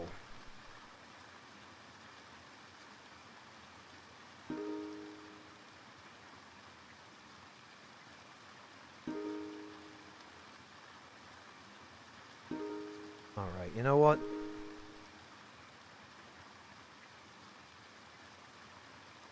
Fallen, we're gonna...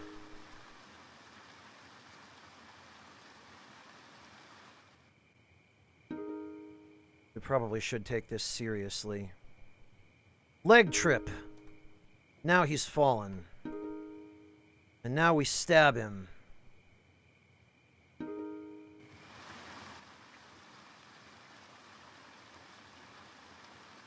Goodness sake.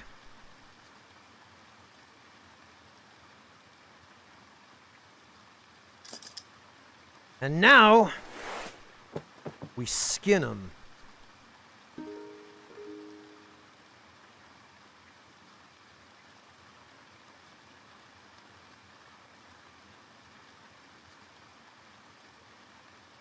That coat will fetch a pretty penny. Yeah, I am, Clint, just slightly. Fortunately, I have something for dealing with this.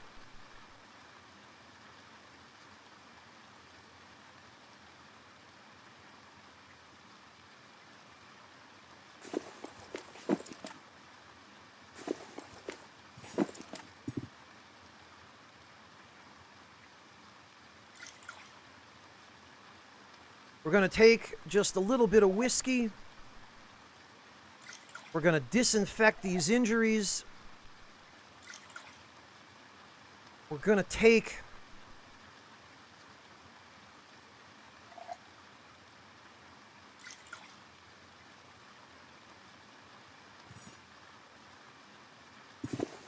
just a little bit of cloth.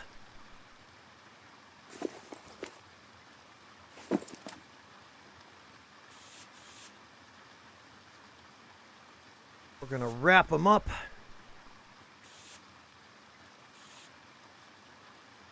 And with what's left of the time we have during this turn, we are going to make some roast dog man.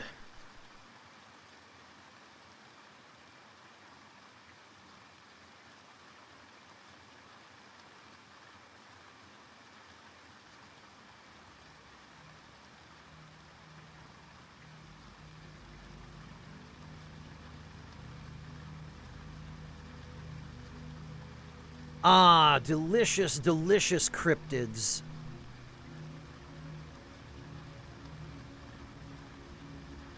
Oh, so I did, Clint. Thank you. I really wish it were a little bit easier to, register the click on those.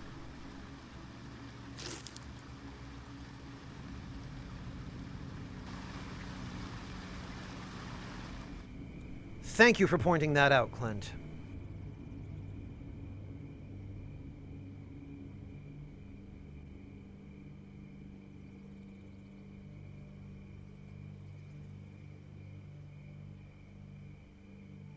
Boy, the game really starts to chug when it has a lot of items it has to load into the crafting screen. I probably should get rid of what I'm not using.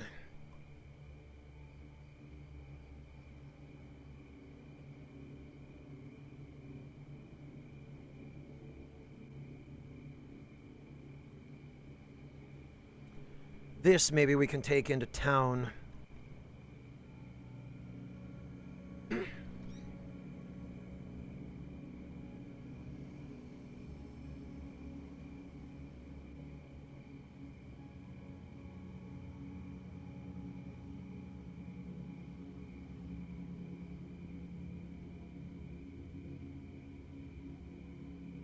All right.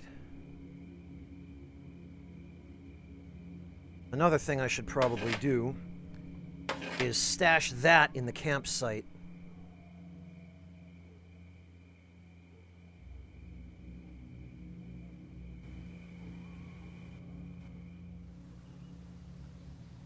Okay.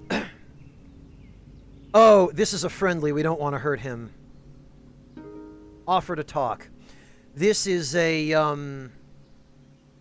member of the Anishinaabe tribe. You can tell because they wear that war paint.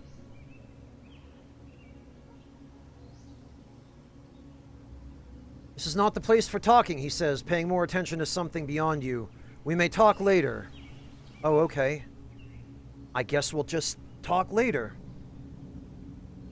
Oh, and we could bring our nice, tasty Dogman steaks to the Anishinaabe. All right, yes, let's do that. Let's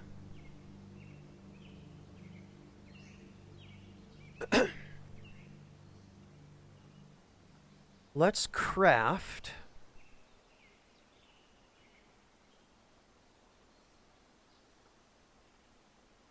where is it?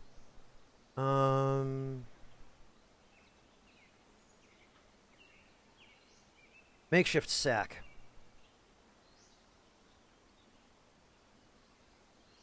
Alright, this can go here.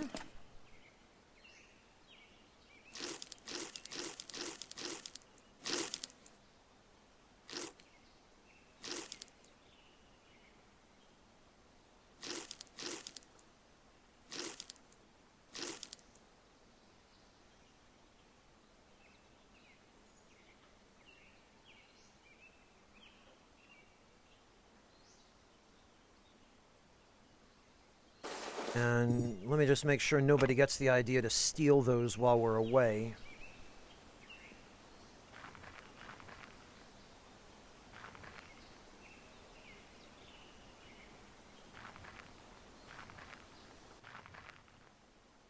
Returning to the forest surrounding the ATN, it doesn't take long for the Nuke warriors to intercept you. However, this time you were taken to an area nearby where a small group of travelers has assembled. This group is then led through the ATN perimeter forest towards the village. Your guide leads you, probably intentionally, near enough to see a pitfall being excavated, and then warns you not to stray. The group stays close, not wanting to wander into a snare, and close to an hour later you begin hearing the sounds of the village. Excellent.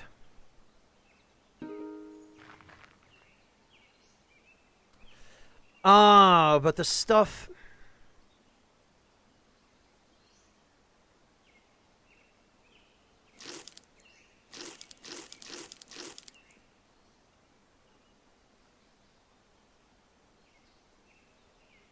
The stuff still didn't...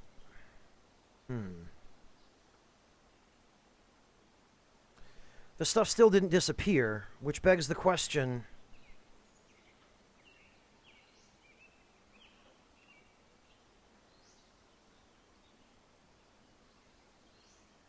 Vertigo, it looks like the trader either has limited inventory space or... Clint, let me ask, does this ever refresh?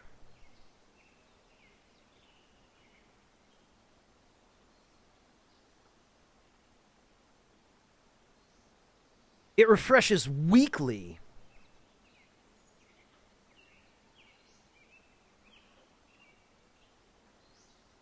Or every 3 days.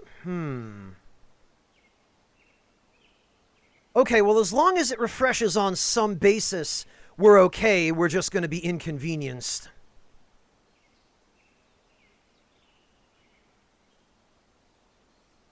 Oh, congratulations on doing the right thing, Floofin.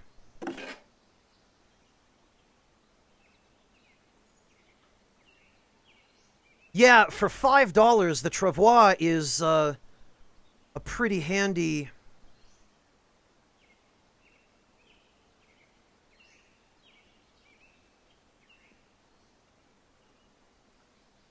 Pretty handy way to carry some stuff.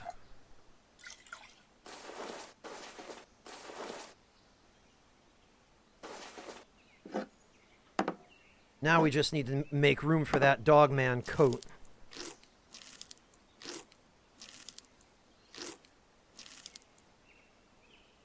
Which I think that should do.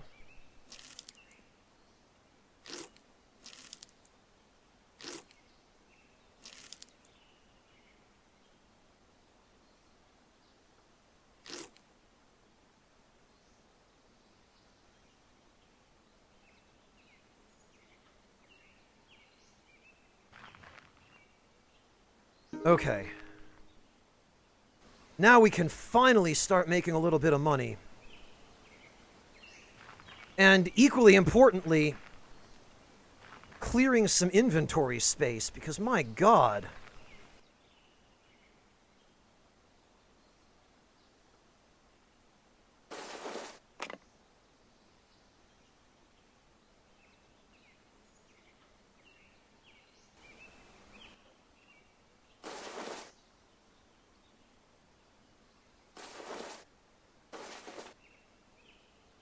Yeah, okay, so hang on. These are 5 wide.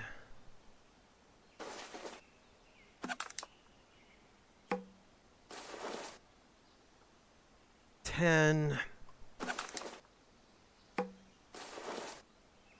15. Okay.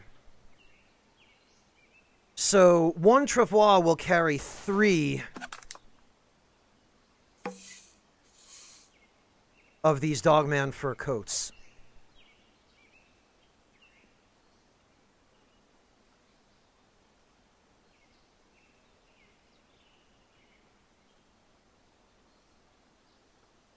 Ah, good, Floofen. Well, I'm glad to hear that.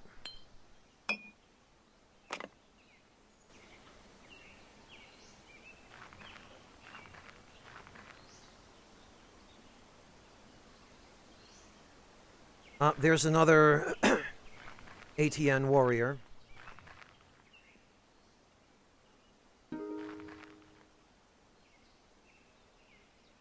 All right, now... There we go. Now we're doing all right for money.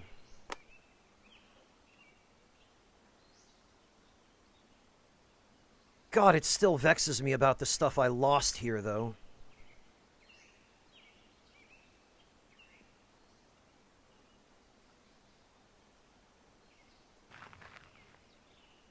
Whatever.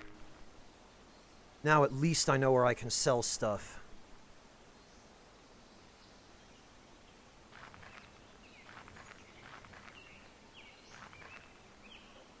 Rather more importantly, now I need to scout a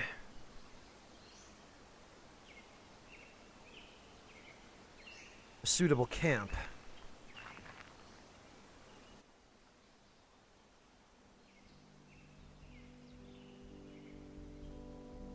Oh, and this building already gives us nearly maximal shelter and sleep. So I think this is where we're going to set up.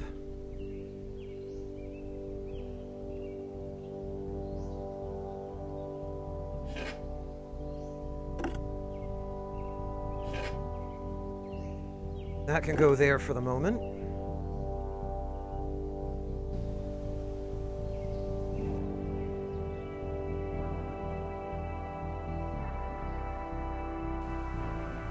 We're going to come over here.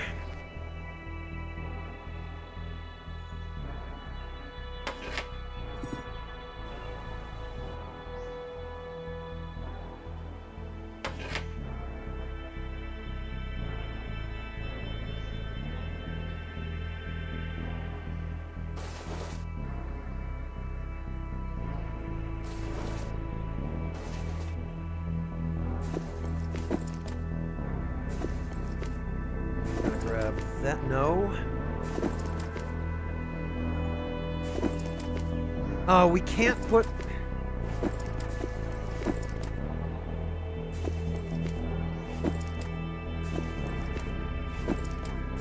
Can't put the sack in a backpack.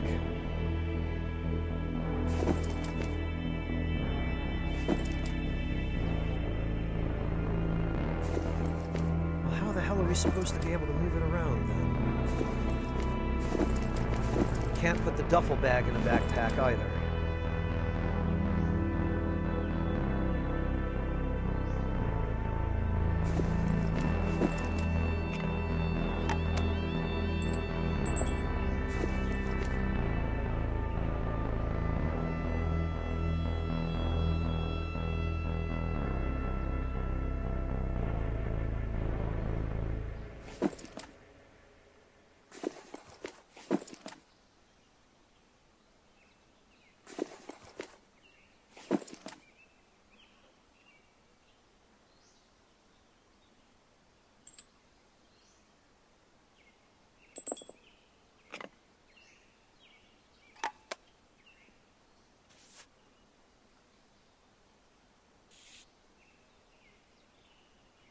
Yeah, you know it, Vertigo.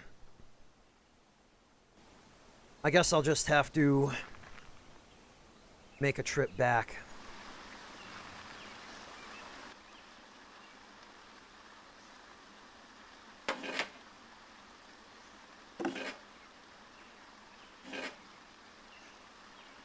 Right, that'll go there for the moment.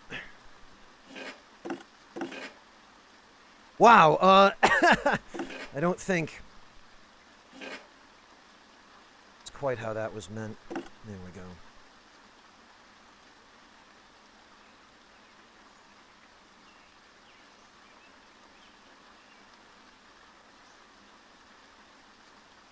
Alright, first things first.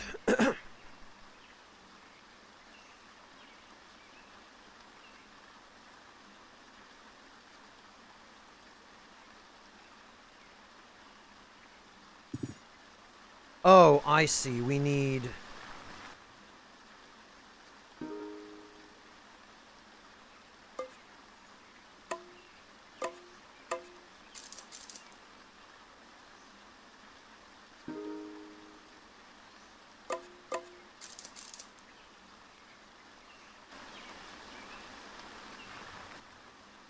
Okay.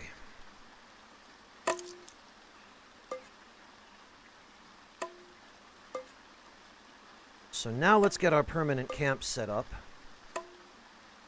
These we can leave outside the campsite because nobody's going to take them.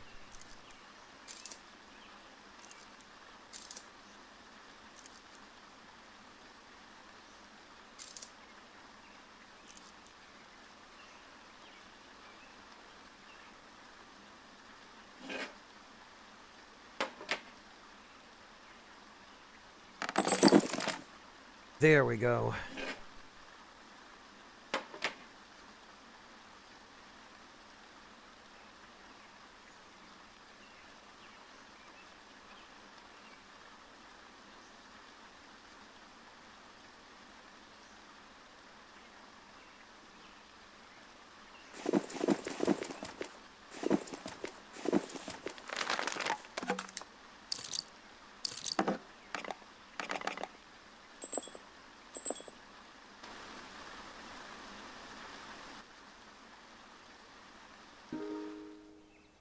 Another freaking dog man, huh?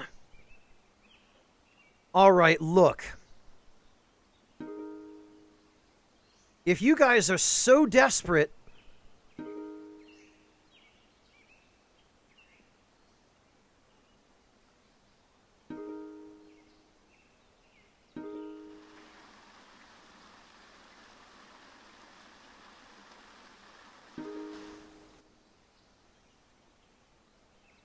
to give me more coats... Oh, I can't deal with that kind of visual presentation, Vertigo. I know my tastes in gaming go back a long way, but they don't go quite that far.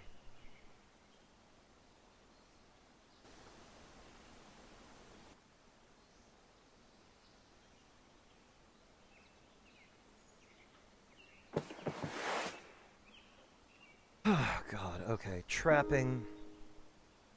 This.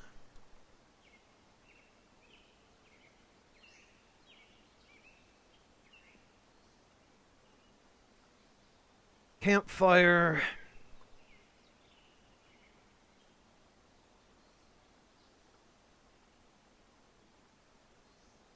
Clint is right, Vertigo. I am not used to playing modern games with a keyboard. I mean, I played computer games when I was a kid with a keyboard and mouse, obviously. There were no controllers for them then. There were joysticks, but those weren't the same.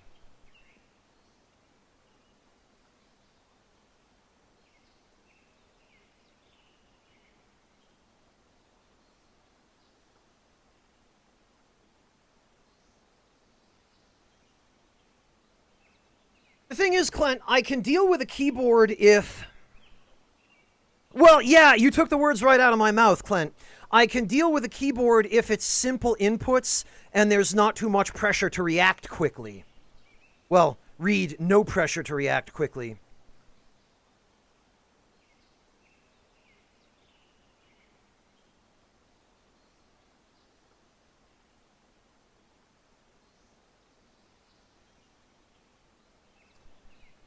Because...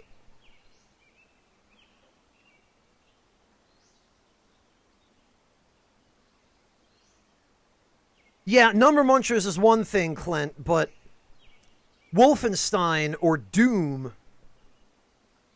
No, I can't process keyboard inputs that quickly.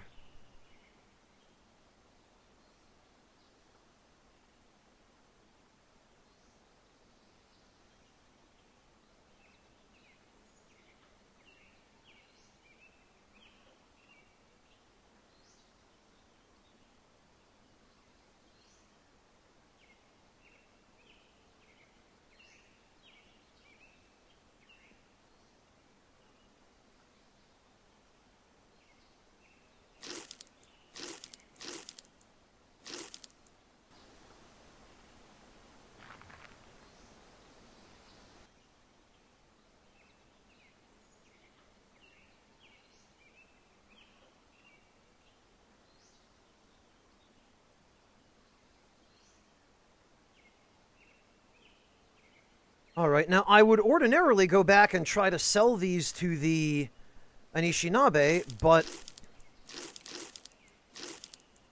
I don't think...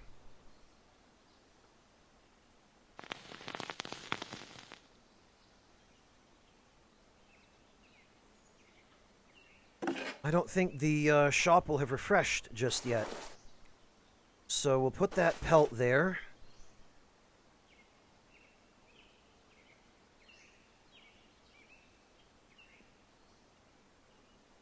We will now, finally, craft our tarp shelter.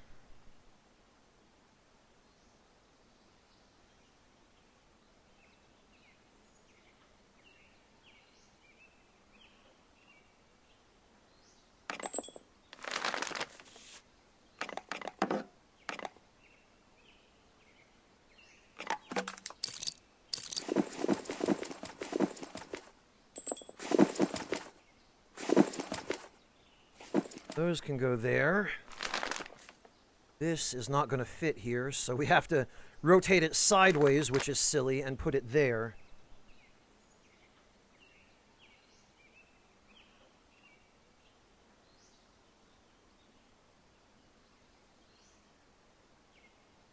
All right.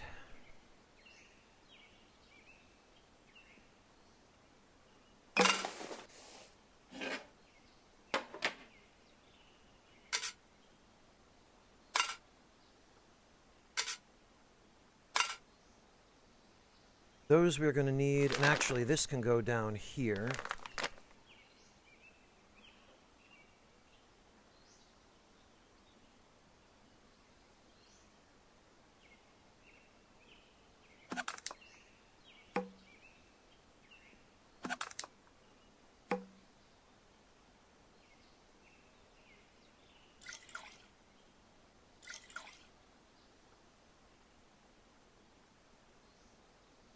All right, next order of business is we need some noise traps.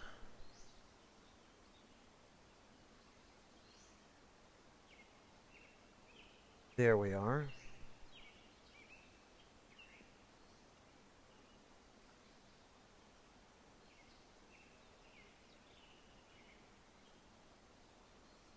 Wait, what? Why would it take...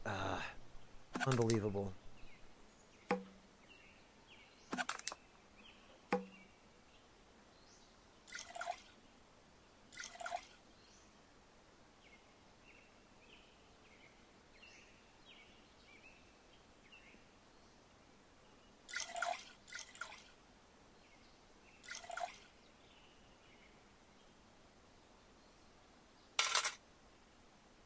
Okay. Those are going to go there. And that will max out our alertness. This sleeping bag can go here. And that will max out our sleep.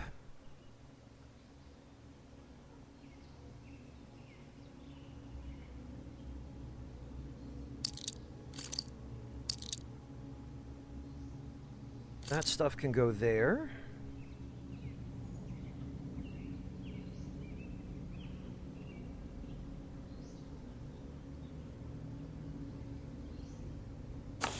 that crap we can empty out.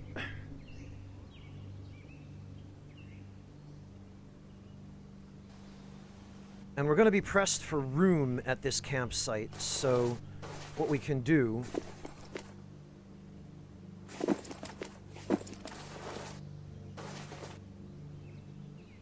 is we can put all of our thread and our crafting stuff into these backpacks.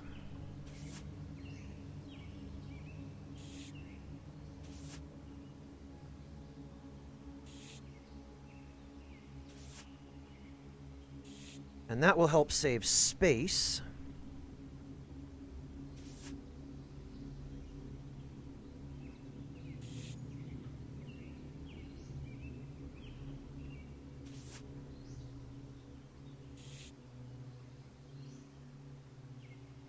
Actually, no, we only want stuff in there that's going to be used automatically.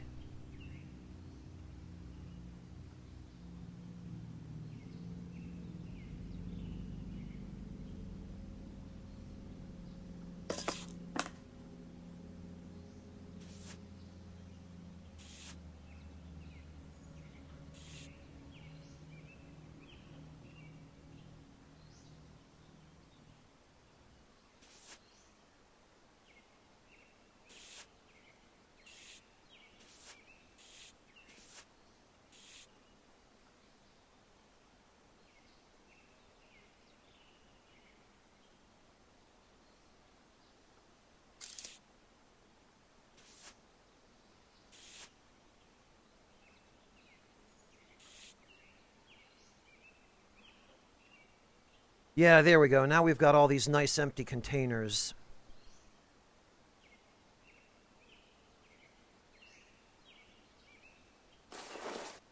Ah.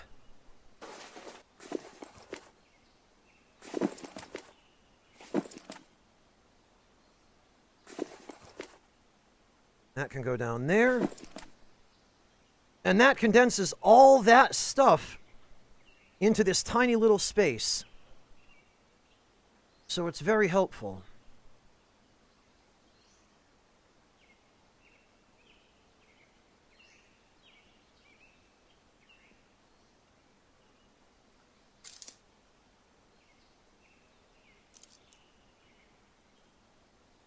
I think we really even need these.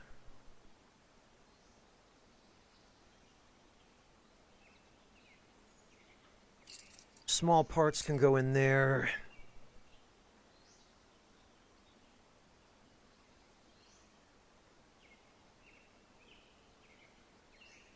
Actually, no.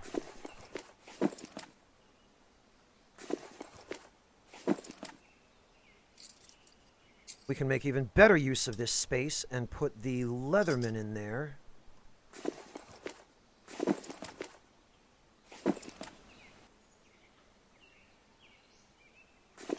Because I'm pretty sure we can't actually do anything with the small parts because we don't have mechanical or lockpicking skills.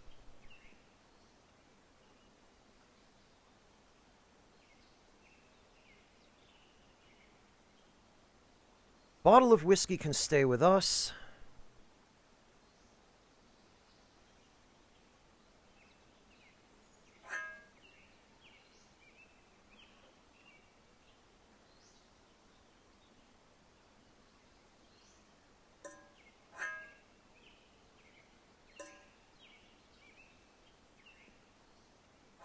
There might even be a way that we could consolidate more of this stuff. Like we can put that there. This, the nanorobot medical kit, I found purely by dumb luck. I found it on the corpse of somebody who'd already been killed. And I'm not sure who it was or who killed him, but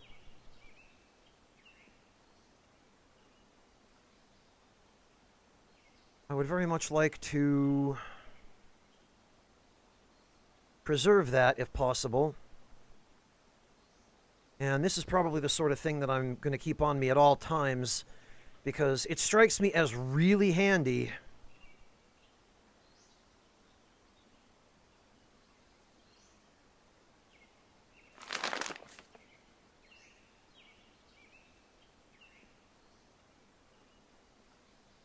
And actually, the tarps should probably stay with us.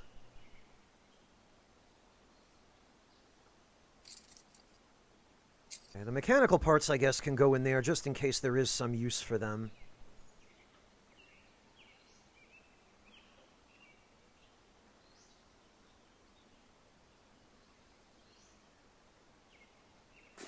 And the rest of this, I guess, we'll just have to fill up as we go.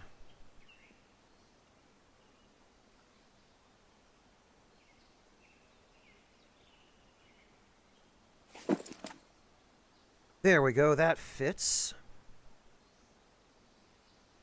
The backpacks I want only to have stuff in them that we won't need to access manually, because accessing stuff manually, as you've seen, is a pain. It requires us to go into the backpack and then take stuff out, and it's just really inconvenient.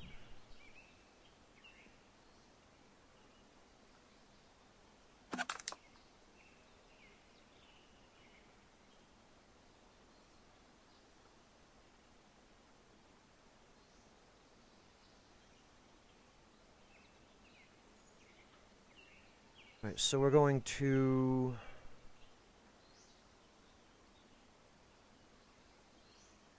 We're going to put our tannin tea there for the moment. Going to take our water tester.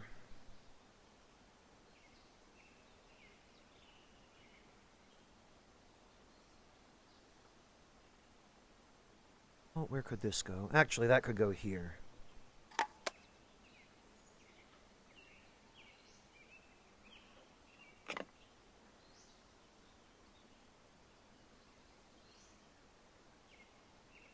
Hello, Kia Elf. Welcome.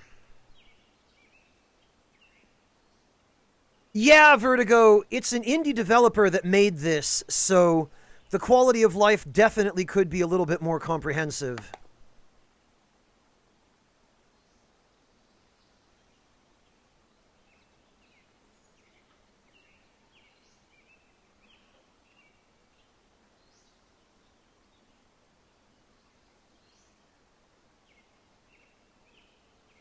That being said...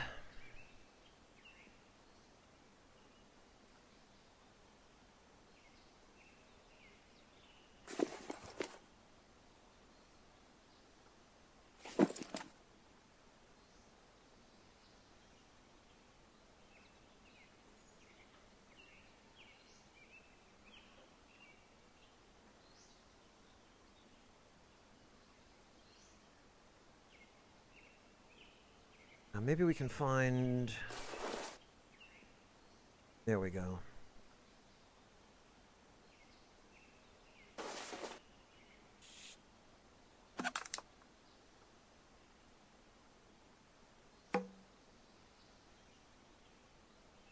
Right, we've still got our bullets there. I think for the rest of this... we're pretty much set.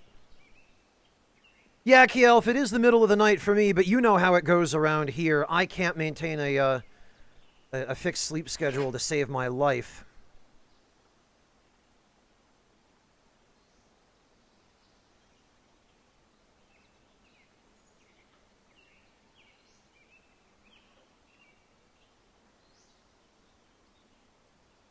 And actually, we can just put the sled up against the wall there.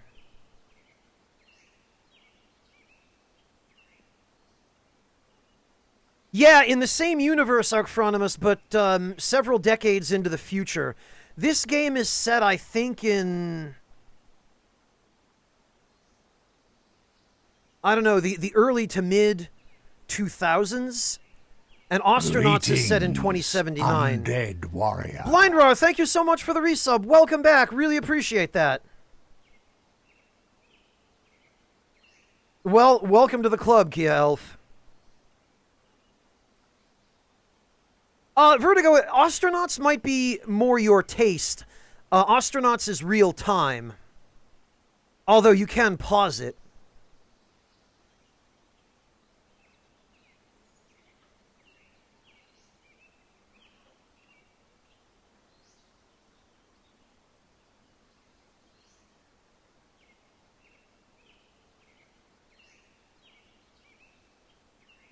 But Astronauts right now is still in very, very, very early access.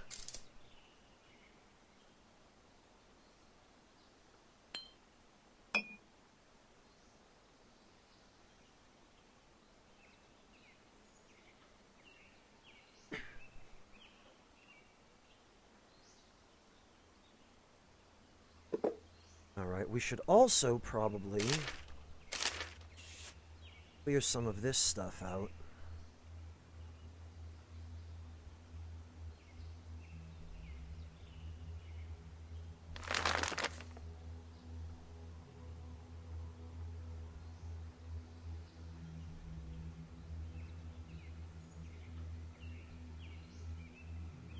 I don't know that we need to really be carrying night vision goggles that we can't use.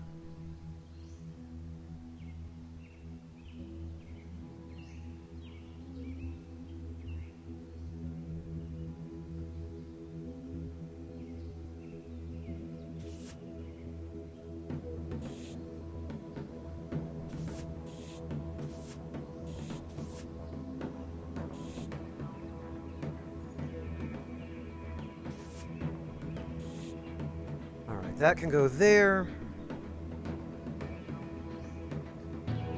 Now we can use what's left of that small string.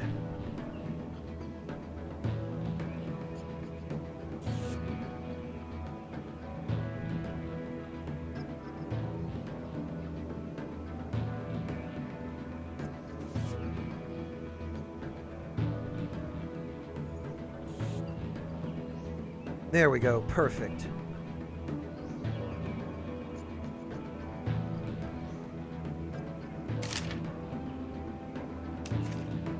That can all go in there.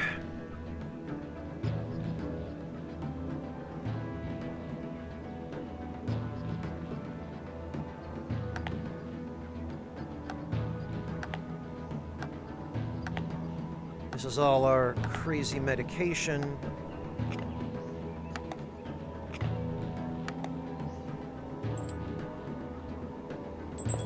And our spare bullets.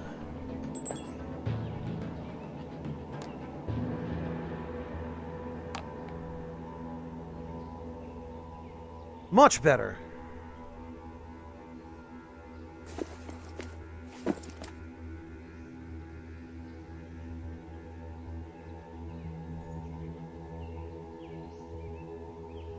And actually,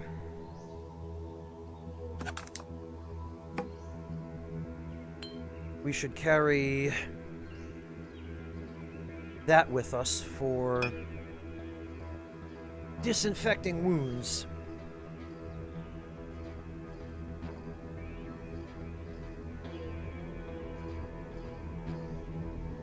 Well, Vertigo, I've been playing this on and off stream. You have to realize that.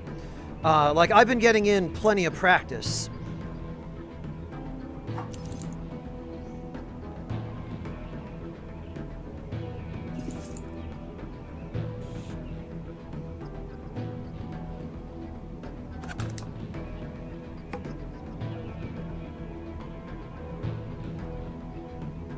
Although I've still nowhere near truly learned it.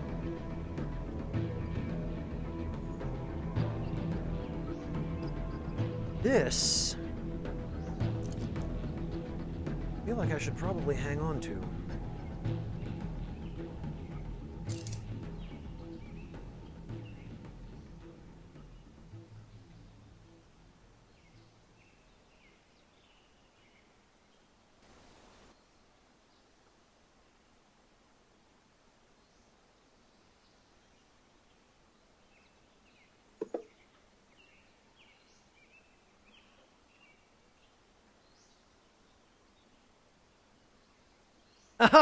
I really appreciate that, Vertigo. Honestly, I wish more people agreed with you on that, because viewership for these streams has been really low. I guess not too many people have an appetite for these sorts of games anymore, which I suppose I can understand. There are those who would argue that this genre hasn't aged well, although I would argue to the contrary personally.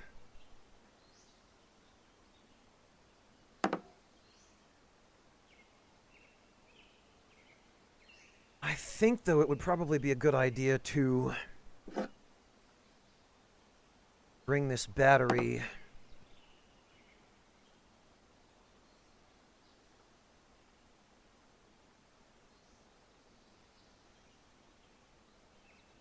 so that we can store charges. I'm glad there are a few people who do, Archfronimus. And yeah, Floofin, I appreciate that. It means a lot that people are willing.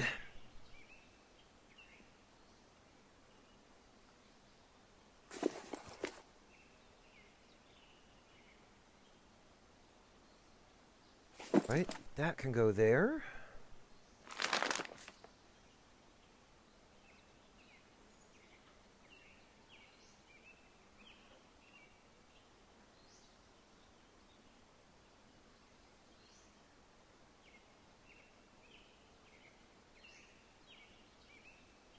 This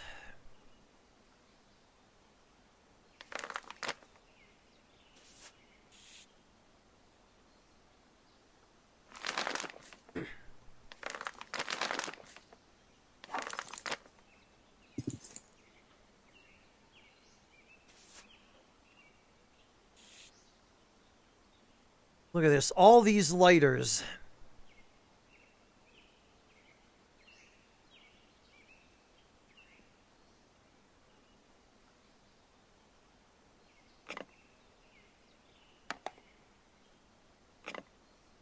I really wish that you could just combine them. Like, take fluid out of one, put it in another.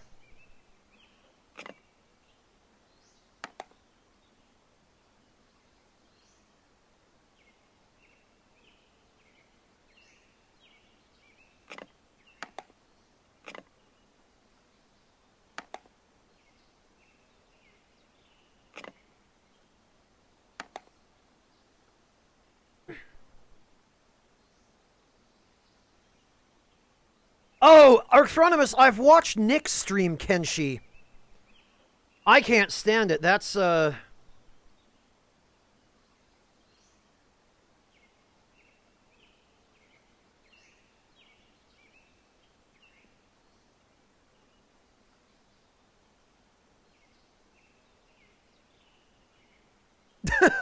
Did that happen, Clint? Oh, Archfronimus, you probably were there, weren't you? What happened? Did Pat get beaten up by a bartender? He started trying to steal weapons unsuccessfully. Ah. Oh, Pat. I mean, if it were me, I would have at least waited till nobody was looking.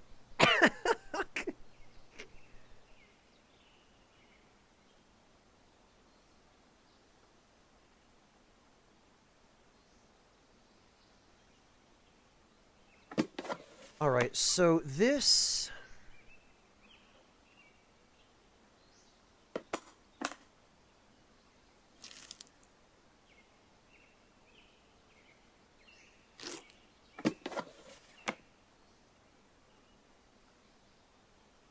Ah, there's no other good way to do this, is there?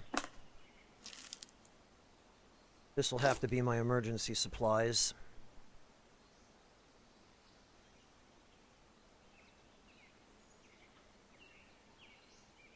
Yeah, Vertigo, Kenshi isn't really a game that does anything to teach you how to play, is it?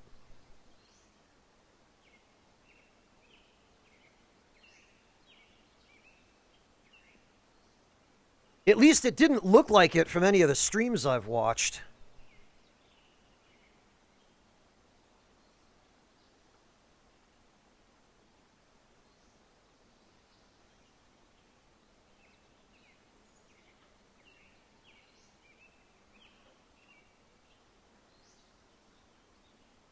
Oh, there are tutorials? Yeah, but it... Yeah, Archfronimus, that's, I guess, more what I was trying to say, is it, It seems to expect a lot of you, and... The tutorials don't seem to really Much obliged. do their job all that well. Although Clint is also correct that when people stream it, they always seem to ignore the tutorials. Just like with any game. K-Definition, thank you so much for the resub. Welcome back.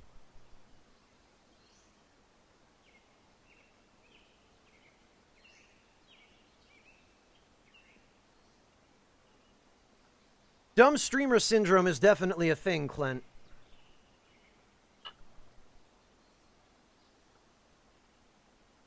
I know, I've seen it.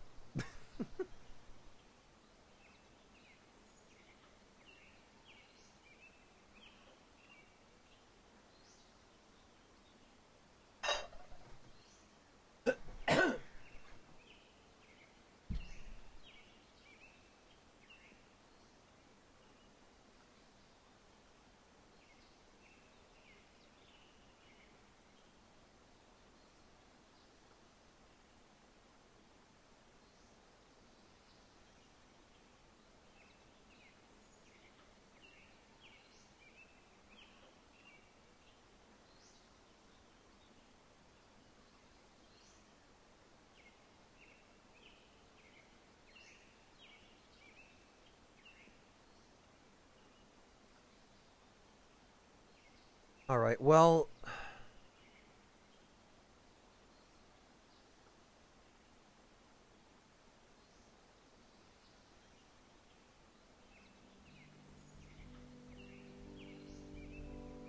This...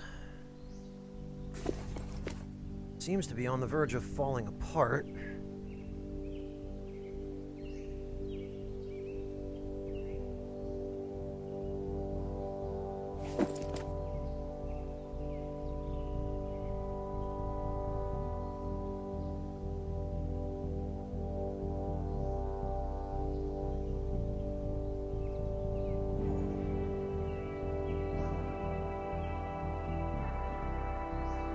Oh, Clint, is Hobbs a,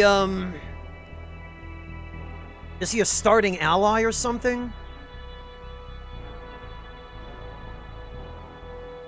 Is he supposed to, like, make the game easier somehow?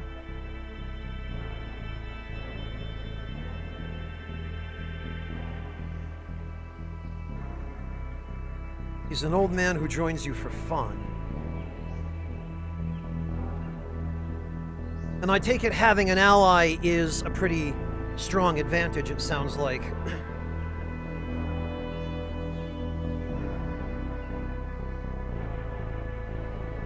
Ah, okay, he's just in it for the hell of it.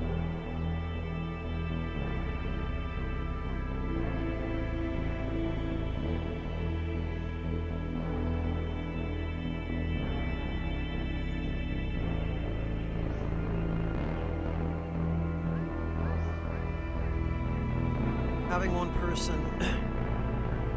Oh, having more than one person means there's someone to carry the wounded. If you carry the wounded, you can carry the wounded to a bed, which I'm guessing is, free recovery then.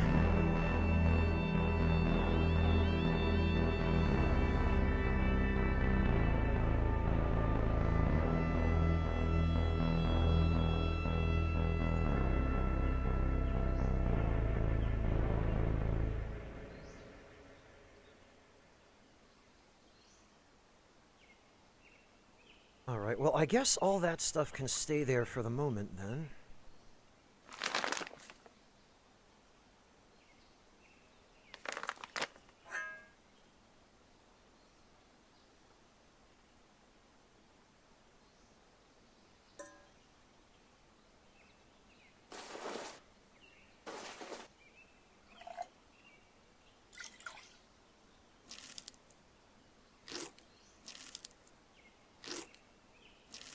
Because for our purposes...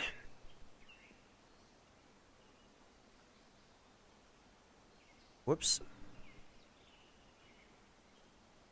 All we're really doing here is... chillin'.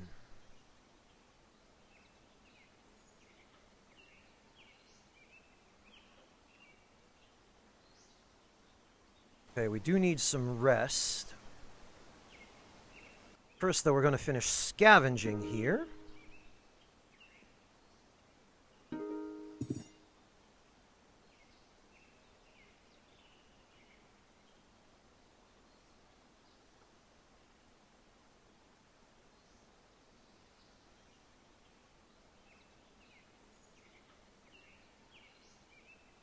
There it is.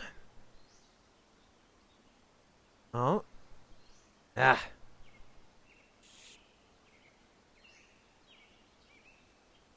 Drugs for sale. Open-air drug markets are becoming an increasingly common sight as law enforcement presence dwindles, alongside crumbling infrastructure and abandoning of neighborhoods. Many speculate that militarization of these market owners is soon to follow.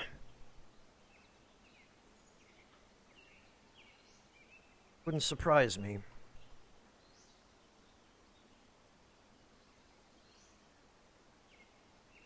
Alright. Perfect. We get full stack of rags.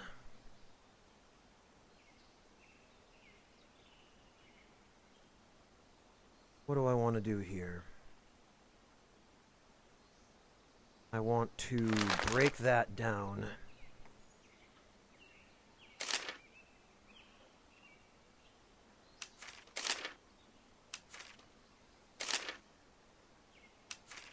That can go in there.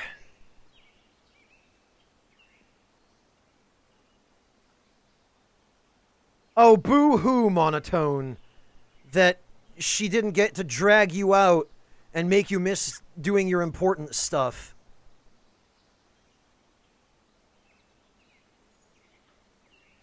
Monotone, at least some people take their studies seriously.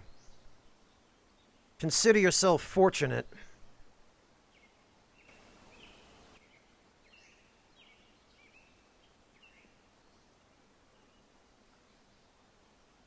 Alright, let's...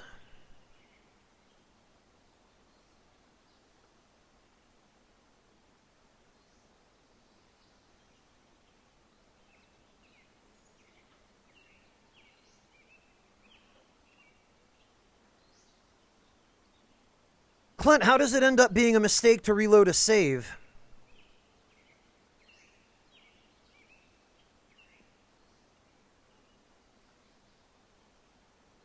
Clean rags.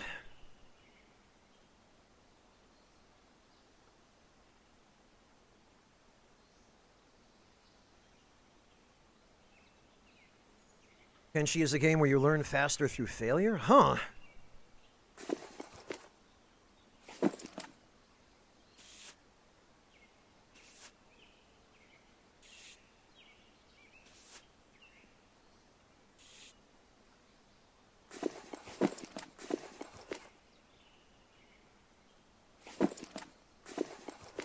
There we go. That's a much better fit.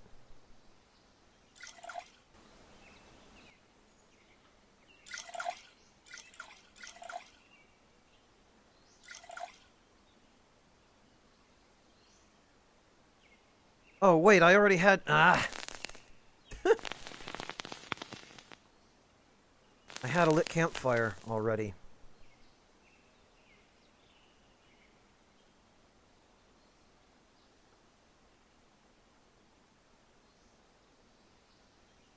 Oh, okay, Clint. It's one of those games where getting hurt actually makes you stronger.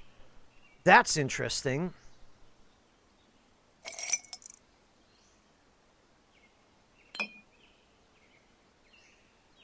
Oh, we need...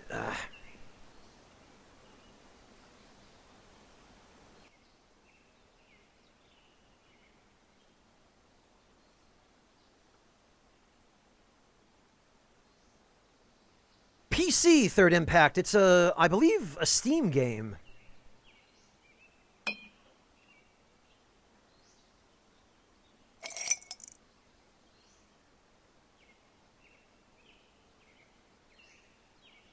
Where's that other... There it is.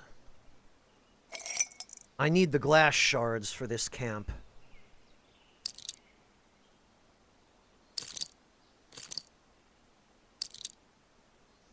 There we go.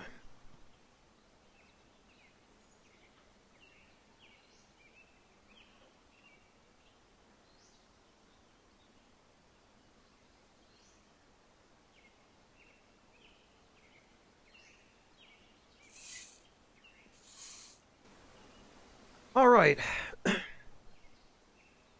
Well, good.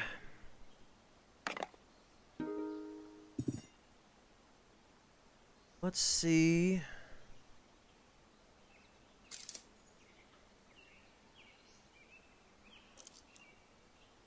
Awful lot here.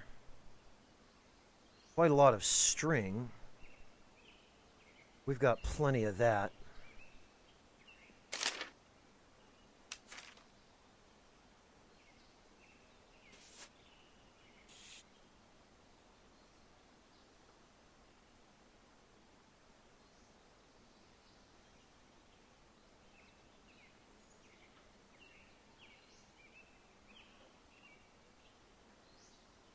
Matter of fact,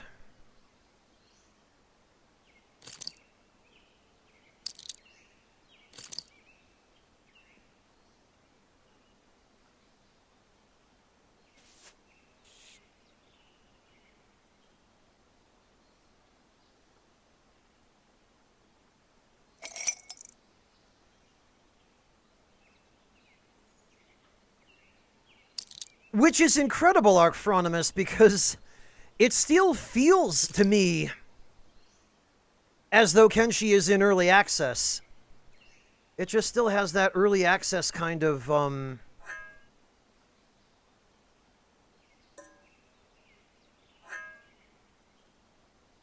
you know, vibe, I guess.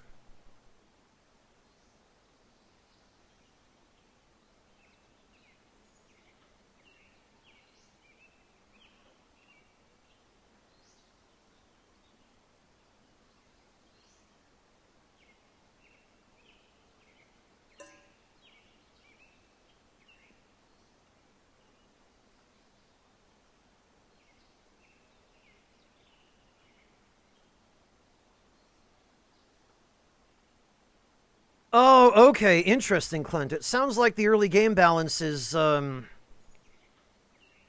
more focused on non-combat.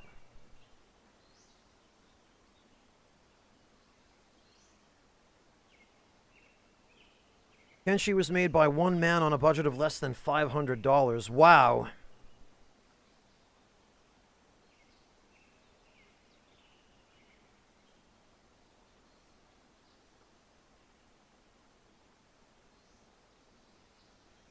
When you look at it that way, Clint, I suppose, yeah, it's amazing it even came out playable.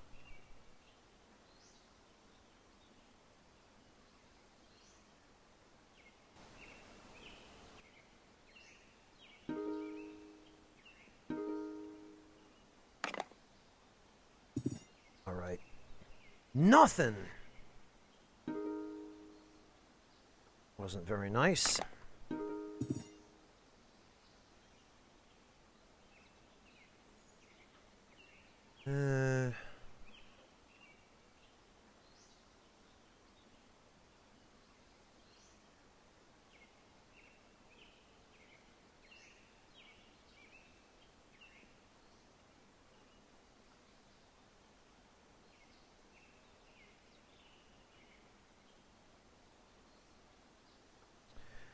Well, Third Impact, sometimes less sugar is a good thing.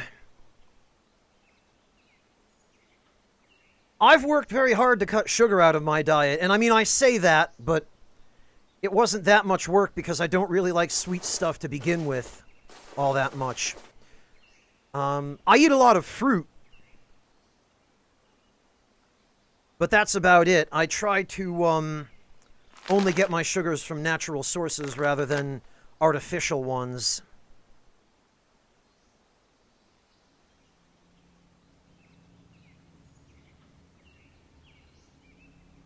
And honestly, you don't really need a ton of sugar in order to be able to eat well and enjoy what you're eating. Although I certainly understand every once in a while, if you want to make blondies or something, sometimes you just want to make blondies. Where is that shirt?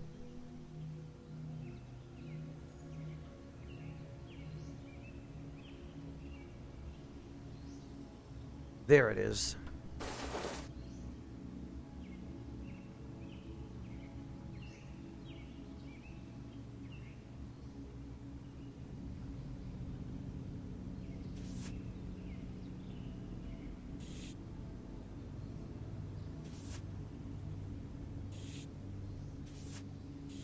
We're going to take one of those. We're going to replace that.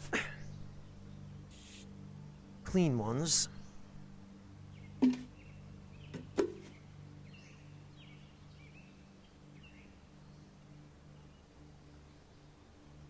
Ah, okay, Clint. Thank you for the link. I will have to have a look at it later for obvious reasons, but...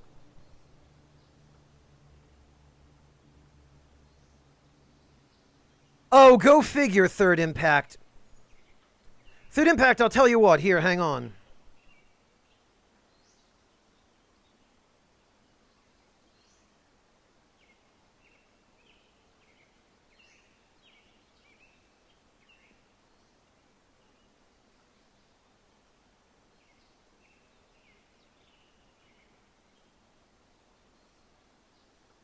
Third Impact, use this so you don't have to deal with that problem. Trust me when I say you won't be hurting me by doing so.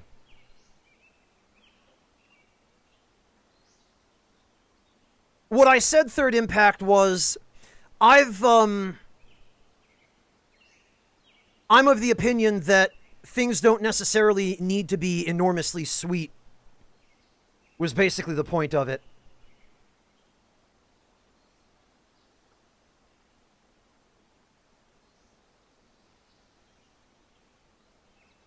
Johnny Ravenous, this game is called Neo Scavenger. It's made by a two-person American indie dev team called Blue Bottle Games. And it is a survival scavenging game. Oh, Clint, was he able to get a budget and a team together for the sequel?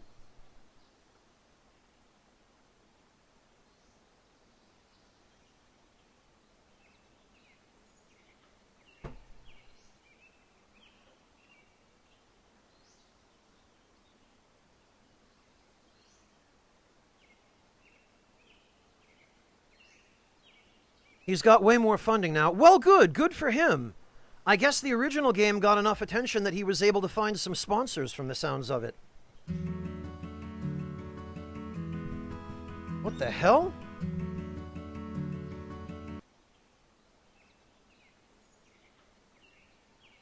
Alright, anyway.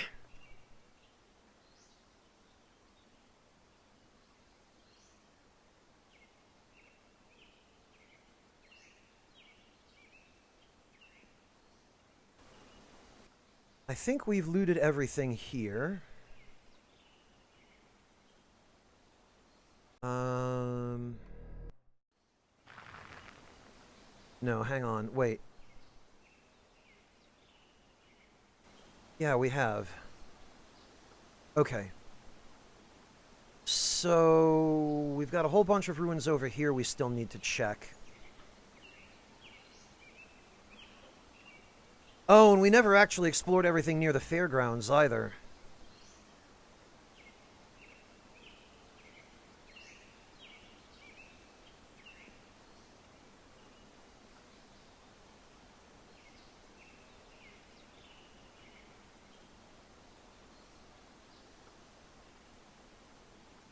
Okay, well... let's check out the rest of what is over here, then. And honestly...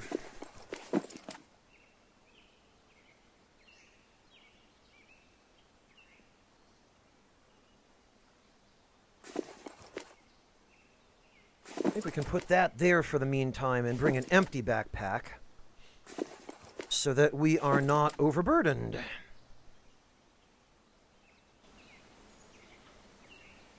Because being overburdened costs moves, and we do not need to lose moves. It is very inefficient losing moves.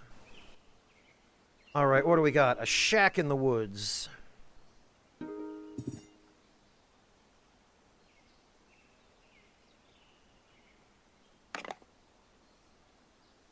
We found quite a few bullets.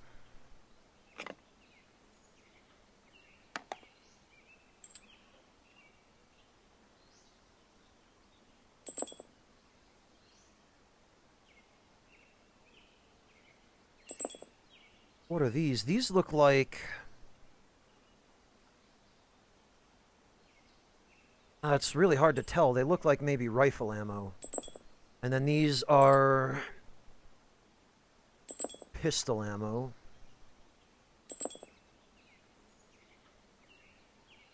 But not the same kind as those. Bloody hell.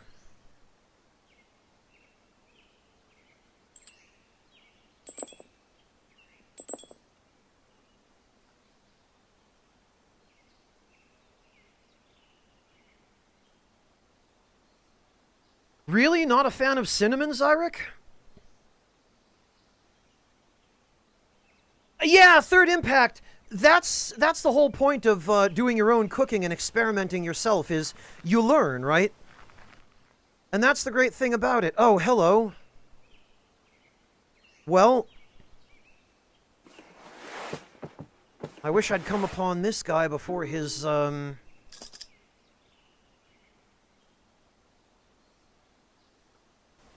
before he decayed quite so much.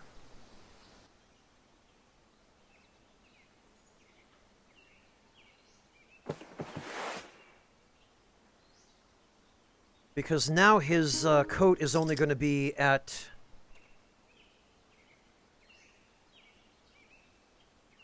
Yeah, 57% durability.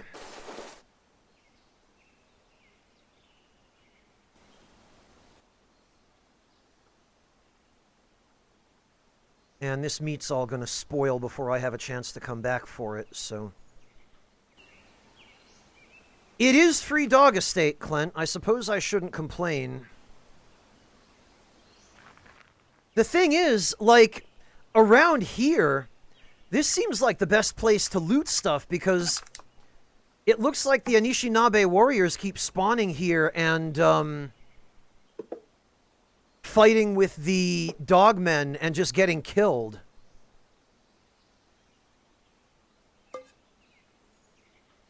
And dropping all their crap.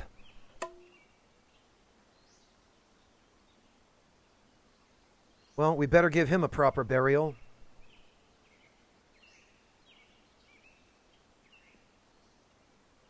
Oh, I'm sorry to hear that, Zyric.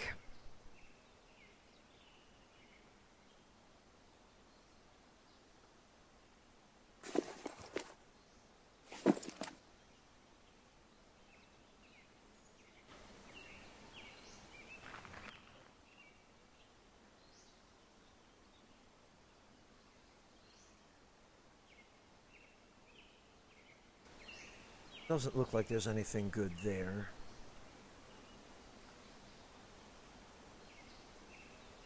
And we probably would be well served by heading back to camp, hiding, and getting some sleep.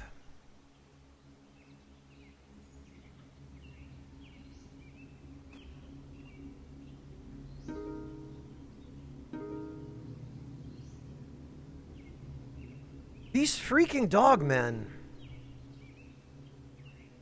Dogman is stunned. Now let's headbutt him.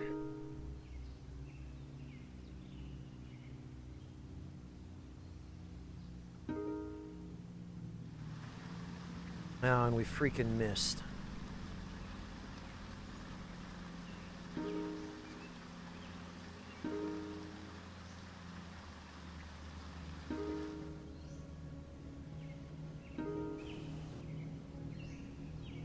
Well,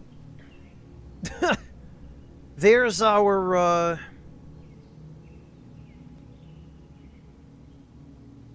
nice new dogman coat. Boy, these guys just keep showing up and showing up around here.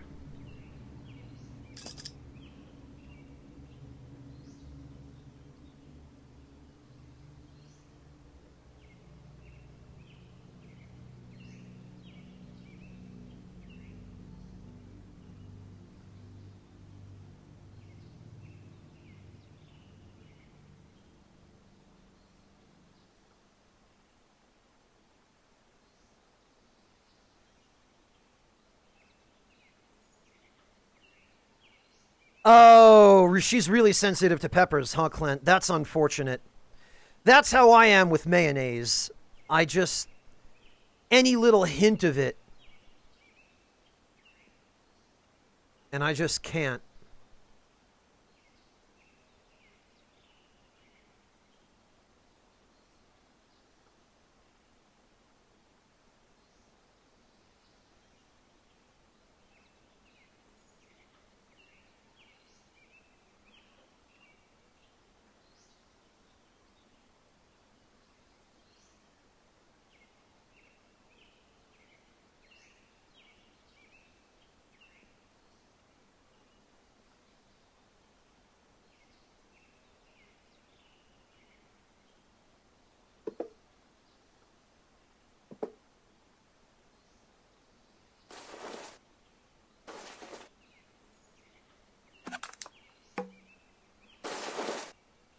What do you mean I don't? Oh, I know why.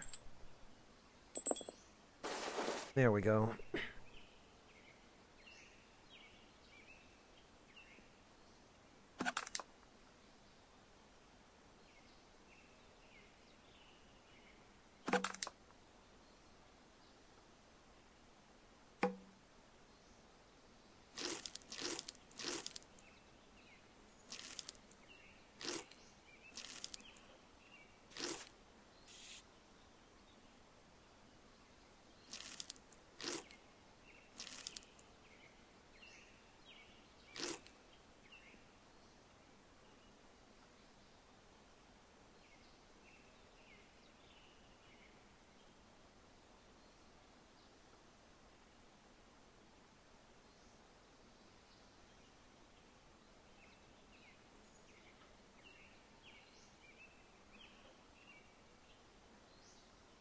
Oh, you know, Zyrek.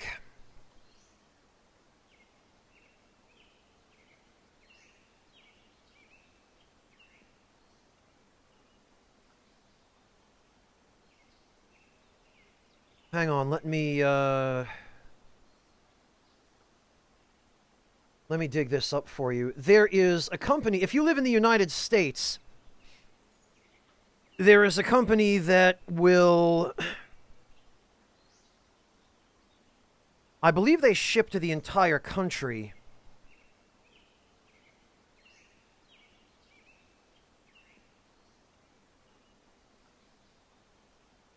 Here we go.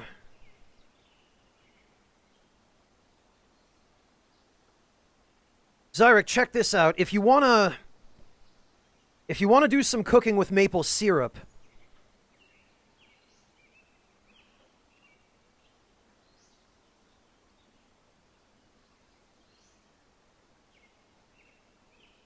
have a look at this. This is a company called Run Amok Maple. They produce very high quality maple syrup, and they offer not just the standard stuff, but a whole wide variety of flavors as well. And I've had some of their maple syrup before, and it's fantastic. I was able to bring a bottle of the pecan wood smoked maple syrup back to Germany with me. And let me tell you, when I make maple glazed carrots, that stuff, the smoky flavor that adds to the carrots, is incredible. I haven't tried any of their other flavors. Yeah, you can, Zyrek. I can't speak to any of the others, although I did also bring back a bottle of the vanilla... The bourbon vanilla infused one, and I think I got one other one. I can't remember exactly what it was, but they're fantastic for adding flavor above and beyond just regular old maple syrup.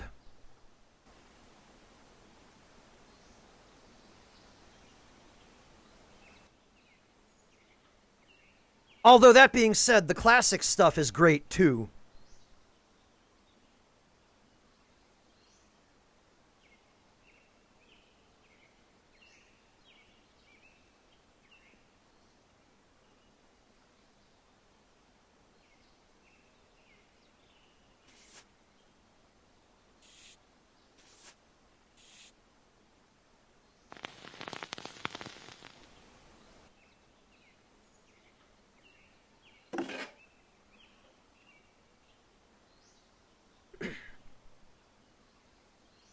Man, I've already got more of these stupid dog skin pelts than I can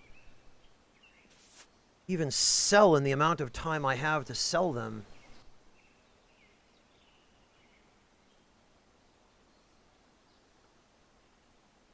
Oh, welcome back, Monotone. I'm sorry to hear that.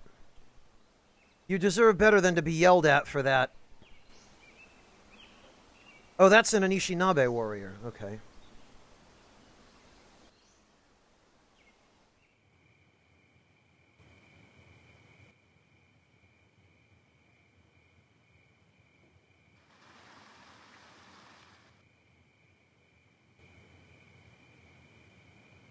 Zyric, you should give it a try. I've been really impressed by the smoked stuff.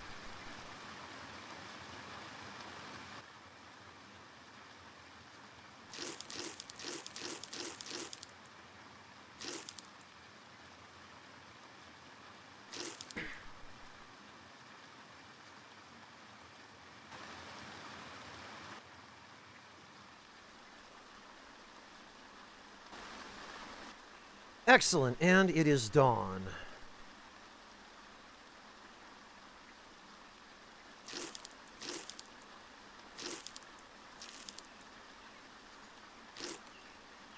Well, at least I know I don't have to worry about going hungry around here with all these dog men. My God.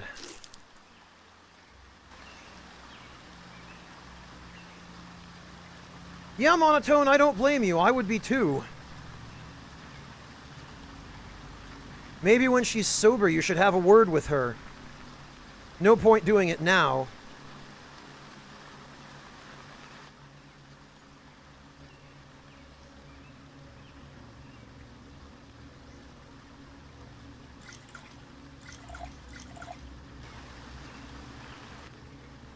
Man. I could just sell nothing but salvage over here and be in perfectly good shape.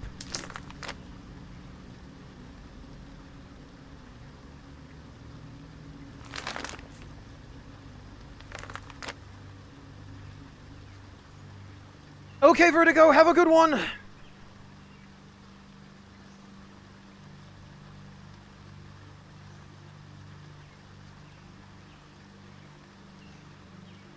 Oh, buttercream frosting is great, Third Impact, especially if it's nice and light and not too,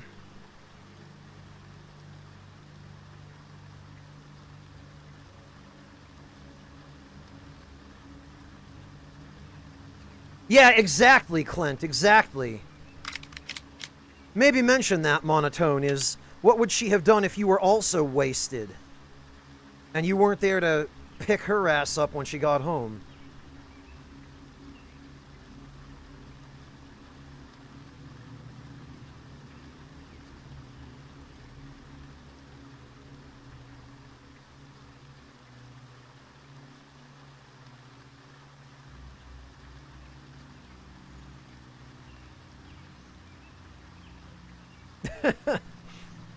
Jeez, Monotone. That is why I don't have a roommate. Because I can't deal with that kind of shit.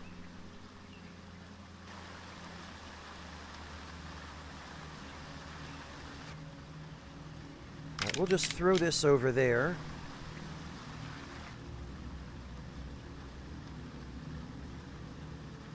Arrow crude piercing. Oh, we need ranged skill for that, though.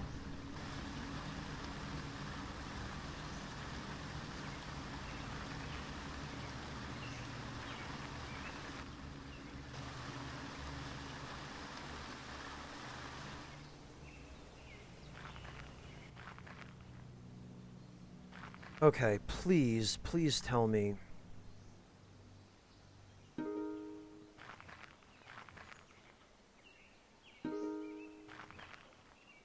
Ah, good, it did refresh. Excellent.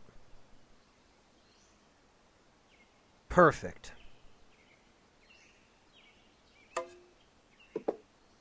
In that case, we can sell back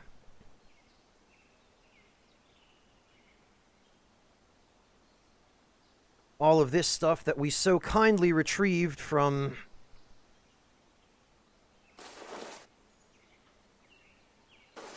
the wilderness on behalf of the tribe.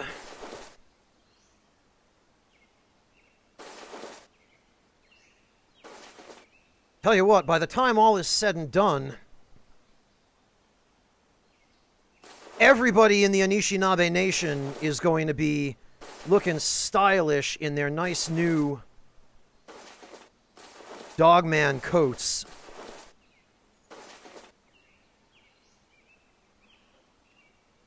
And we are going to have quite a nice amount of money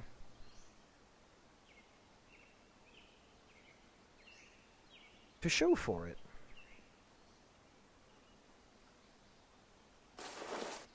Actually, though, maybe we'd better make room for that gun. Oh, if we can. I think we might just have room for the gun.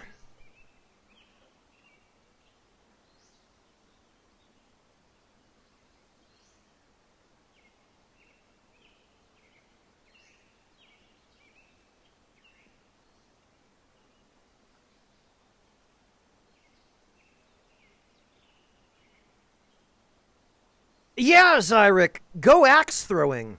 Ask Monotone all about that. He'll tell you.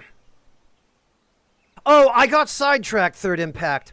Buttercream frosting is best when it's nice and light and not too grainy. It should be smooth and creamy and not overly sweet. Just a touch sweet.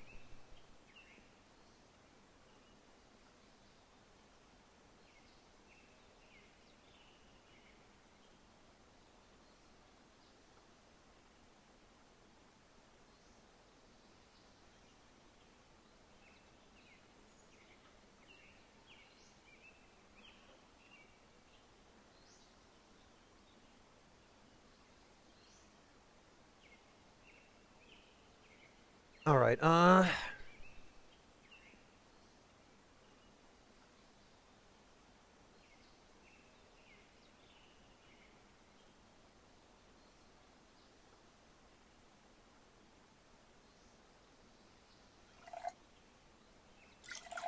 okay, that's goofy. Tannin tea and water only stack to 2, but whiskey stacks to 9.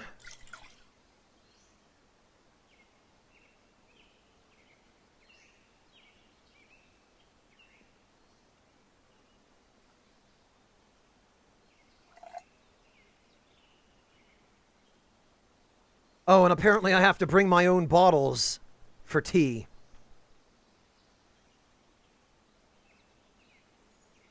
All right, well, whatever.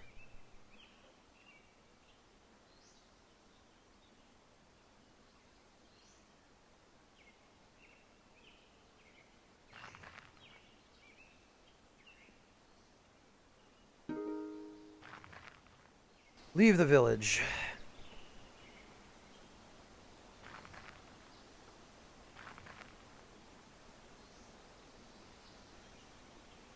Oh, wait a minute, I think...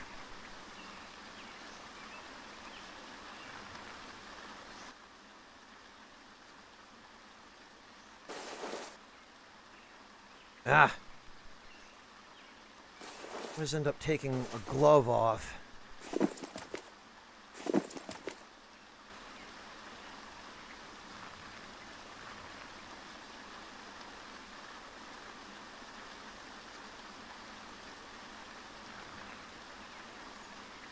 Okay, this is where that gun was.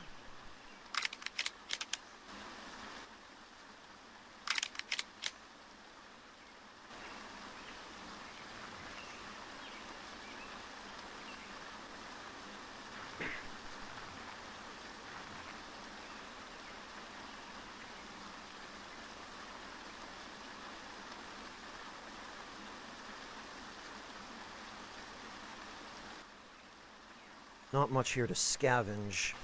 None of the good buildings, anyway.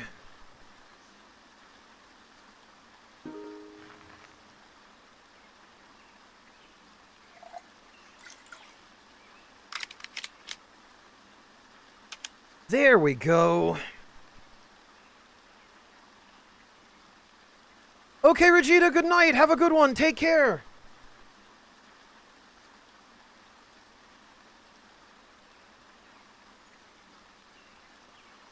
Alright, so I think our next order of business is going to be... I'm going to head back down to my other camps, gather up all the loot from there. Boobs OP. Well, there's a username that tells it like it is. Hello, welcome!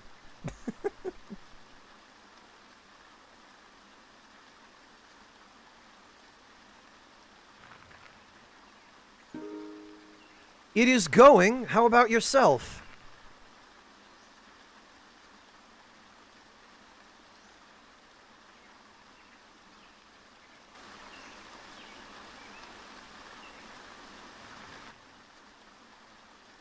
All right.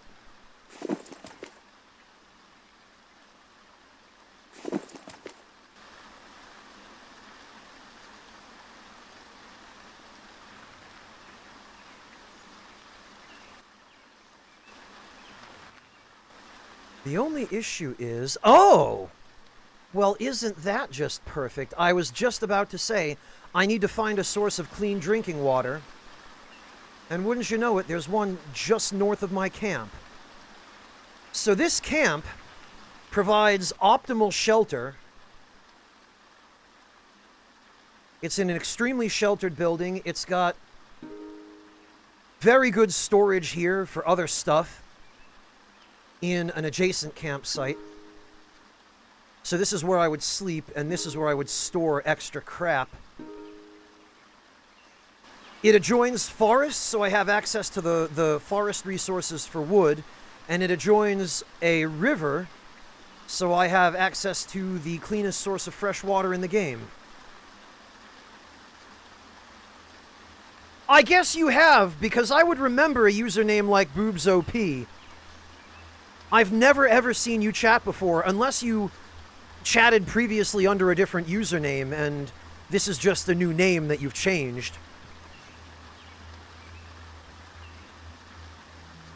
But I definitely know a new username when I see one, and this is my first time seeing yours, so if you have been lurking, then thank you for stepping forward to say hi. I appreciate it.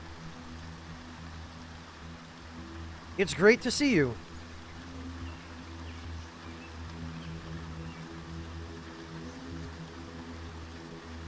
And I'm not biased or anything. It's not like I'm only doing this because I usually lurk in other people's streams myself when I watch a stream, but OP, let me thank you. Well, thanks for that. Let me thank you with the first month of your Ragtime Lounge membership for free.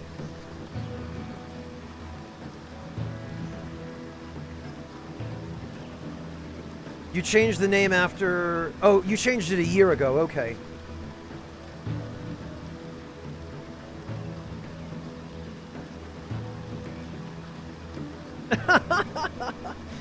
Neither do I, Clint. I guess I just always remember... Hey, Handem, welcome! I always remember people who hang out in chat because you guys are the entire reason I'm here.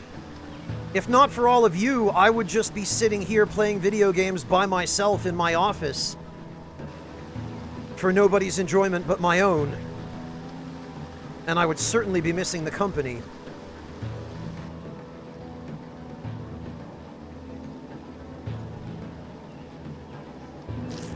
We'd probably better just eat all of these because they're going to go bad before we get back.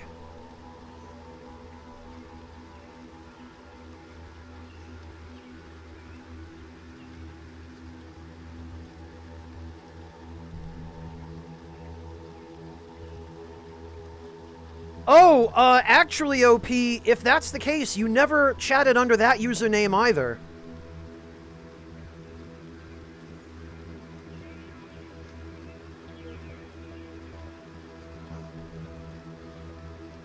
And actually, there is a way we can check, OP, because if you click on your own username, it will bring up a menu with your channel stats, and it is showing me that you've only ever posted 6 messages in this channel in the entire time that you've been following since September 9th, 2020.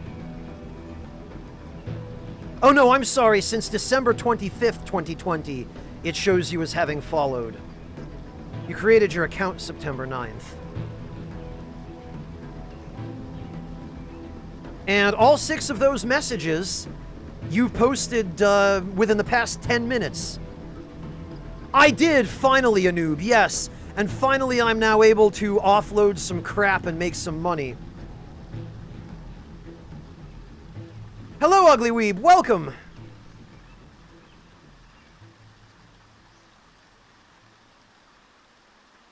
And Tyrannex, welcome as well!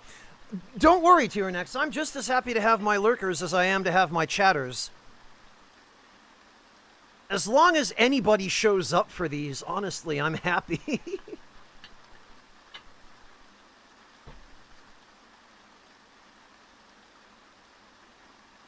Yeah, Artista, I shudder to think what Twitch is doing with that kind of data, but...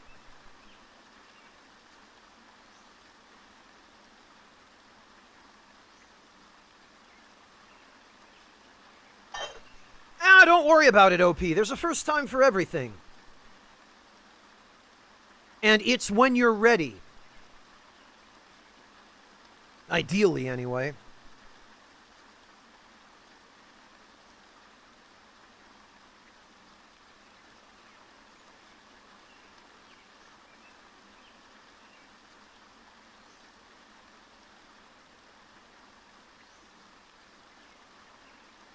Okay.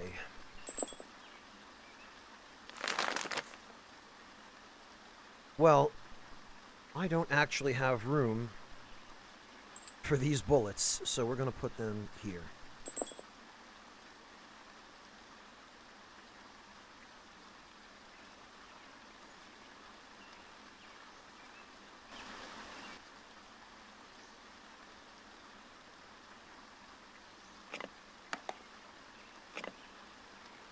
That can also go there.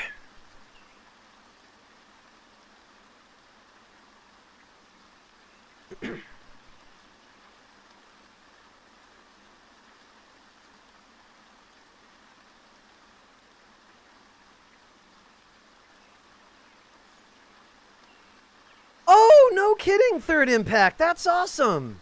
I didn't know your dad ran a pizza joint. Yeah, those caramel blondies are probably a big draw, because he can say truthfully that they really are homemade. Third Impact, that's awesome. Once you get your baking to the level where you can feel comfortable serving it at a restaurant, that's a fantastic way to make a little bit of extra scratch on the side.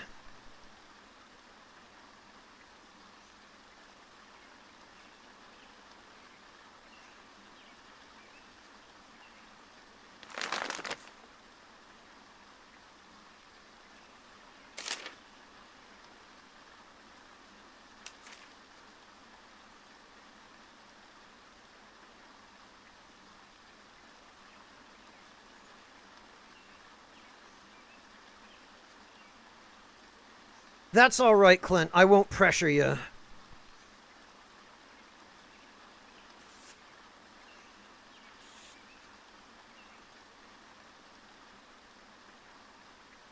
My screen name comes from the fact that I'm German and I work for the intelligence agency. Nothing complicated.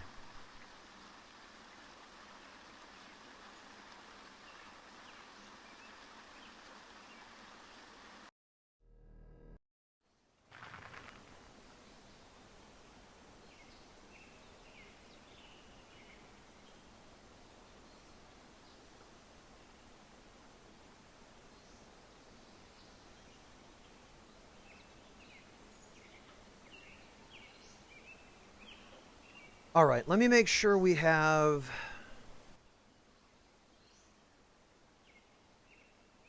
Okay, everything that we need to be in camp is in camp and secure.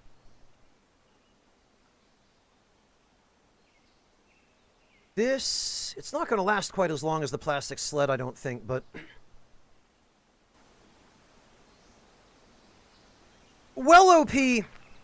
I'm not familiar with either of those games, but this is a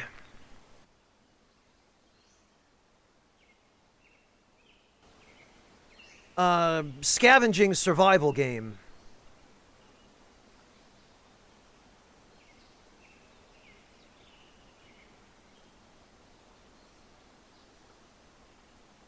Alright, we're gonna need to...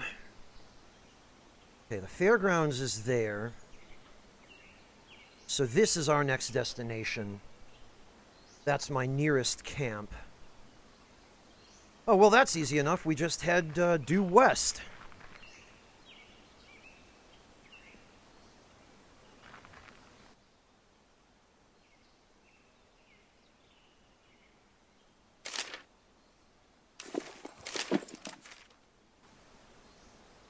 And no worries about needing a place to sleep when we get there, because... Oh, a deer carcass. I can't be bothered. No worries about finding a place to sleep when we get there, because I've already got one. Jeez, what is it that keeps killing these deer? I wonder if these are the Anishinaabe hunters, or... somebody else. Yeah, this is...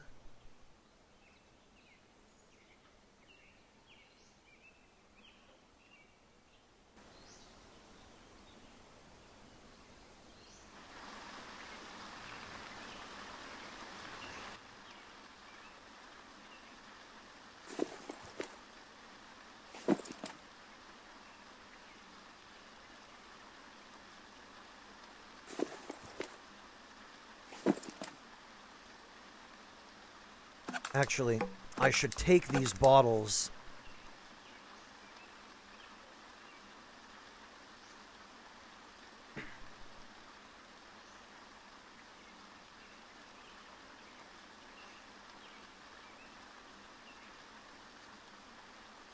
Oh! Gotcha, Third Impact. Yeah. Making a couple of batches at a time is one thing, but mass producing them for 7 locations is quite another. Very cool that your dad runs a franchise with 7 locations, though, Third Impact. Your mother is right about that, though. If you are a franchise and the franchise has a standardized menu, then people are going to complain if the menu is different in different locations. But the solution to that, Third Impact, is just have a platter on the counter with a glass cover over it, right? I imagine that's what you guys are probably already doing. Where you have them in a nice little display and people can come in and buy them for, you know, $2 or $3 each, or however much you're charging for them.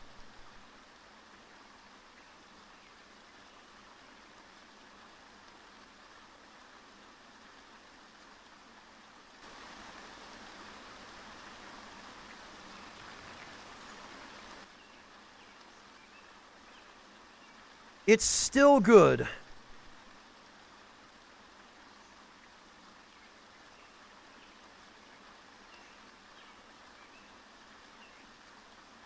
Alright, and the campsite is still intact. That's good.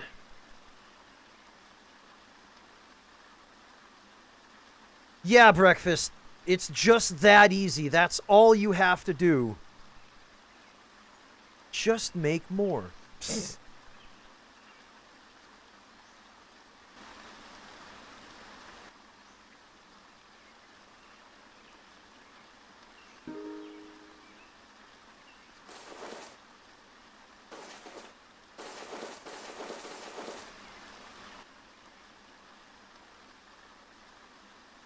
Oh, we'd do well to get rid of these.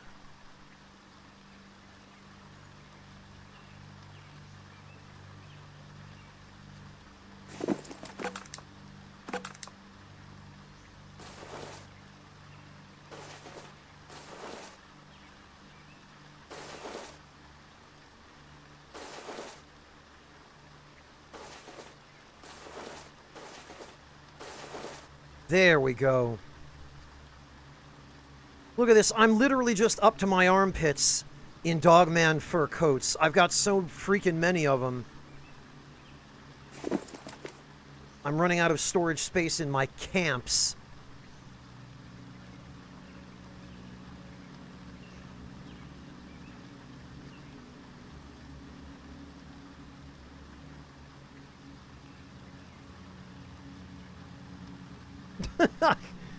Great, Clint. They're setting out 2 of the blondies at a time in containers and putting the rest in the freezer. They can be frozen for at least a... Yeah, they last quite a long time. Because that sugar helps preserve them.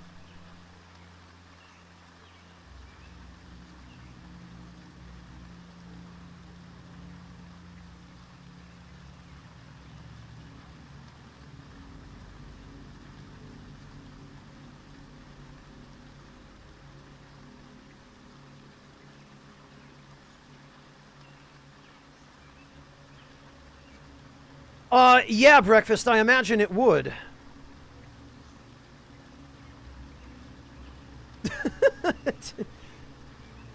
Incredible, Clint.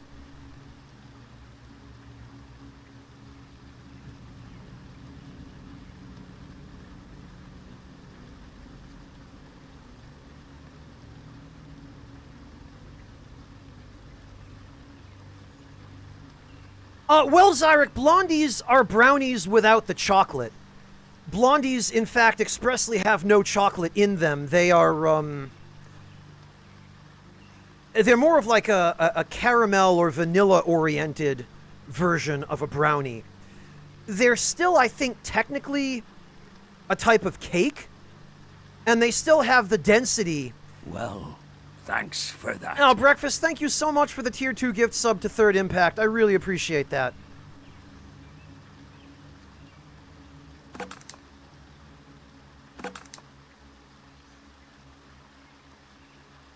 You could, Zyrek, but then it would defeat the purpose of making blondies, because you might as well just make brownies. Blondies usually have either caramel chips in them, or white chocolate chips, or else just, no chips.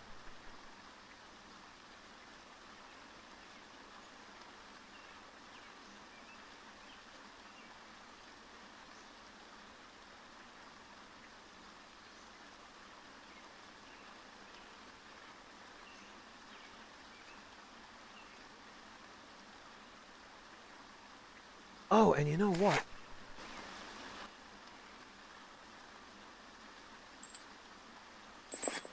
Oh, come on.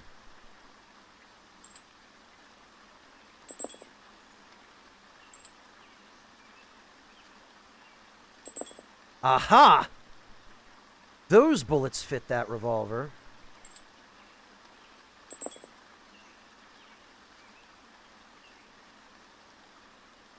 Okay, these are shotgun shells. And these, I think, are rifle ammunition.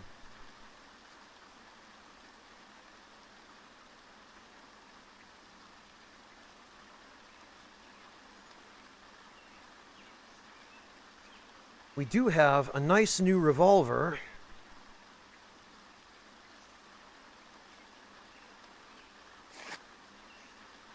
Which I might keep, actually, because it's in great condition. This rifle I think I could sell, though. The Ammo Conda? Amazing, Clint.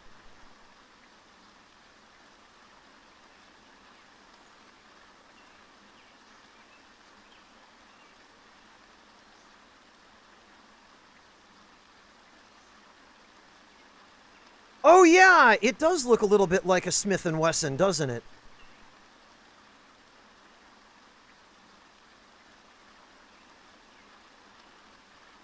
Right, well, we're going to switch to our primary campsite here. And, oh, actually, we can scavenge again. Awesome. Scavenge brutishly.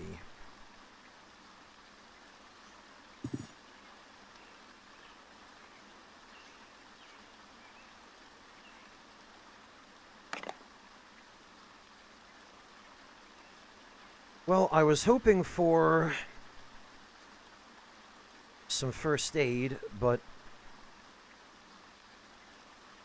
Han shot first. Goodness sake. On the heels of the revelation of the controversial Eternal Protector Super Soldier program, insurrection threatens to destabilize the industrial giant. While the official China news service not disclosing information... while the official China news service is not disclosing information on the activity, short burst uploads from civilians caught in the struggle seem to indicate a full-scale coup with popular support. Ah, so this explains the, this is also a terrible pun on the Han Chinese ethnicity. This explains the other newspaper article we found about the Chinese government being overthrown.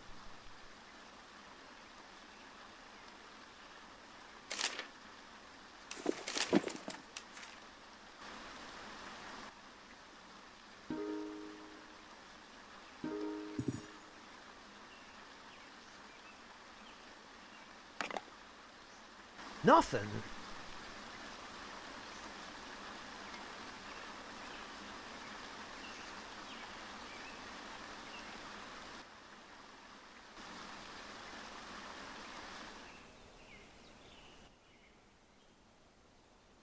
How much time do we have left on these steaks? Probably not that much longer. I'm gonna eat one, just in case. Then we're gonna hide, and we're gonna rest.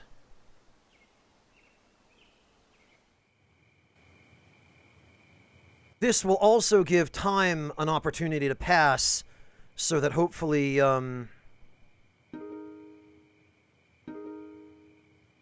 Oh, look! Another freaking dog man.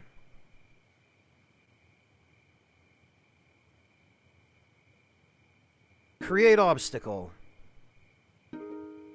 Stab him. Stab him again. Stab him again. And finish him off.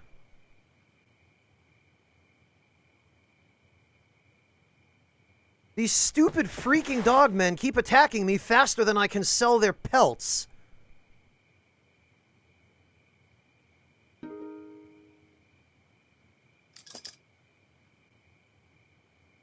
Although I suppose at least now I don't have to worry about what I'm going to eat.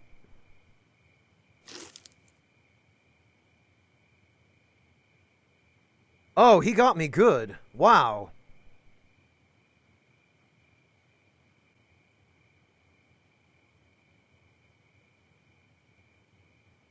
Empty out.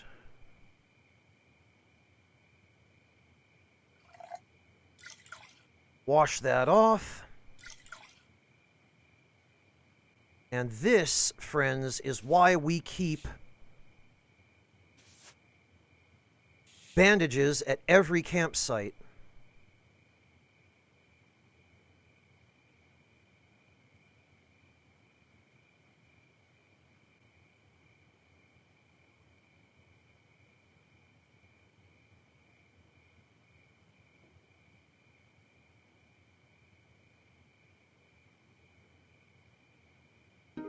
Now we've got another freaking dogman pelt that we're going to need to get rid of.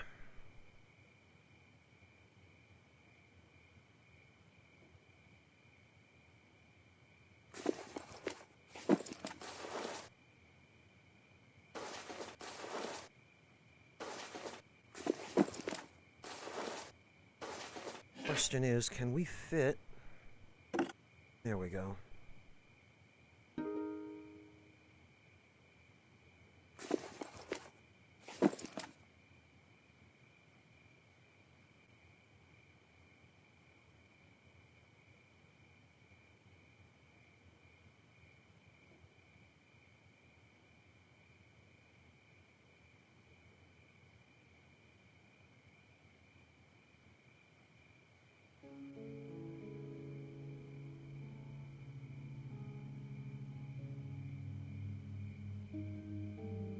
And you know what? We will use a painkiller.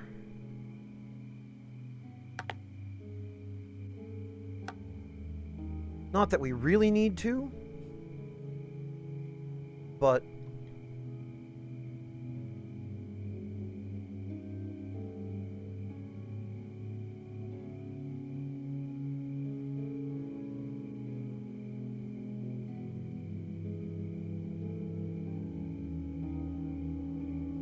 Okay.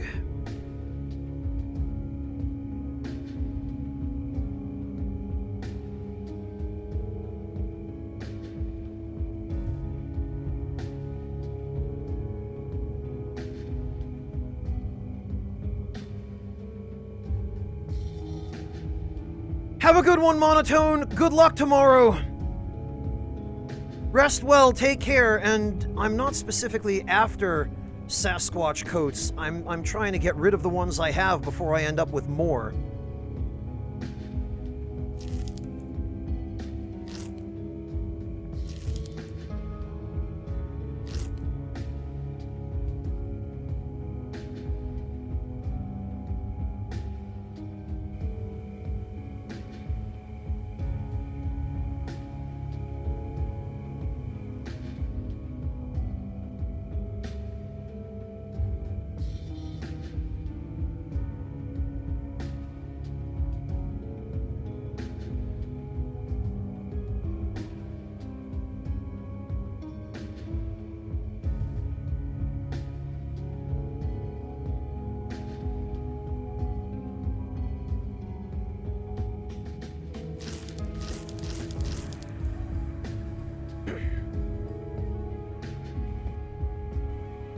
Right, so now we're going to hide. We're going to put out the fire. And we're going to rest.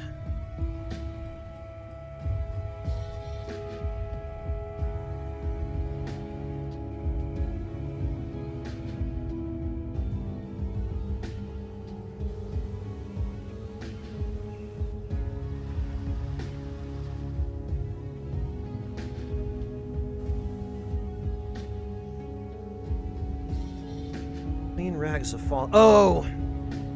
That's probably the rags I have over my mouth.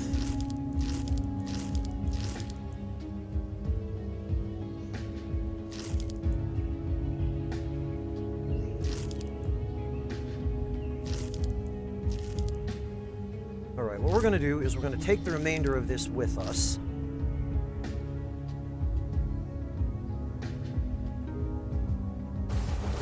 Because I think we should have enough room. Yes, we do.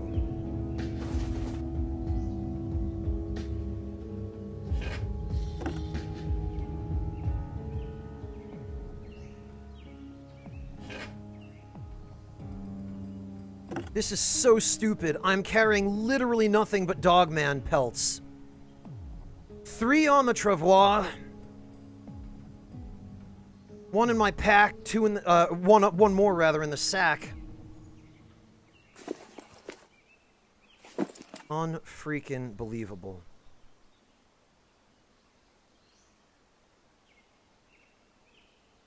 How is the durability? Oh god, okay. We definitely need to do something about that.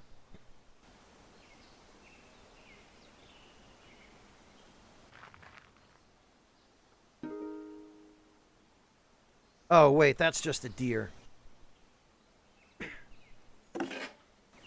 That's not gonna hurt us. Oh, another freaking Dogman pelt. Ugh.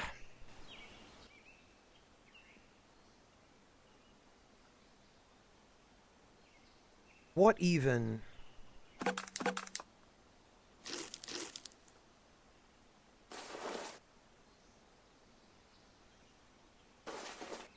Look at this.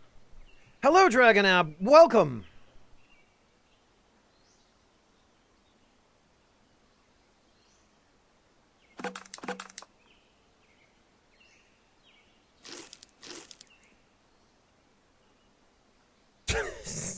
This is the stupidest. I can't even sell these blasted things fast enough.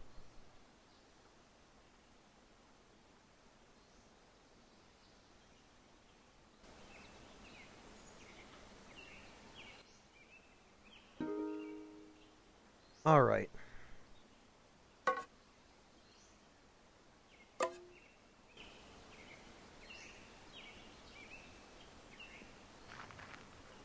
Straight back to camp. I think that was just a deer.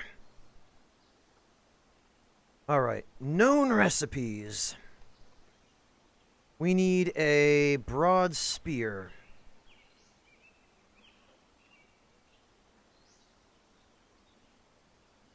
Yes, please. Don't mind if I do. 95% condition. I guess one of the glass shards we used for the tip had been slightly damaged already, but that's fine. 95% will last.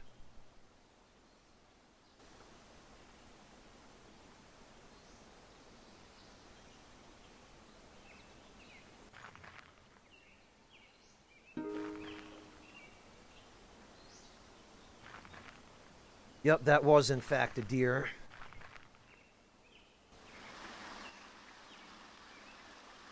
Yep, I guess the dogmen must have been killing deer here.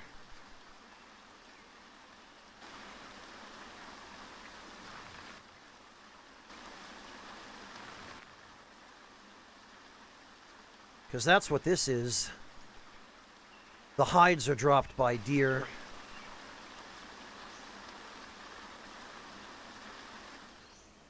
Well, we're not going anywhere except straight back to the Enclave because I do not have any room. Well, thanks for that. Oh, Zyrek, thank you so much for the gift sub to Dragonab. Welcome back, Dragonab. How are you doing? It's good to see you. I know that my usual stream times don't tend to work as well for you.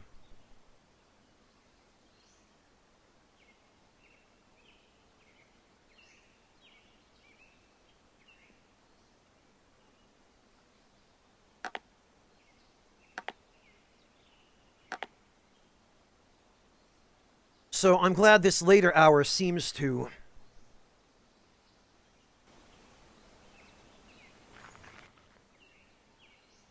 Jeez! A 100% hunting rifle with ammo in it. Oh, one of the Enclave folks got killed here. Yup. Spoiled human meat. This is what's left of an Enclave, Well, that's unfortunate.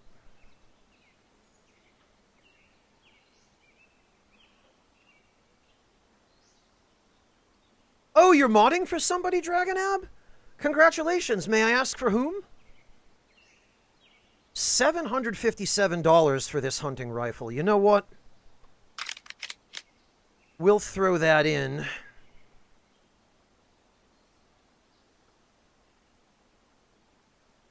The rest of this stuff, other than maybe the beads, because the beads we can fit.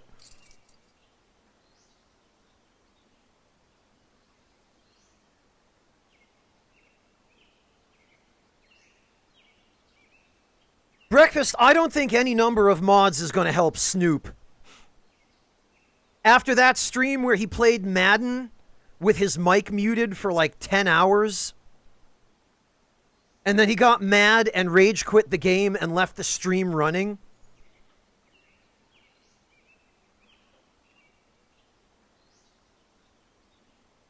Oh, no kidding, Dragonab. That's awesome.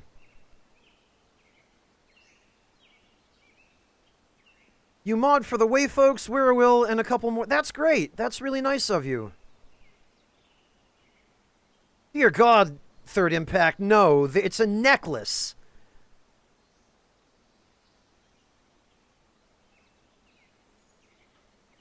He was muted for 4 streams. Wow.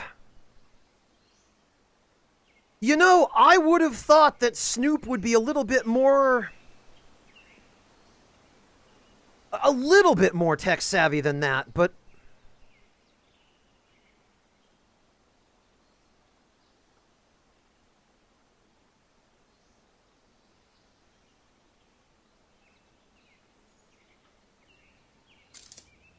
Ah, we got a free smudge stick. Oh, they stack. Okay.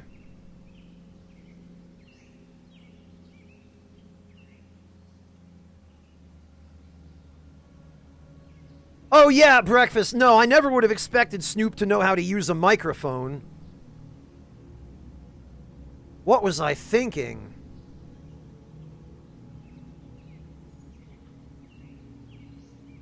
Actually...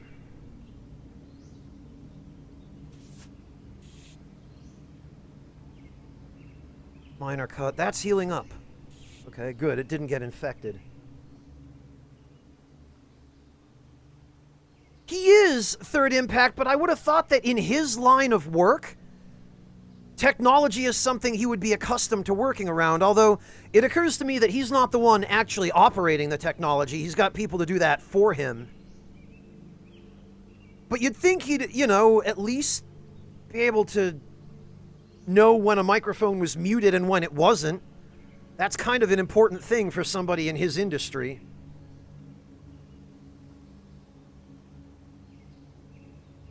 Tyrannex, I heard that was separate. That only would have muted the background audio, in fact, now that I think about it, because,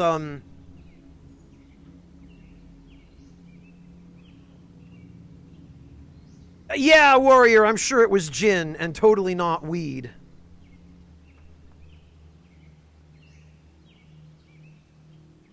But Tyrannex, his VODs would have gotten muted, but it wouldn't have had any effect during the actual stream. Please do, Clen. Why have you been sitting here with a headache not doing anything about it? Go get some medicine. Feel better. Greetings, undead warrior. Yes, Black Diamond, that's correct. And Zanzibar, thank you so much for the resub. Welcome back.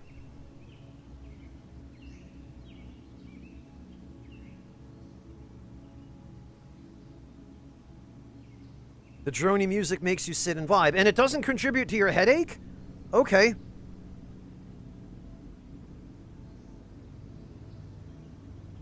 Also, this is 10 and T, so I'm going to take that.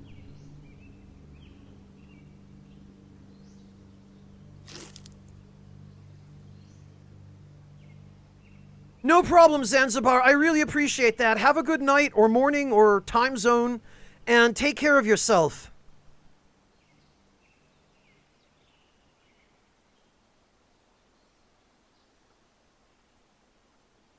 Well, Third Impact, there don't tend to be too many exceptions, do there?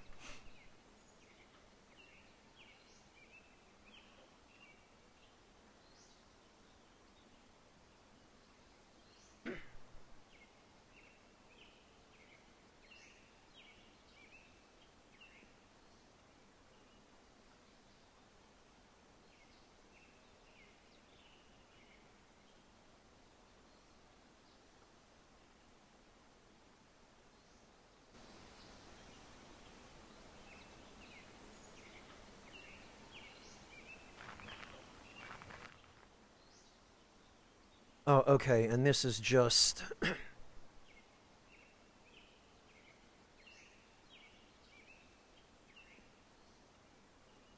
This is just the crap that we, that can all go.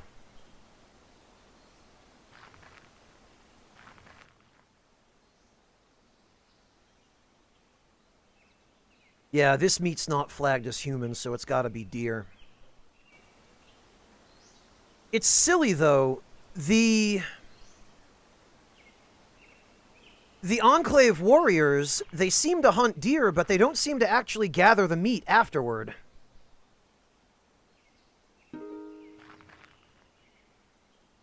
Oh, this hasn't refreshed yet, has it? Okay, well...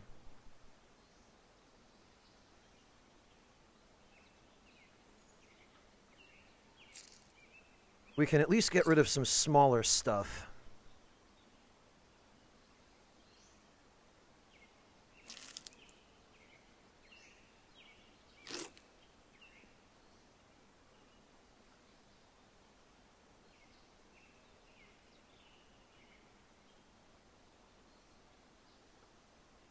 And we're up to our armpits in painkillers here. I don't think anybody needs that many painkillers.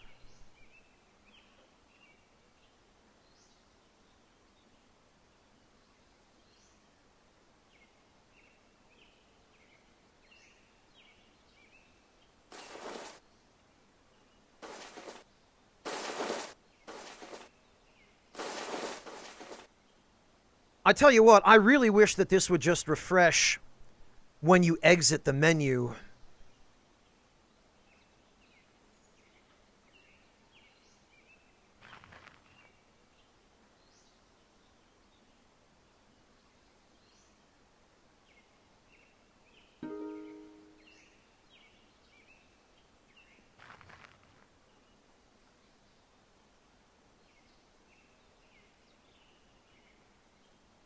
Yeah, please do, Floofin. You gotta take care of yourself, because if you don't, who else is going to?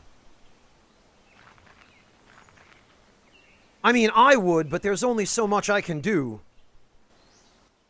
From presumably across an ocean from you.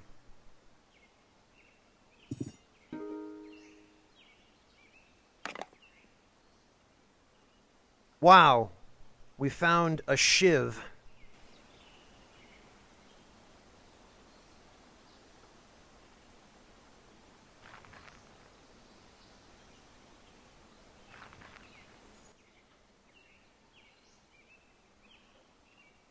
Okay, well...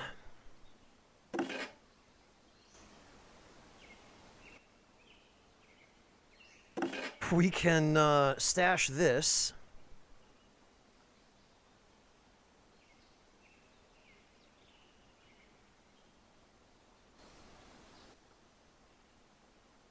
Hello, Anonmaru, welcome!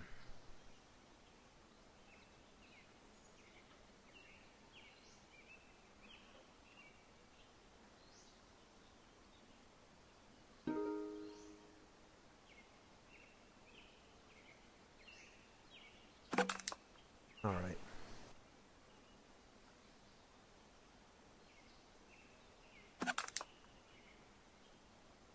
And what we're going to do now is we're going to pay a quick visit to this river.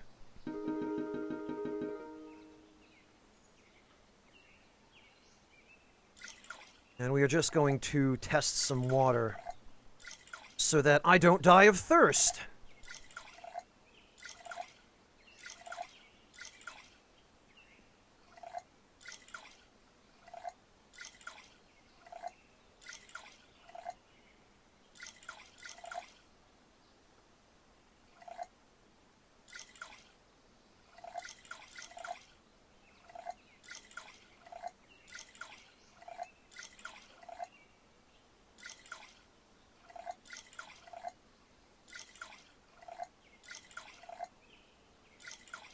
And then that way,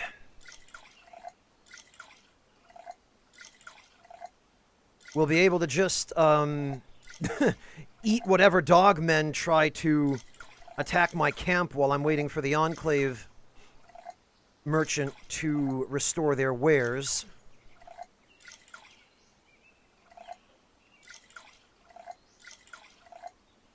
And we'll have plenty to drink in the meantime.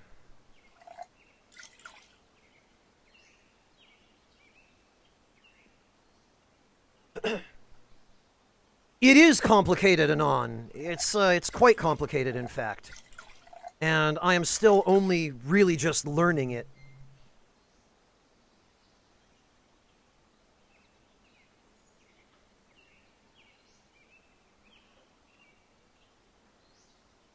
Third Impact, most of the reasons celebrities die young is because they end up earning so much money and not knowing what to do with it that they get involved with drugs and other unhealthy habits.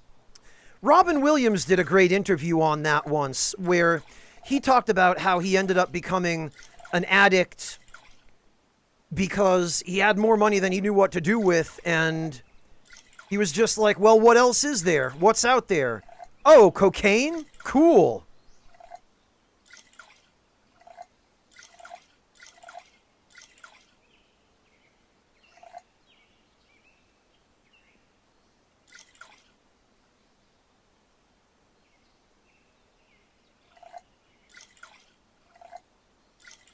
Well, that's true too, Clint. The drugs either are the precedent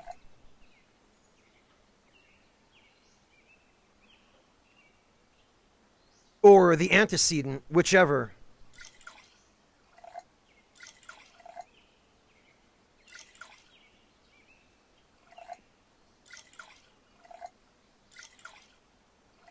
But yeah, that's more often than not why that happens.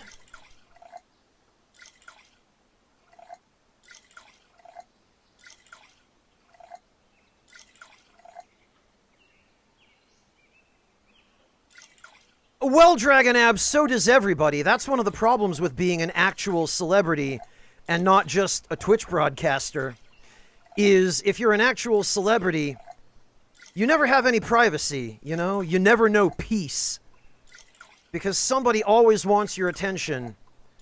And sometimes it's fans looking for autographs, other times it's drug dealers looking to hook you up with something sketchy, but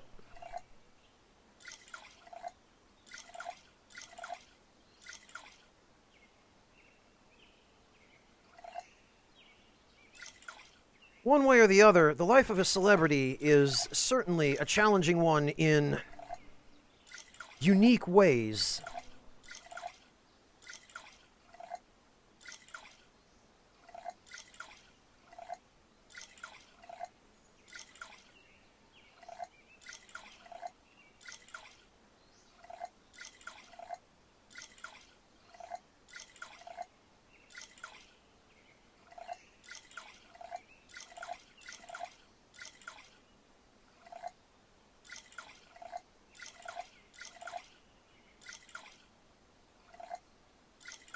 This should be enough water for now.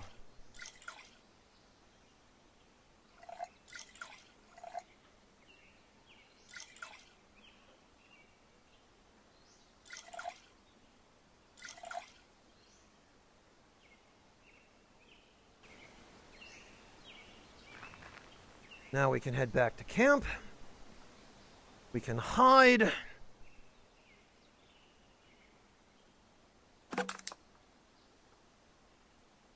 Actually, should probably hang on to that. Yeah, Dragonab, I'm sure it's tempting for them to do that. Which is why I always have a lot of respect for celebrities who have the self-control to treat the paparazzi decently. Even though the paparazzi are super jerks in many cases and are walking invasions of privacy.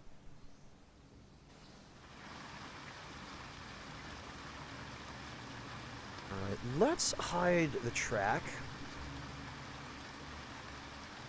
so that hopefully we won't get followed.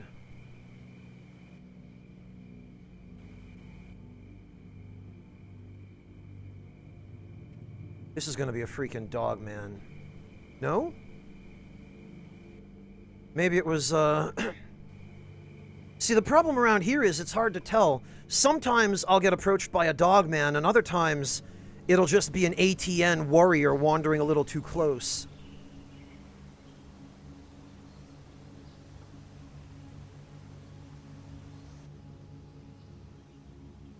Yeah, hand them when they get pranked back by the celeb, that's always cathartic.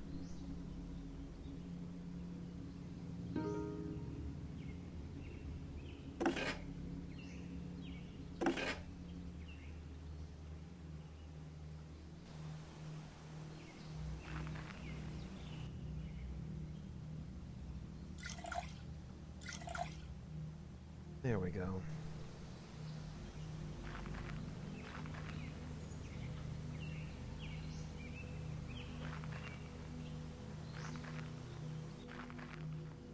Much obliged.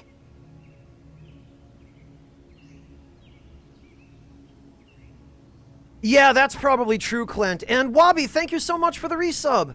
Welcome back. I've been alright, thanks. Busy and very tired, but... Ah, perfect. Alright.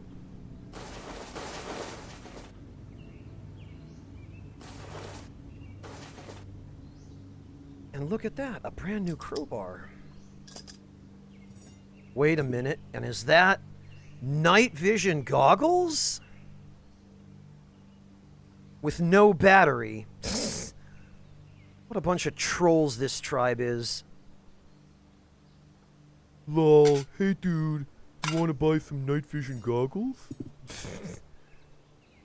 There's just one little problem.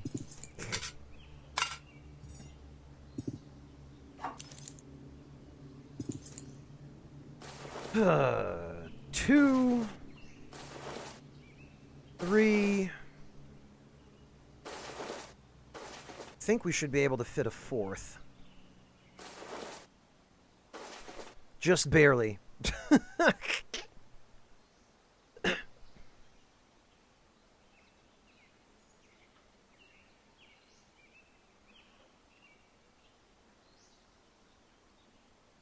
Get to the city. The city is too far to drag all of these dogman coats, Clint. Once I've sold off the coats, then we can talk about getting to the city.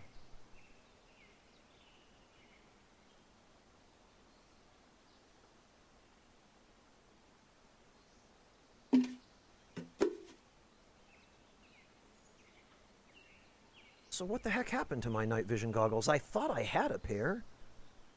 We've got the gas mask.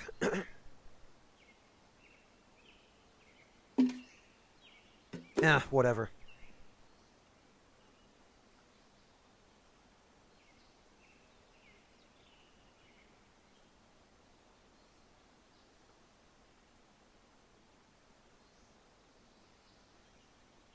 Good night, Nate. Rest well. Thank you for stopping in to say hi. It's good to see you.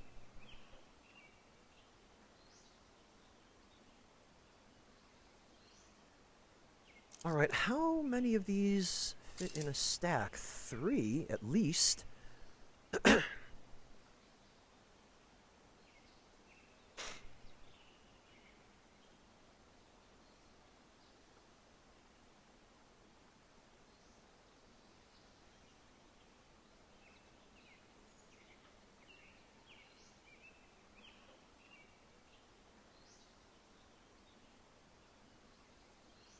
I appreciate the effort to keep everything on the level, Clint. All right. I think we are done here. So, what we are going to do is we're going to sit down for a meal.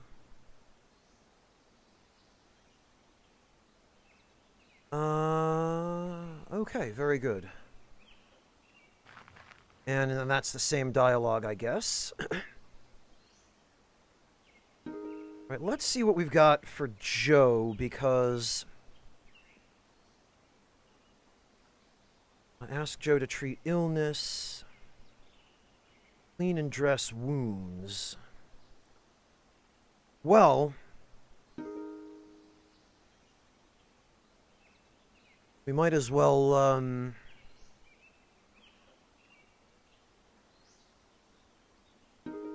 go for this.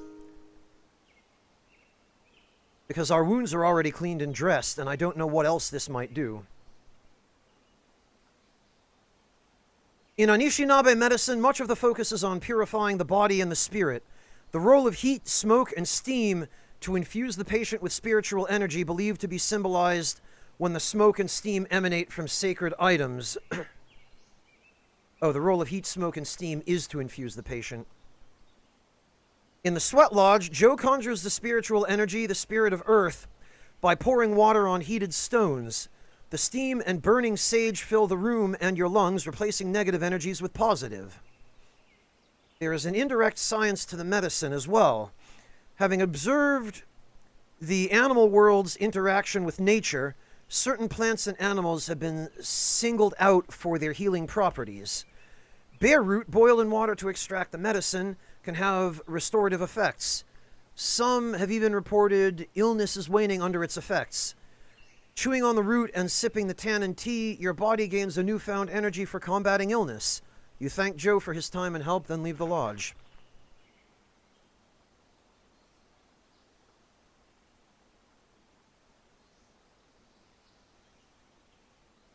Oh, and it actually...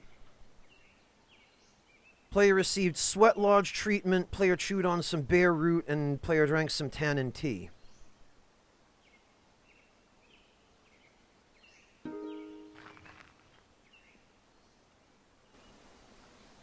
Well, I have to say, we've made quite a nice amount of money off of the... Oh, you know what, and... We've made a nice amount of money off of the... stuff that we've sold here so far. There's a little bit of extra.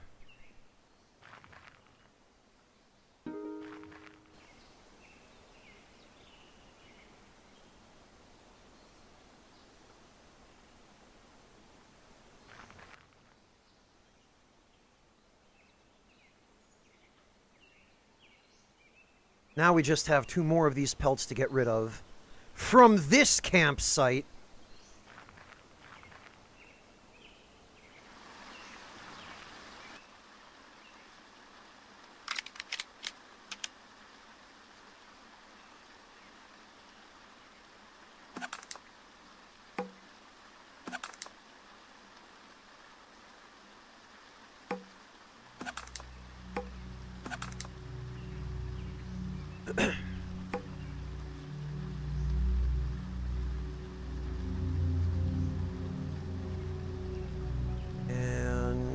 This is about to go bad, so we'll just scarf that.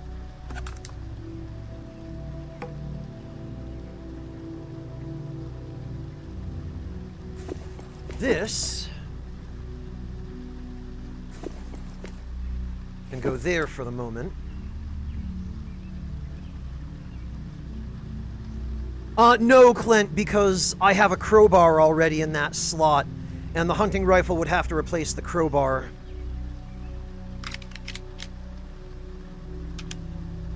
But honestly, this is in good enough condition that I think it would be more worth my while to sell it.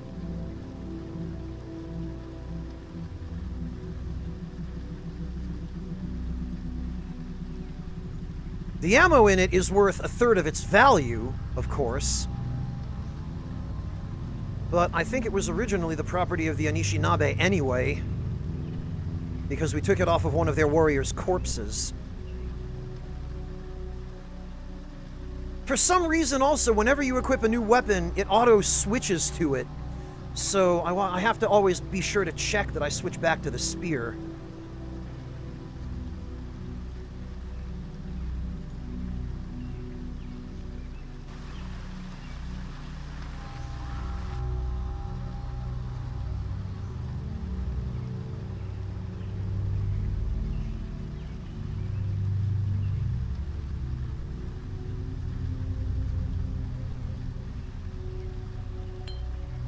And actually, what I think I'm gonna do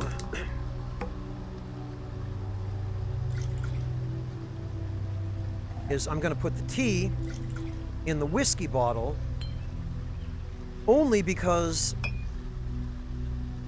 it makes it a little bit easier for me to tell what's actually tea.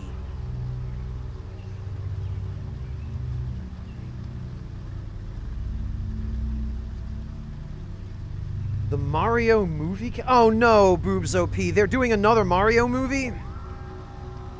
They didn't learn from the last one?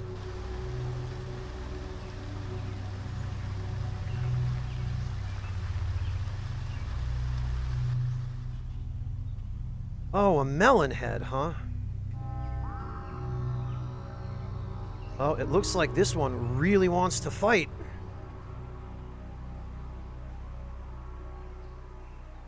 Okay, we'll just stand and wait for him to come to us.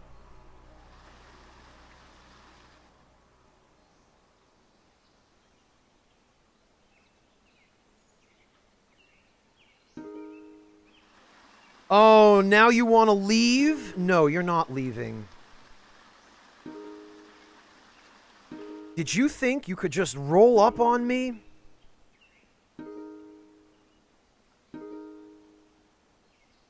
And then walk away?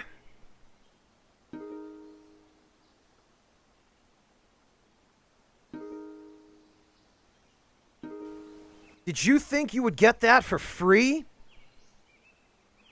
Get out of here. Oh, and he had a 100% rifle scope, which I would really like to install. But I can't because I don't have a Phillips head screwdriver. Yeah, Archronomus, it seems like most of the non-human enemies in this game are cryptids of some kind. They got illumination pictures to do it. Ah, great, OP. So, in other words, it's going to be another disaster, and they're going to scratch their heads and wonder why. Chris Pratt's going to be Mario. Jack Black's going to be Bowser. I'm going to have to look this up. Because if what you guys are saying is actually true, and this is Twitch chat, so I'm not entirely prepared to take for granted that it is.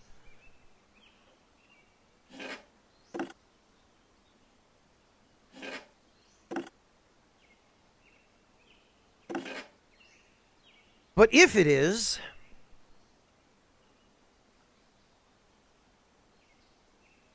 Charlie Day as Luigi feels like a shitpost come to life. I mean, the last one was a shitpost come to life, Anodyne. They revealed it in a Nintendo Direct. It's a CG movie.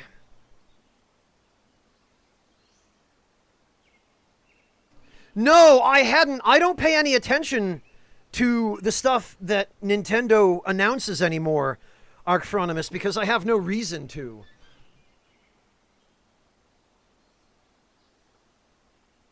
Keegan-Michael Key is Toad? Wait a minute, Third Impact. Isn't Keegan-Michael Key the guy who played Wedge in the Final Fantasy VII Remake?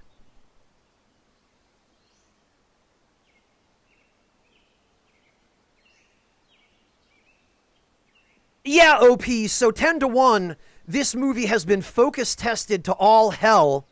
Probably didn't learn any lessons from either the last Mario movie or the CG Sonic movie.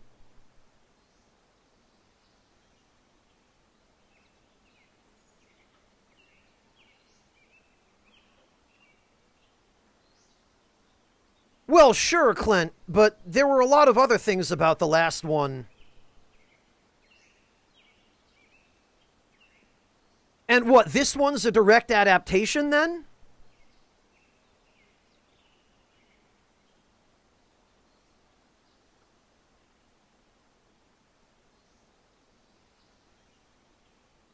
Oh, well, Artista, I mean, yeah, Jim Carrey certainly was not who I would have thought they'd go for as Robotnik, but he really did seem to wear the role naturally.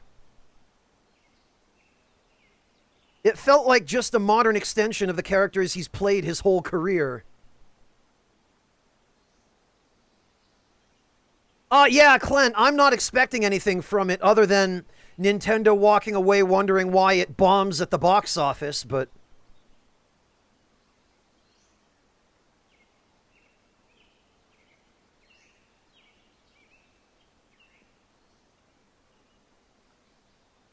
Artista, the one and only thing about Jim Carrey that makes him feel a little bit weird as Robotnik is that in every other instance of Robotnik appearing in the games or TV shows where Robotnik is voiced, Robotnik always has a very deep, gruff voice.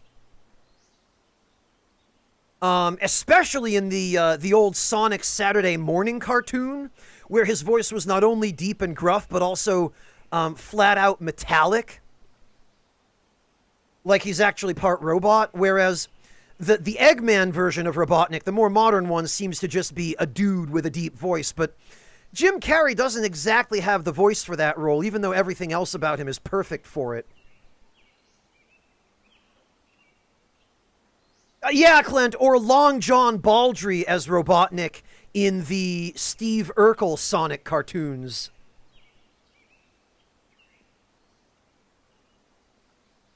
Penis!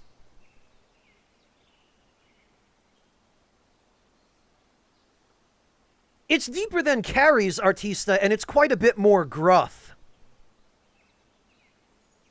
Yeah, Clint, even though the budget for the Steve Urkel Sonic cartoon was clearly really low, John Baldry as Robotnik was a perfect casting.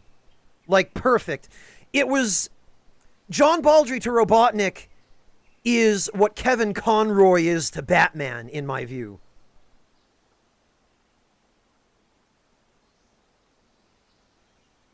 Oh, damn it, Clint. Really? Somebody did?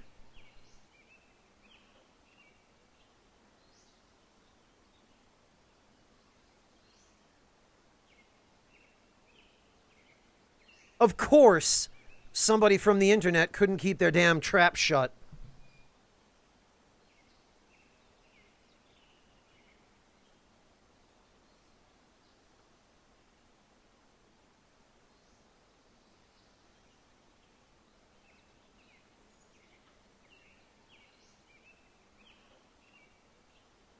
Well, Artista, that Robotnik was fantastic, but there was synthesis going on in the voice. Not much, it was very light synthesis, but it had a very clear metallic sort of effect to it. Like the Robotnik, the old Robotnik, the John Baldry and Jim Cummings Robotnik, was actually part machine, like a Darth Vader sort of character. Oh, okay, Third Impact. I'm sorry, I might have missed it. I'll have to go check. Hang on.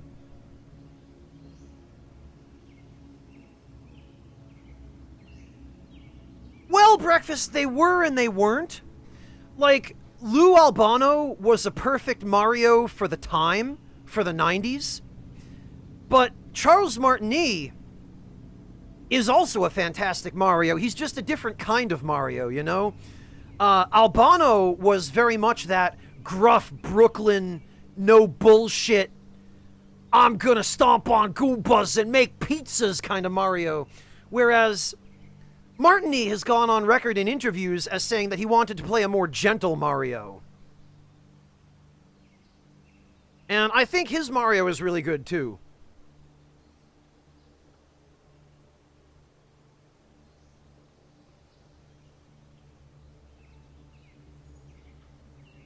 Oh, God. Let's not talk about Sonic Underground, Breakfast.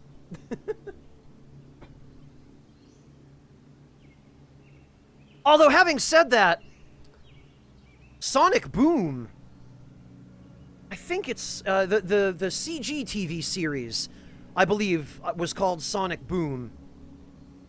The writing in that one was pretty solid. Yeah, exactly, Artista. That's a perfect way to put it.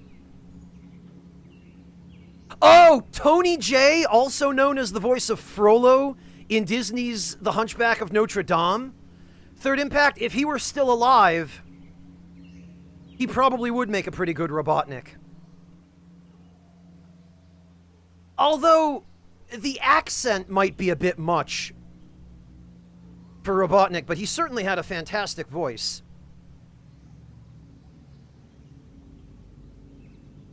Third Impact, let's see. Oh, Key and Peele, okay.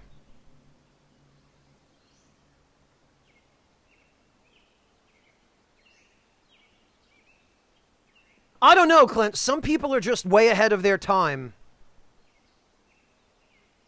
Danny DeVito is Eggman.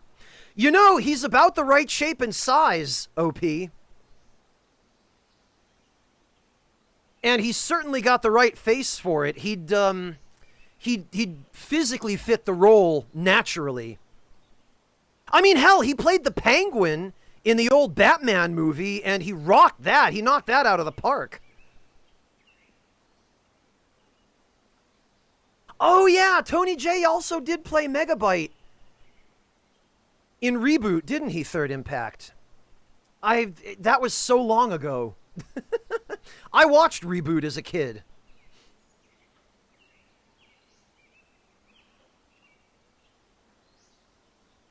We all thought it was such a cool show back in the day because it used CG graphics.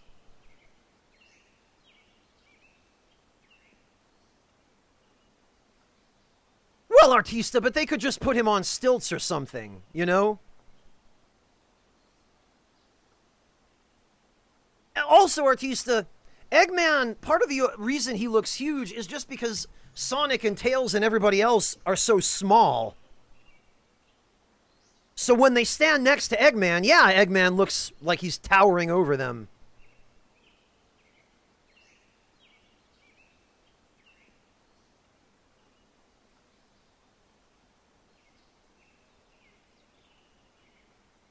Okay, Dragon Ab, have a good day. Take care.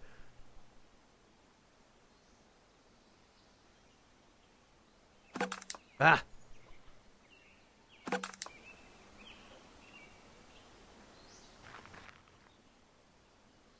Man, I could probably just get by selling salvage here.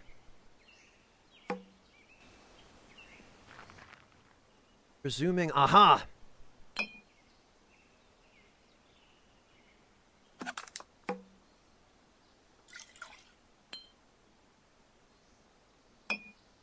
This just makes it a little bit easier for me to tell. There we go.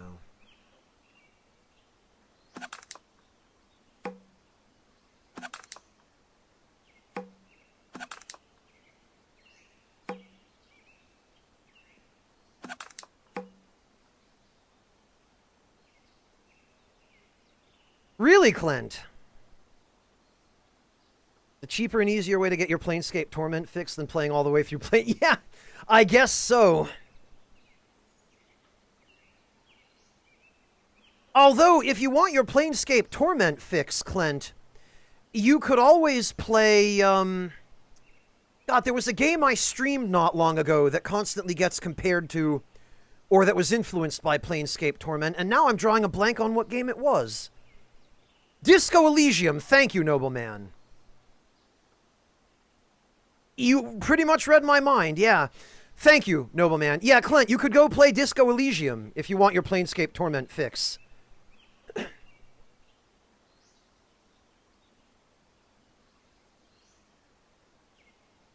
Nobleman, it's because I've never actually played Planescape Torment, so my mind was blanking out on what kind of game it was, and I was trying to compare it to a game I'd played, but then I realized I didn't know what it even compared to.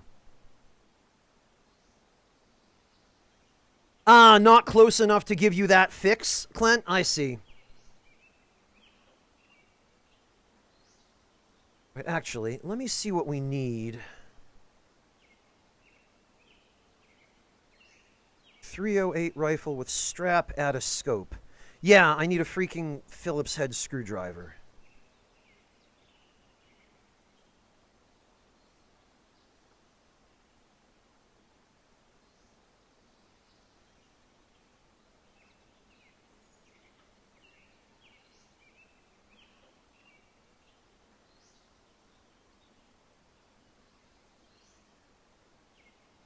Oh, that sucks, Asherite.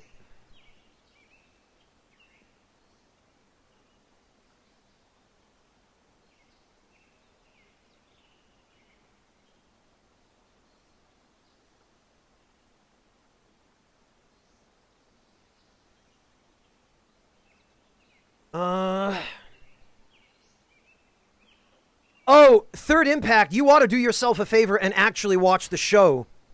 Because if your only experience with Reboot was that terrible game they made, you really are shortchanging yourself.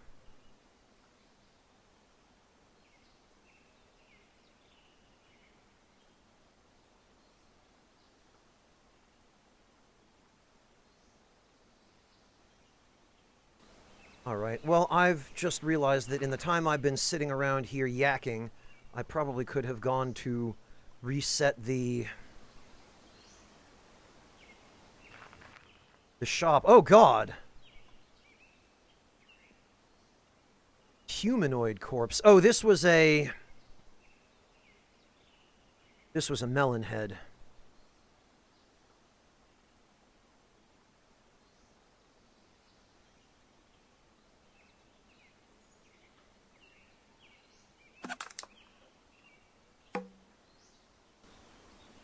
Yeah, look at all this.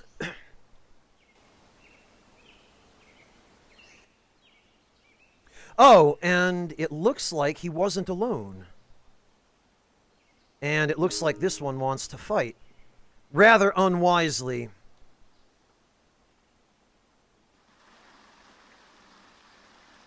Oh, he comes to within 5 spaces of me, and now he wants to run.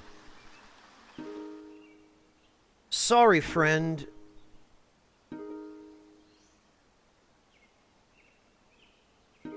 But we don't play that game around here. Leg trip.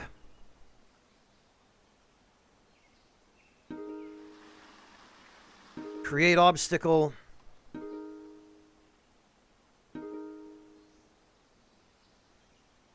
Whiff. There we go.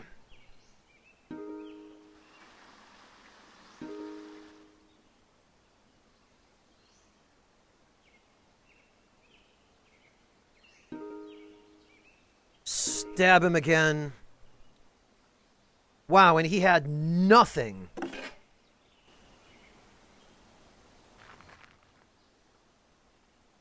God. Where are all these human corpses coming from? Sheesh, and another one of these. These people are dying and dropping crap faster than I can pick it up.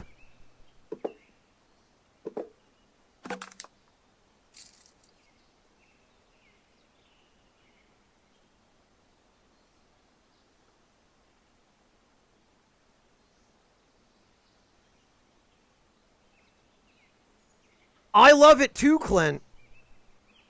Look at this, $500 for this rifle in 99% condition. Guess we'll just put it there till we have room to come back for it.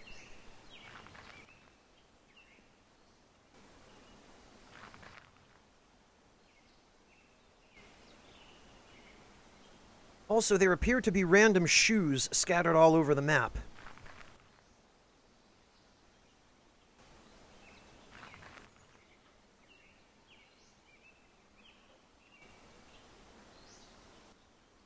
Alright. Ah, we've got some good buildings here.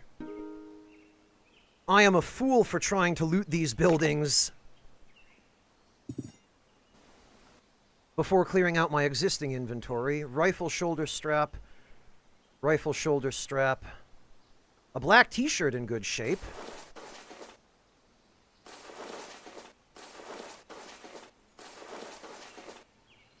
Why am I wearing a banana shirt?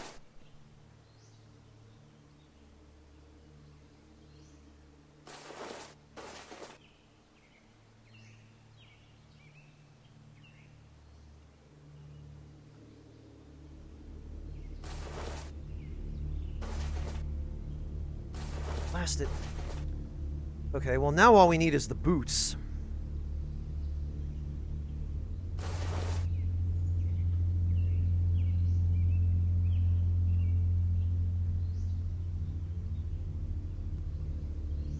Oh, wait a minute. What happened to my multi-tool?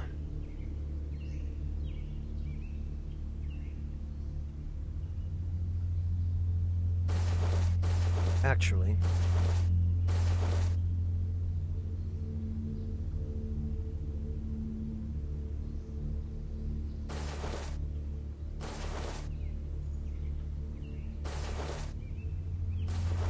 this I will take.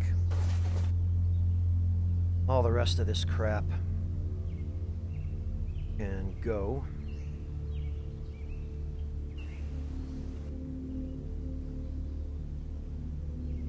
Yeah, there must be, Boobs, there must be another killer clown running around out there. It's Sweet Tooth. Just driving around in an ice cream truck. Roid Rage. Trey Jupiter Group has been dealing with a month-long strike at its mines at Jupiter's L4 supercluster. The sometimes violent dispute has choked supplies to Earth and cost Troy Jupiter around $1.2 billion in revenue. So that's the setup for astronauts, is there are space colonies where this stuff is going on.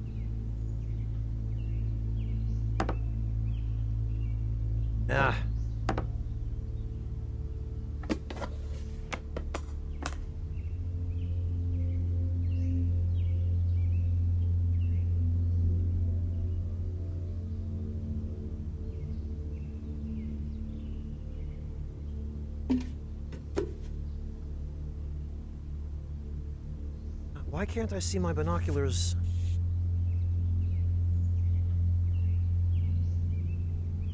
Copper beads on a string. Binocular. Oh, okay. Oh, that reminds me. I do need to figure out what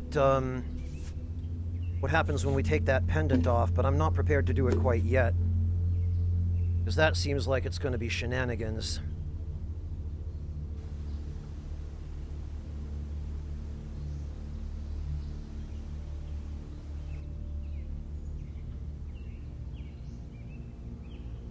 What is this, Clint? Yeah, right, okay.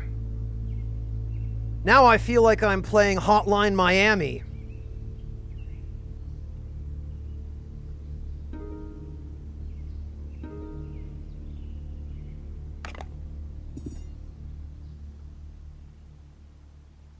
We found a couple of cans, some ketchup, some jelly bears, and not a whole lot else. I'm getting to the point where I don't really even need the cans, as handy as they are for noise traps.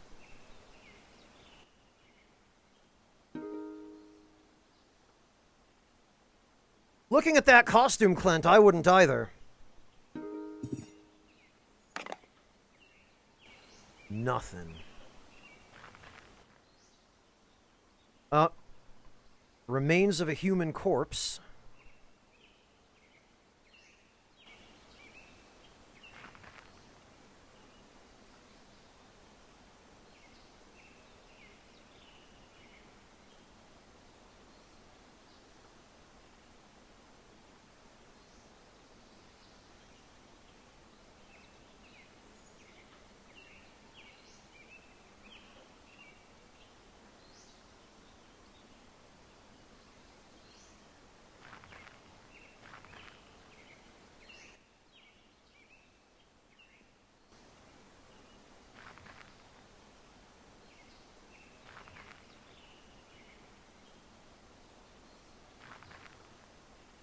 Oh, and it looks like...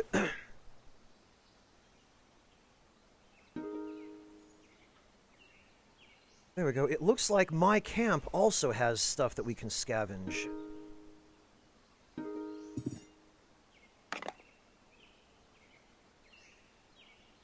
Nothing good, of course, but...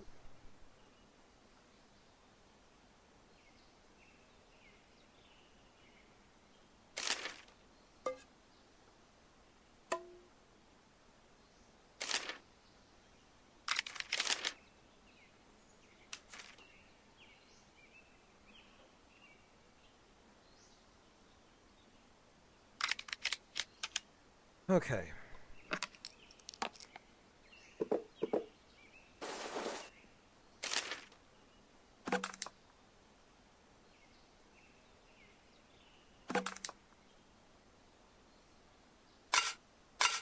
Anything that I am going to keep, I need to remove.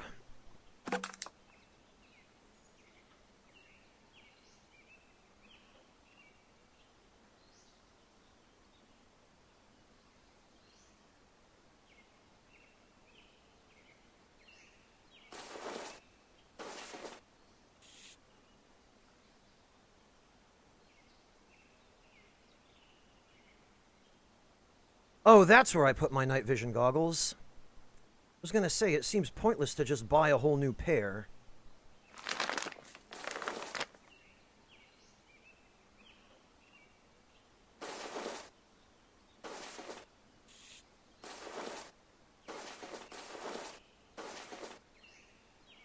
Those Three Dog Moon shirts are, tempting to sell, but...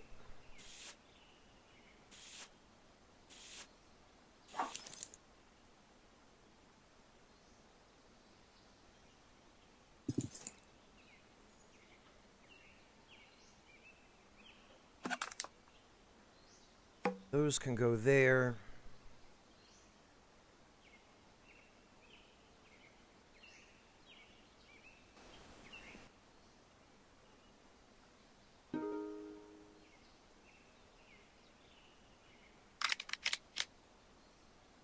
These can go there, because in case I do find a Phillips head screwdriver, we can actually put those together.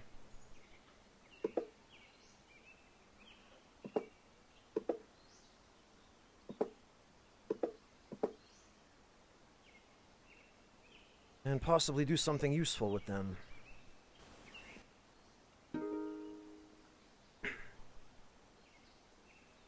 Aluminum foil can go in here.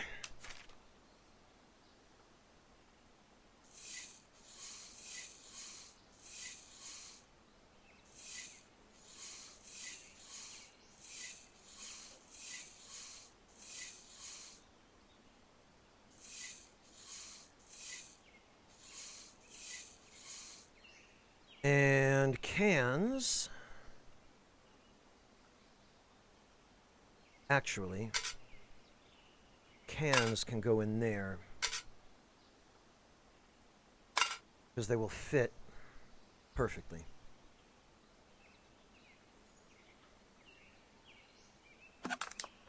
And then bottles.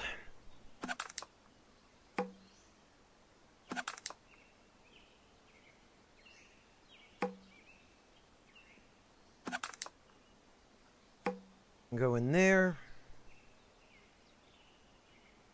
That's tannin tea and that's water. Let's use this up.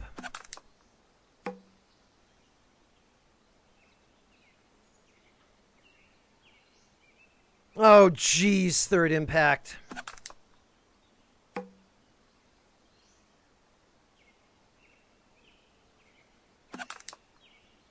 Well, we'll put that there for the moment.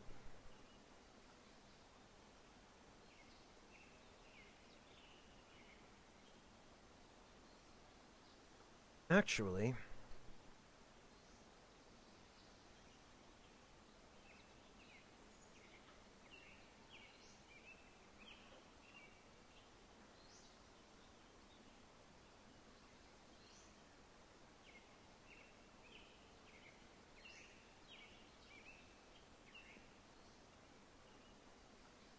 what we'll do is, because I really want to clean those rags, and to do that we need a fire.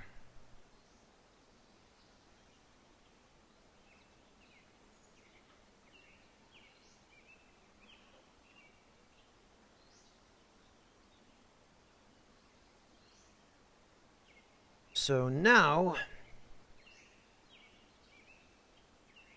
clean rags boiled.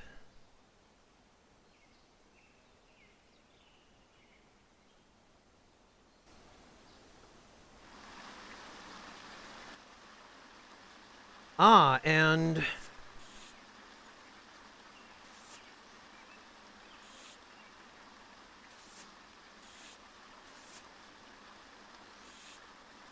might as well just throw this back in there.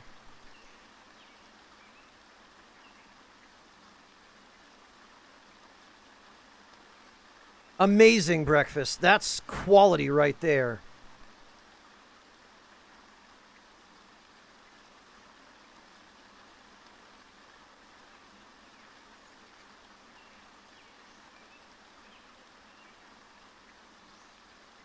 Oh, okay, it looks like we've only got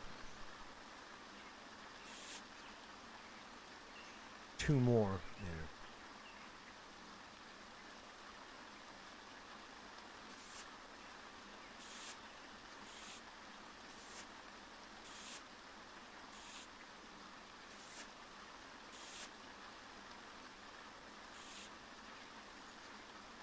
Fantastic.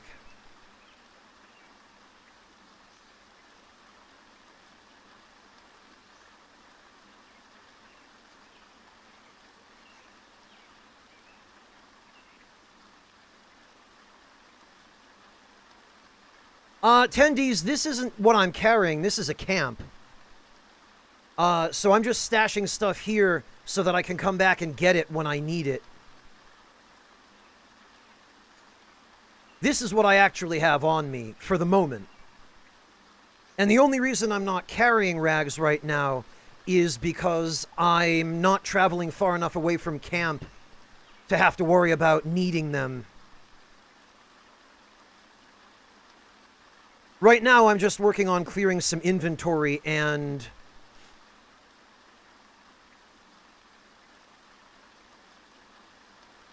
making a little bit of money.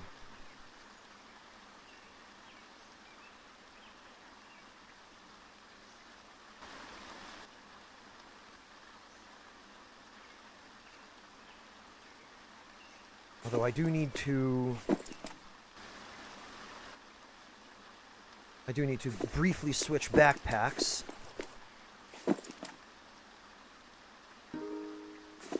I really appreciate all this nice storage this campsite has. I need to switch backpacks so that we can go back to the water source.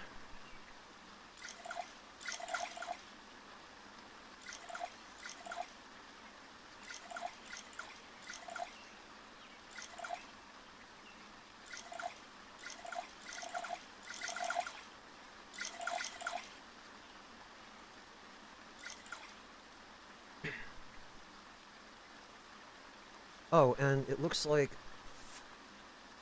we need to, there we go, redress that. And actually we should wash it out again.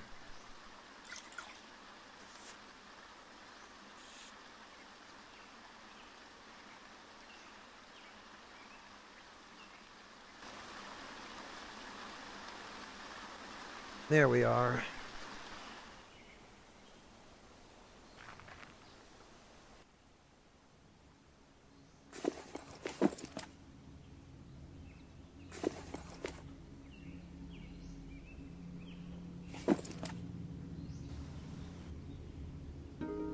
What I really need, though, is a new backpack that's not about to fall apart.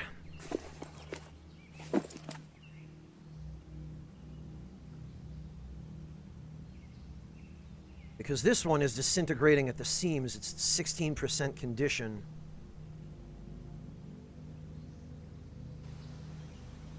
So what we're going to do is we are going to hide our tracks, hide ourselves, and wait.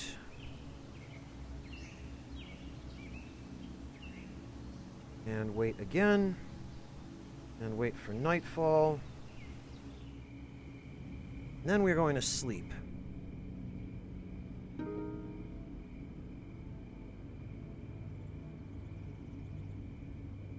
And actually, we're going to put our vehicle in a safe spot before we sleep so that we don't end up having to drop it if somebody decides to try to mess with us during the night.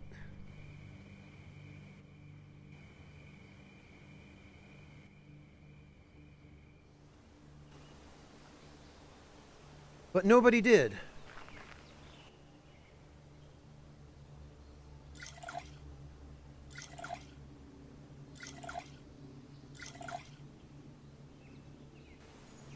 Okay.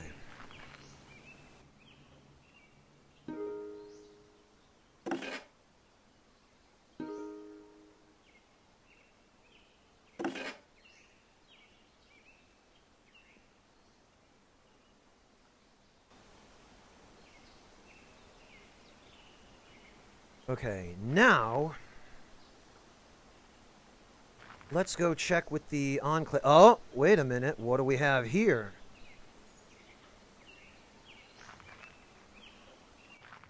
Looks like somebody bad.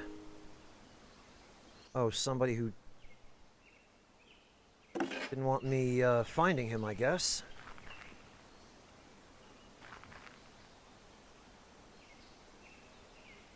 No worries, OP. You're not obligated to chat. You're always welcome to lurk.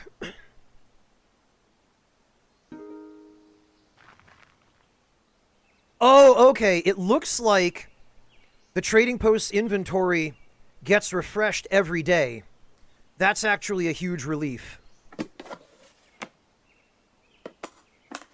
Because that means things are going to be much less a pain for me.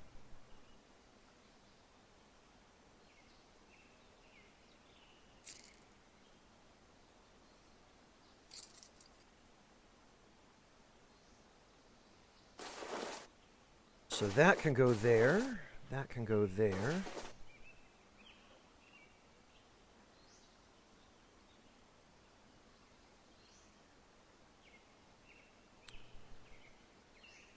And actually, I think now we can...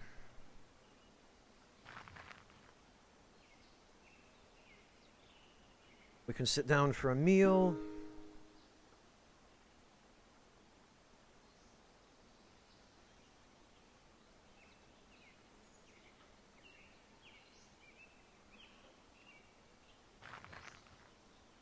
We can leave.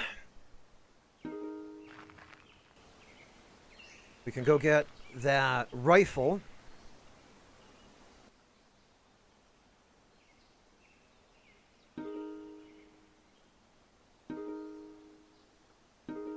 Oh, somebody is after me and not running away. Oh, of course, it's one of these idiots. Well, I hope you're ready to become a coat, buddy, because...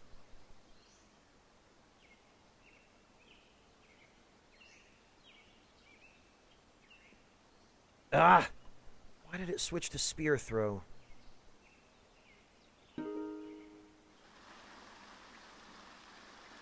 You know what? Create obstacle.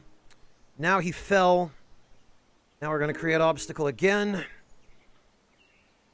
Now he's bleeding. And now he's dead. Now he's dead. Wow. Well, I expected him to put up at least a little bit of a fight, but the range on the broad spear really is a decisive advantage in these encounters.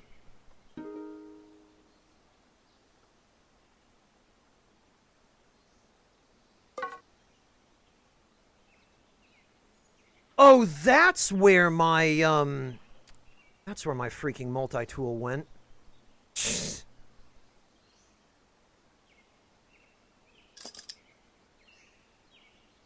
What the hell?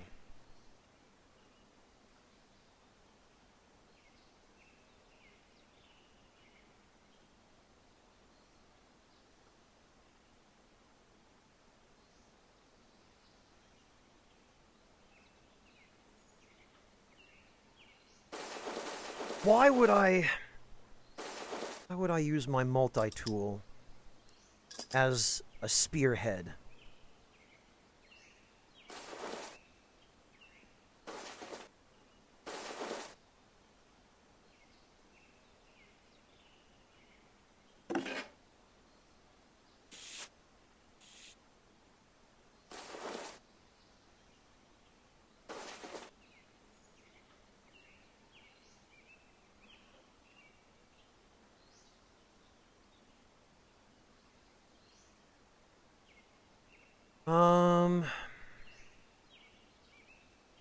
Well, I don't want to let this meat go to waste.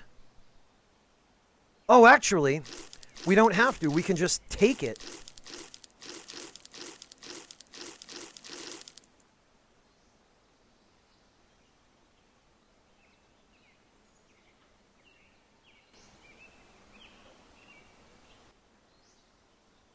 I am going to need to make another spear, though.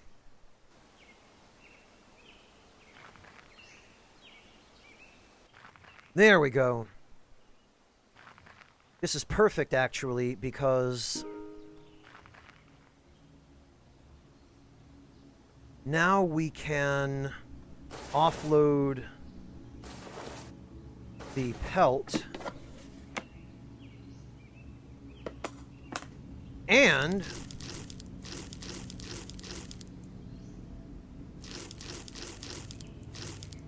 all this stuff, too. That one dog man made me almost $500. Greetings, undead warrior. Raging Bum! Thank you so much for the resub. Welcome back. Because I found a clown head. Oh, I found a clown head while I was salvaging stuff, Raging Bum. Oh, it looks like, just to protect me from a spoiler, boobs. Because I am trying to stay spoiler-free as much as I can.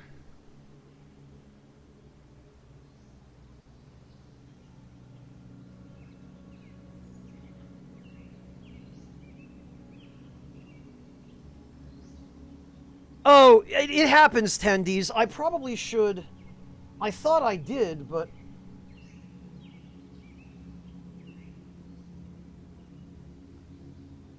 For some reason, Twitch seems to just occasionally remove a tag that I've manually set for a stream.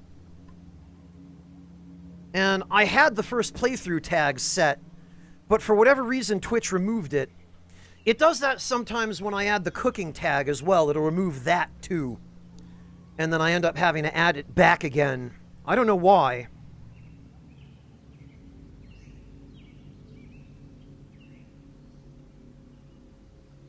But I thought it was there, and I guess it wasn't. So, sorry about that. That was partly on me.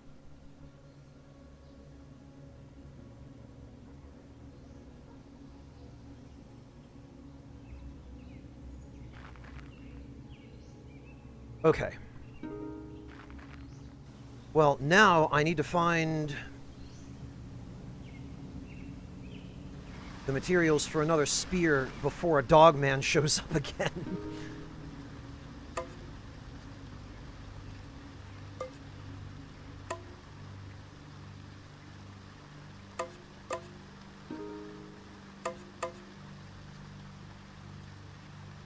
And actually, I probably better make another one just as a backup.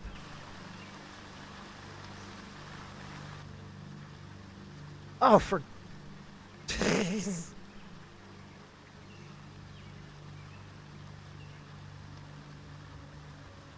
Man, I don't need to do any work to make money over here.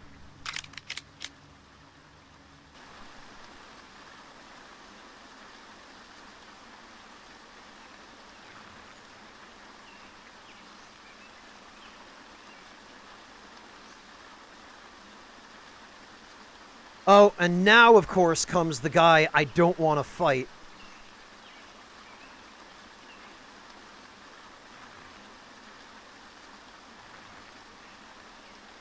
He's going to end up finding me anyway, I suspect. No, maybe not. No, I guess he didn't. We dodged him long enough for me to get back to base, and...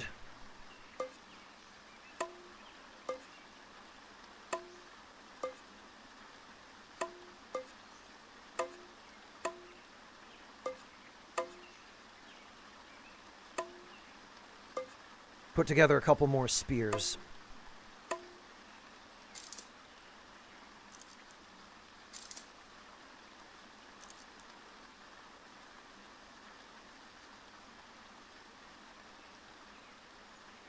All right.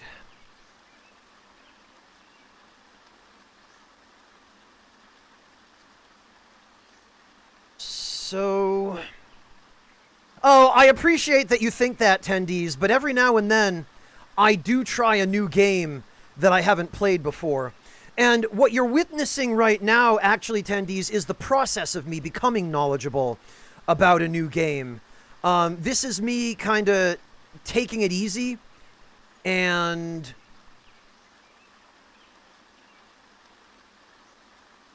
Scrap of foil. I'll use foil for that. This is me taking it easy and just learning the ropes.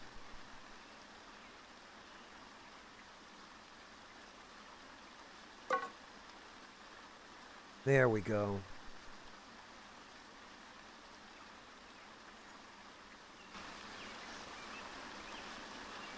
And now, when this jerk comes back, I'll be ready to go kill him.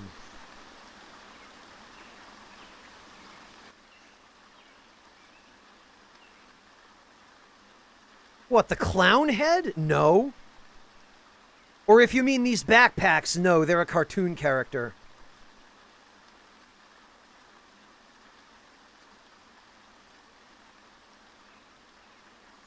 Does it insist on using scraps of foil rather than string?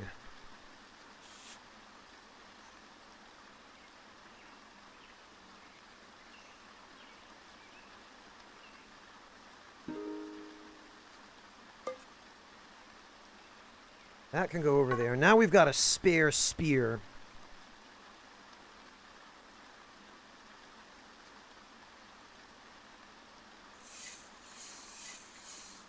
Now, I suspect if we have enough moves, we can hide and sneak up on this guy. Oh, no, he saw us immediately. Probably because I had the vehicle. Oh, a looter, huh? Well, you're not taking my loot. Oh, you're running away. Well, too bad for you.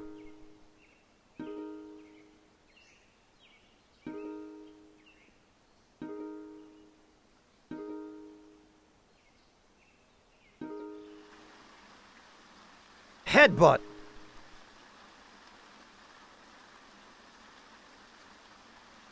I headbutted his left arm? Why would I do that? That's stupid. Lure.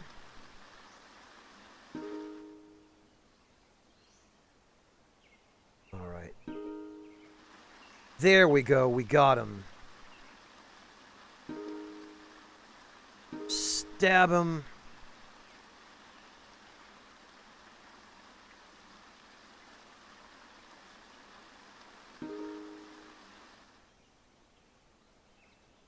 Looter demands players surrender? Screw you, dude. Die. You've got a lot of nerve telling me to give up when you are in no position. His jeans had a tin can in the pocket, and inside the tin can was a packet of Twinkies.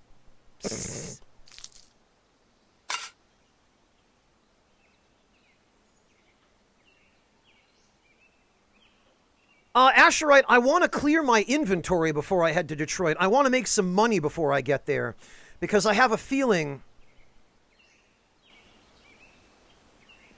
money is going to be very helpful when I arrive.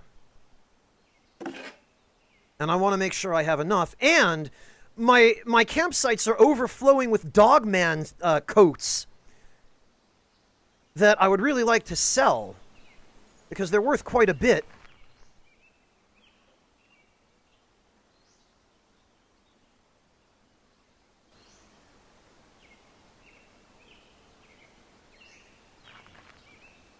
Oh, there's an Anishinaabe warrior. That's fine, we don't need to bother them.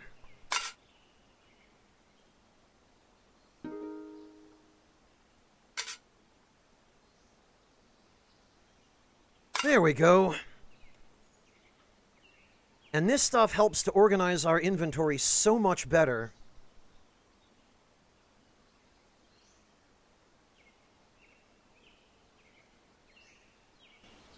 Alright, now let me go get that gun.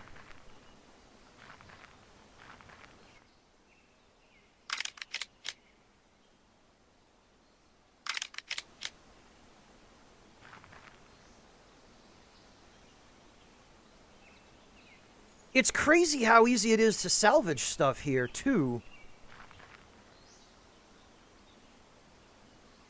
Because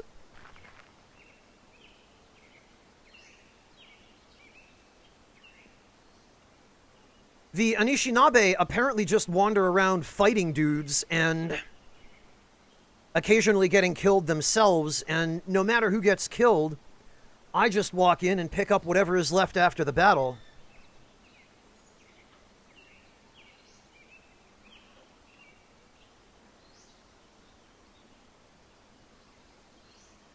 The Bean? I don't know, Third Impact. I've never been to Detroit. Is there some tourist attraction called the Bean?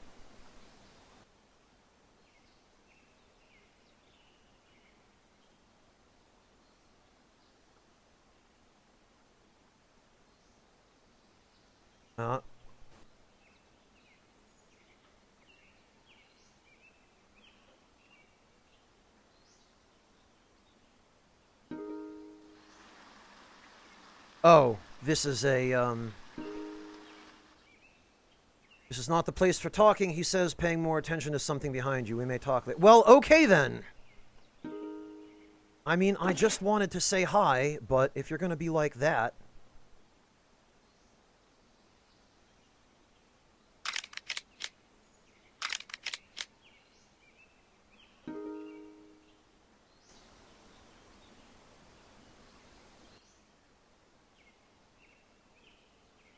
Goodness sake. I wish these guys would just leave me alone and let me sleep, instead of constantly wandering into my campsite and waking me up.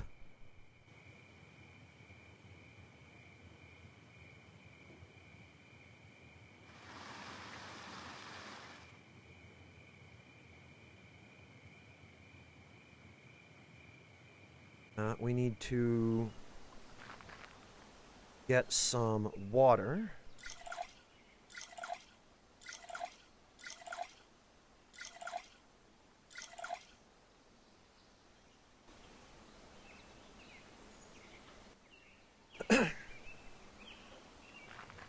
Now the question is,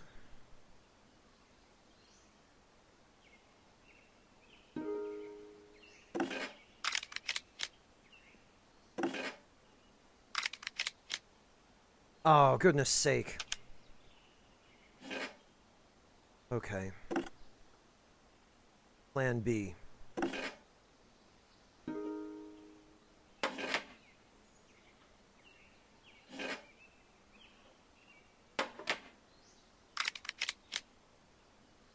That is also too small.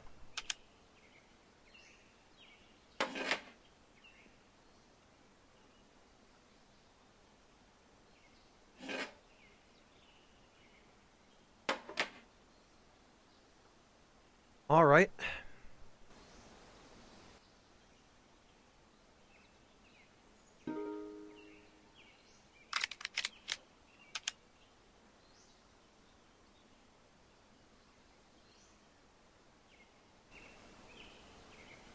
Well then, off to the Enclave we go. First though, let's check. Oh. Yeah, I think these guys are just hunting deer, but they don't actually take the deer meat. They just leave it on the ground and let it rot.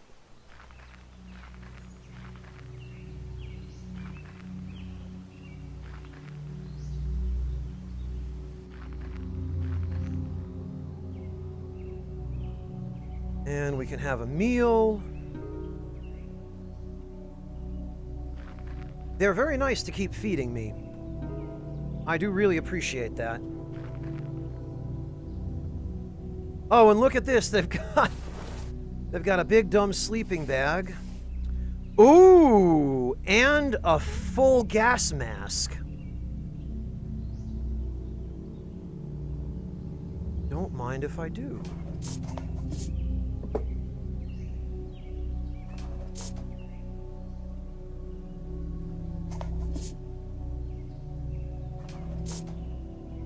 And a couple of extra cartridges. 95% and 26%.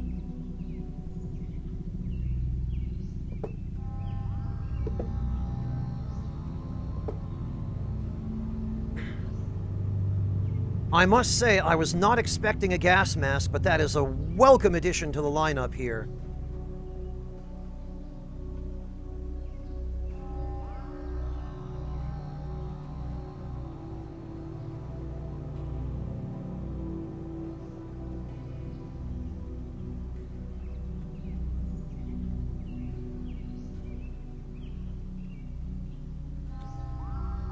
All right, now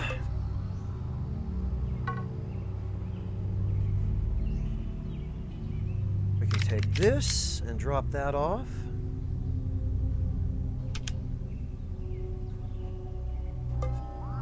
This actually maybe could go here. Yes.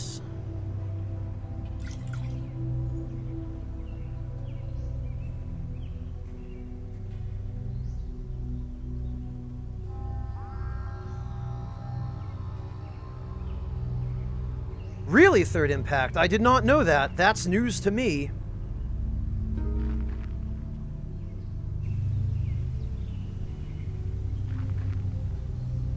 All right, well, now to go back and get that, oh, and we can scavenge here again. What the?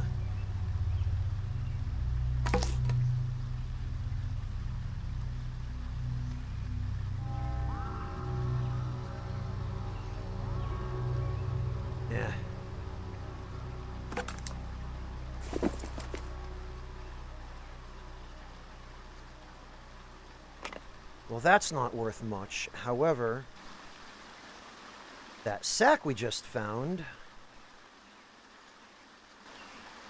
is in brand new condition. I have a sneaking suspicion one of those looters probably dropped it. Alright, we're gonna grab that, this. These shoes are actually in decent shape. I'm tempted to just get rid of them to sell them, but... Matter of fact, I probably should. Because mine are doing just fine. And mine are a bit better for traversing uneven terrain. These are hiking boots.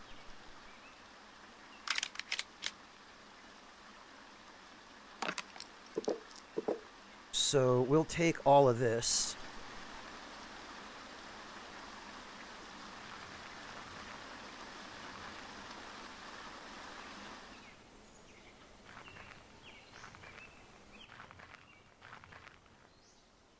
Head to the trading post.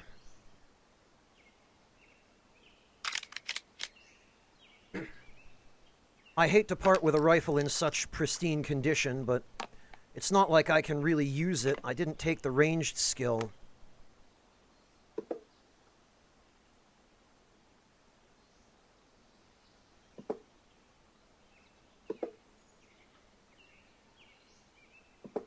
And that's now $4,600. So now we can start making our way back toward my prior camps and gathering up all the crap from there.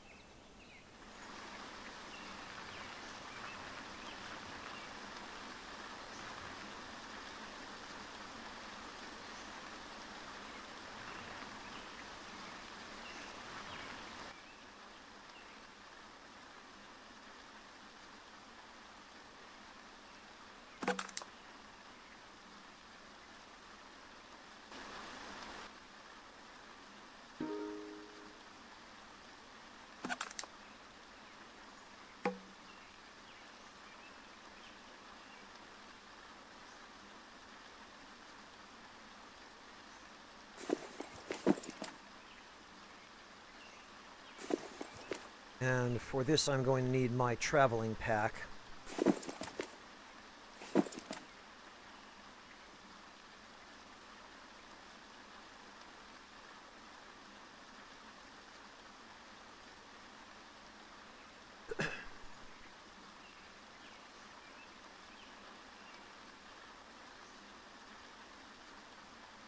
Maybe not with quite so much water, though.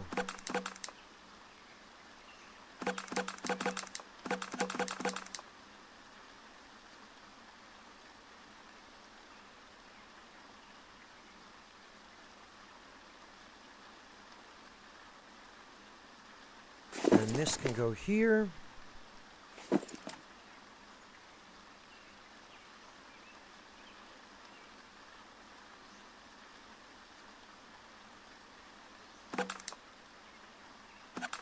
That can go there.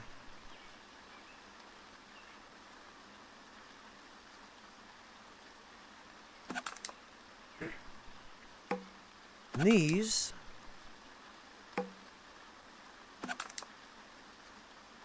can go there.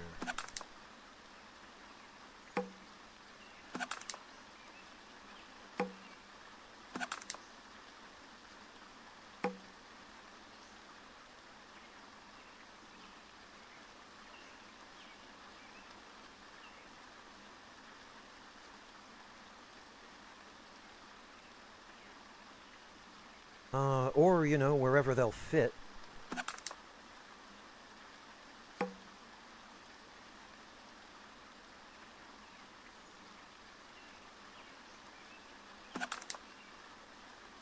don't really want to put them in a backpack, though, because then they're going to be a pain to use. That's fine, we can just throw them there for the meantime.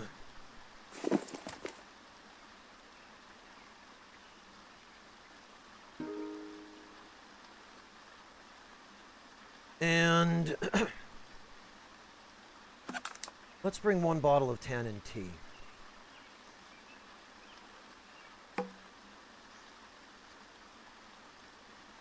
Okay, this way we are unburdened and we'll be able to move quickly. And we also have first aid supplies on us, so now first things first. I have a camp to the west of here. Oh. She raises her hand with a smile.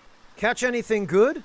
Boots, you reply. Ha ha, lucky, she waves again as you part ways. Oh, okay, well...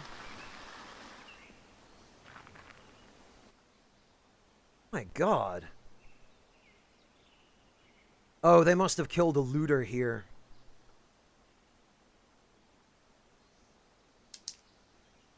That battery has no charge.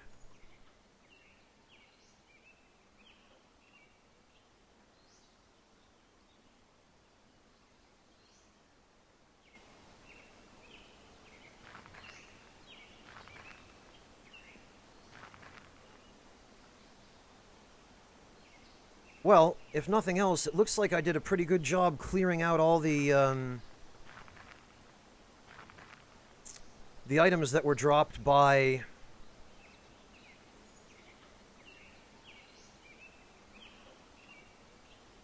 all the enemies that got killed here.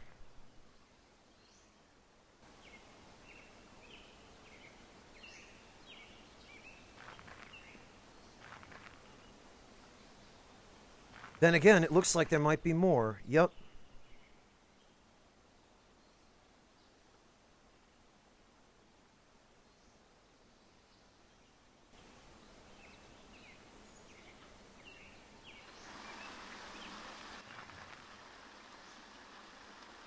Oh. This looks like something that might actually want to fight. No, it's a deer.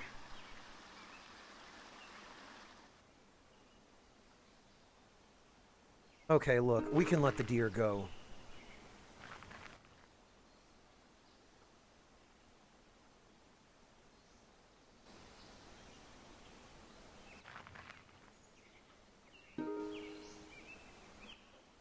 What did I put in the camp here? Oh.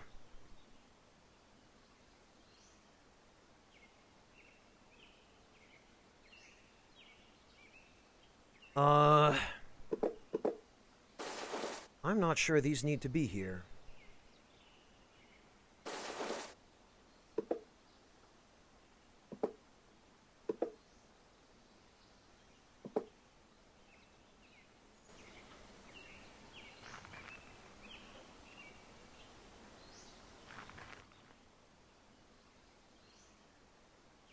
Ha!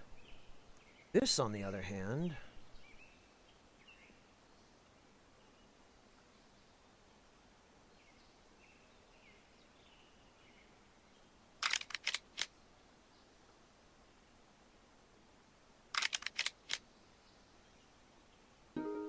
Alright, now... Let's find my crackhead chariot.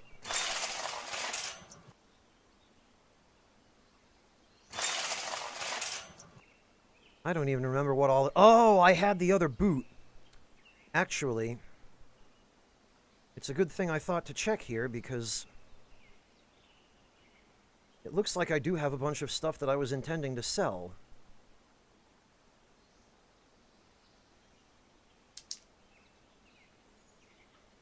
Although that battery has no charge.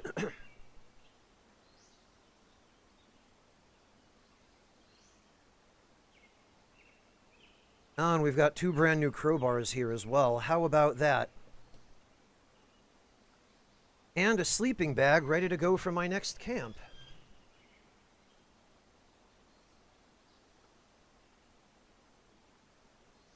Really, Asherite?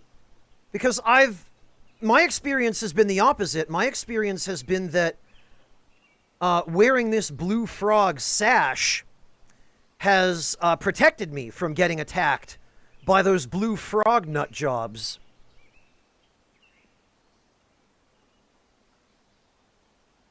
Okay, Third Impact, have a good night. Take care of yourself. I hope I haven't missed you. It's hard to tell, when things are posted in chat because,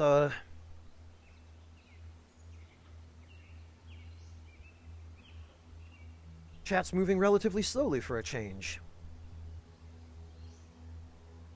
Yeah, I surmised that, Clint, from the fact that they stopped trying to kill me when I started wearing it.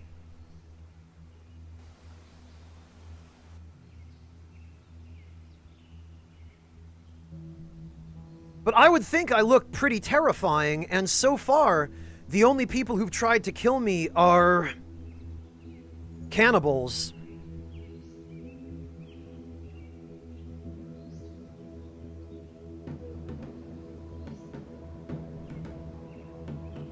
Oh, okay, Asherite. I get it.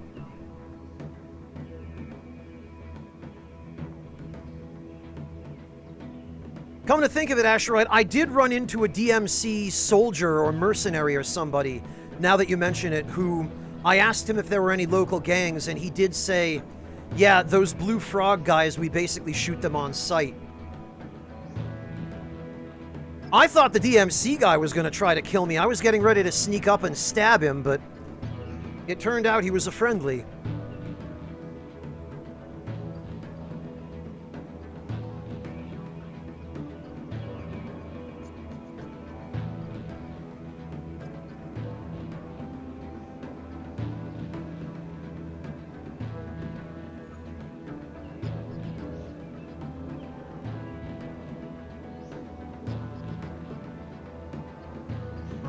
Well,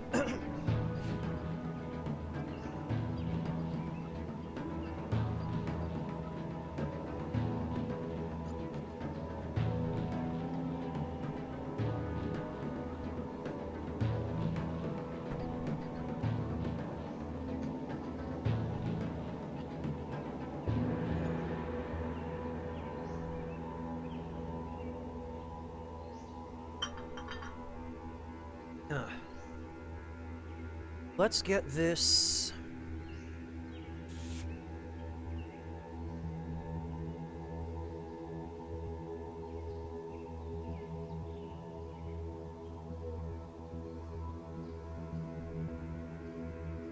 Yeah, let's get this payload back to where we're going. And actually, I think on the way,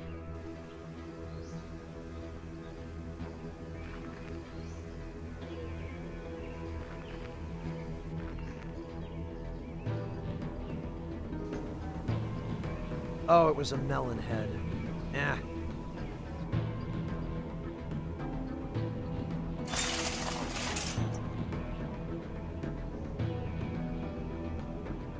Well, oh, we don't have enough moves anyway. And he's just booking it.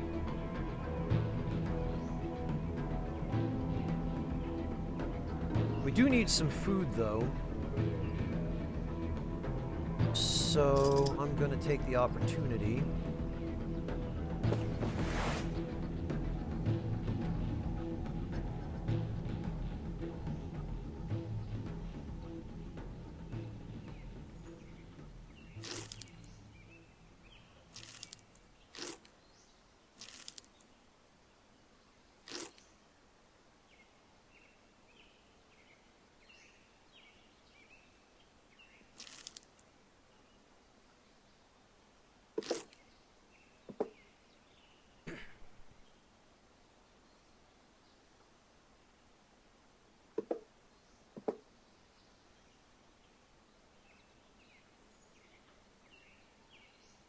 Oh, perfect. We can put this in that backpack with my shoe.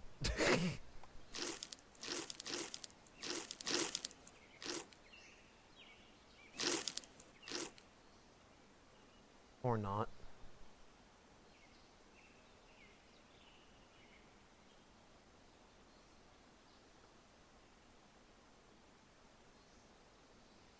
Rid of that.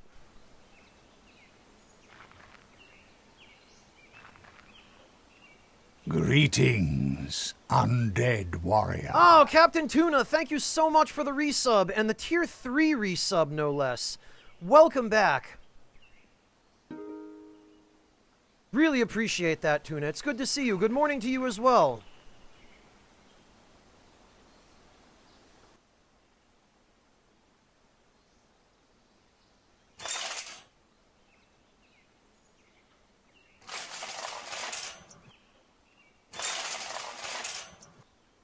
Right, now we need to cook that meat.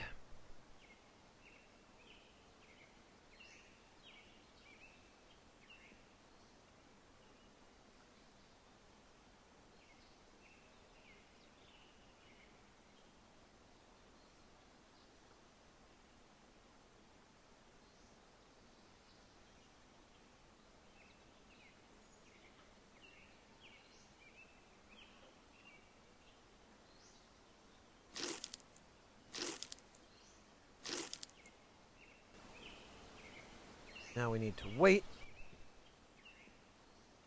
Now we need to cook the rest of it. How are you doing, Captain Tuna? I hope your morning has been treating you well.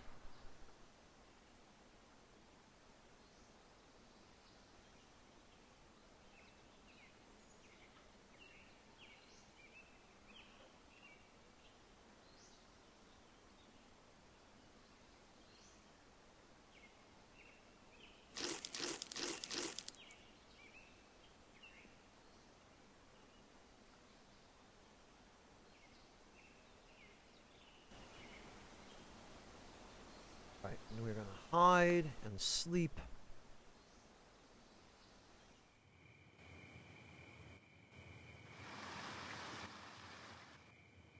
If we can with this insomnia. Although there are sleeping pills that counteract insomnia.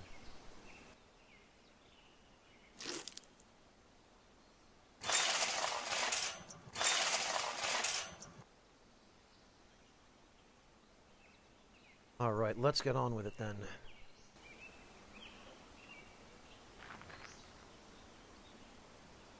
Oh, I don't mean to be hiding. Whoops. Really easy to forget. They're just clothes. Gotcha, Tuna. I can understand that feeling.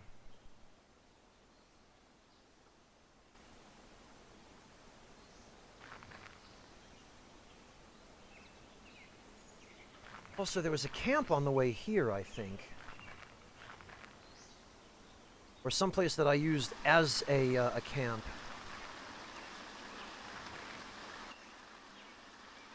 Yeah.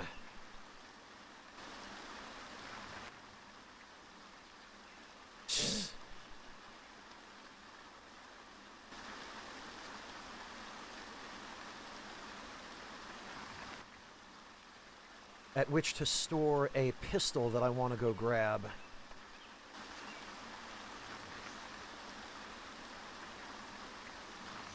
Yeah, basically fun, Tuna. This is a survival scavenging simulator.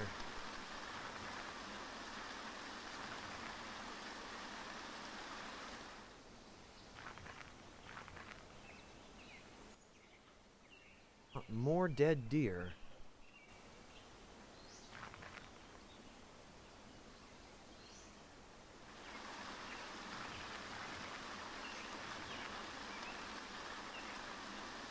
Where the heck did I put?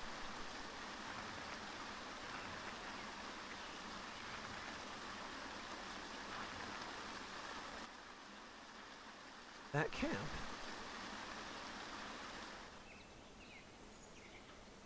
Don't even know. I've lost all track.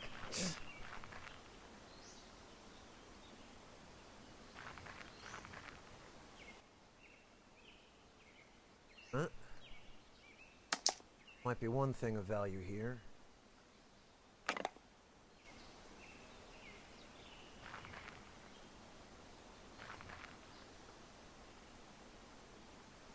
I don't know.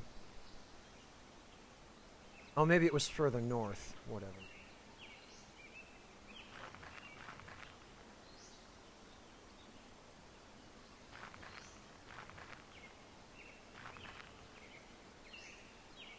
Being burdened is not helping here, but...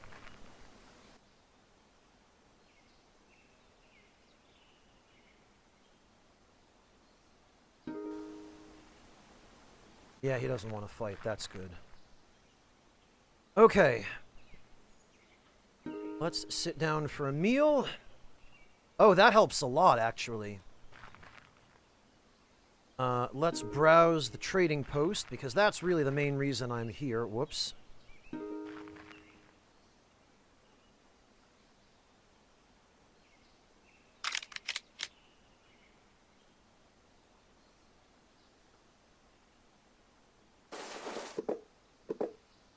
Get rid of some shoes, that lighter. This wrench. That phone. These crowbars are really handy, but I don't think I need to be carrying this many of them around.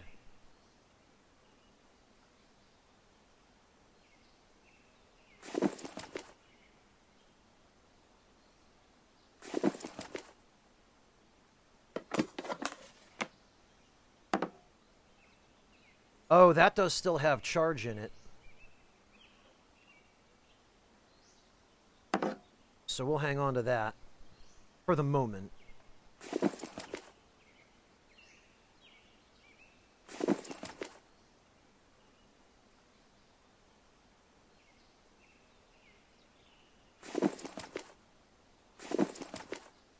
This is a brand new pair of binoculars that we don't need.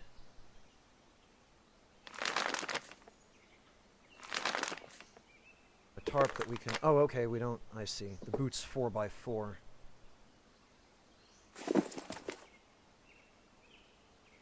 Thing is, I have to be really careful here because I found out the hard way that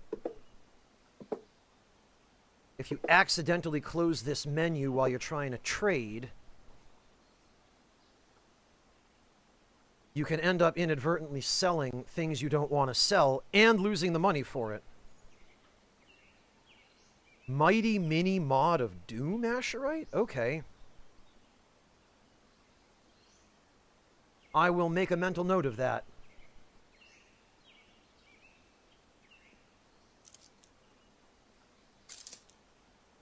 Oh, okay, these stack to 3.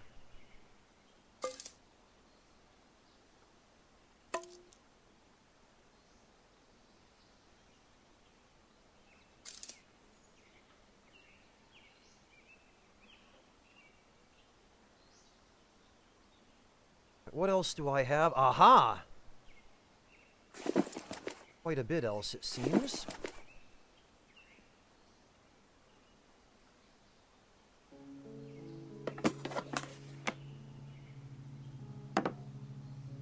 That has no charge, so that's fine.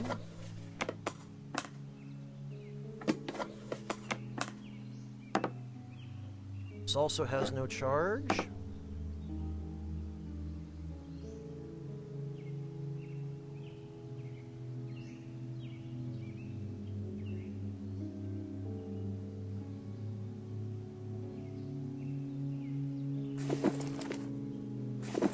Actually.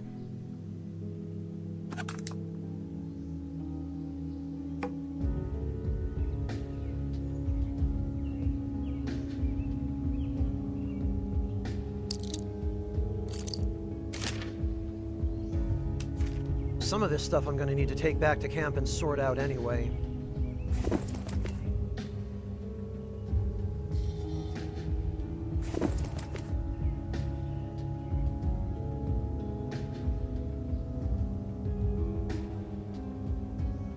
Boy, it feels like... whoops. Feels like suddenly there's a lot more room in this pack.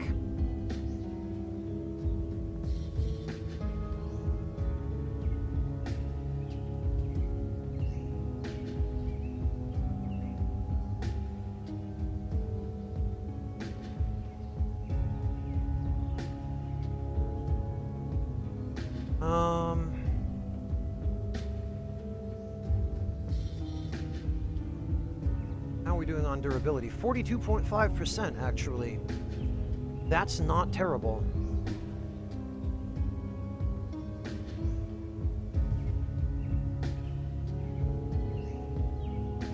Okay, I believe we have offloaded everything we need to offload here.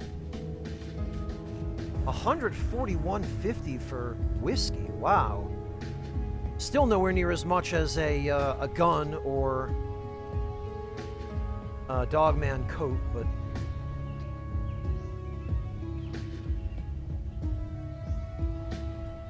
okay, yeah, what we're gonna do then is we will confirm leave.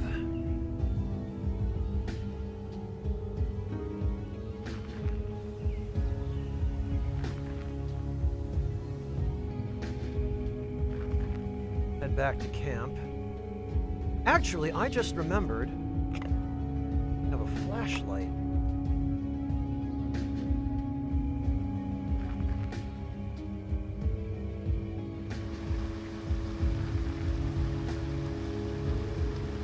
Which apparently lets us move normally at night, and that is very helpful.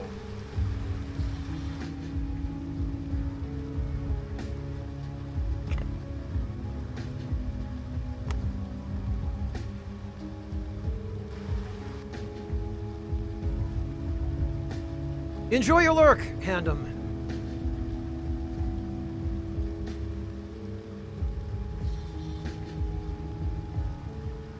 Alright, let's see here.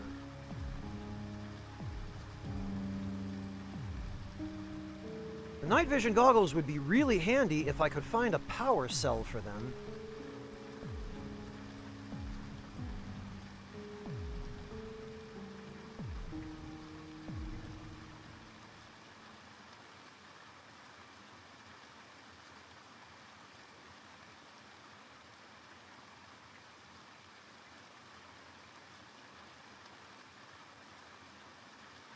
Right, this, I think, I want to stash because we've got all this nice storage space here in this other adjacent campsite. Plenty of room for a cart.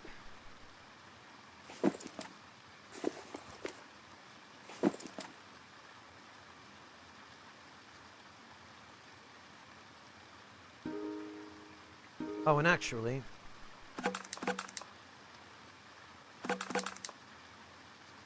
get some water while we're here.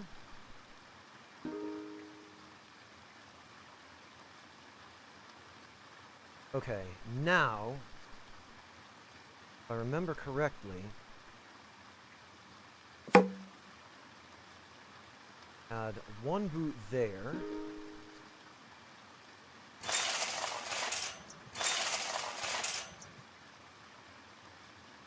One boot here. Excellent.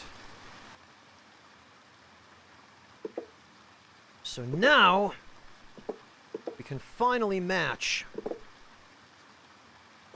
Look at that.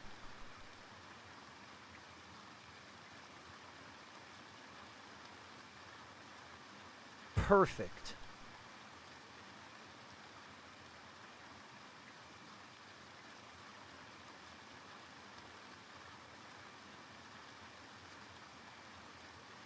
All right, then.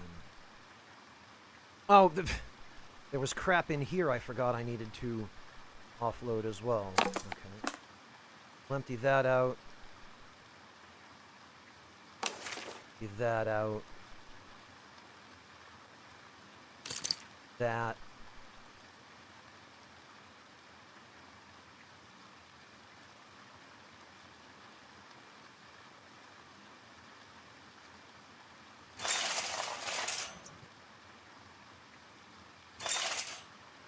That can go there, because some of this stuff we do need for camp.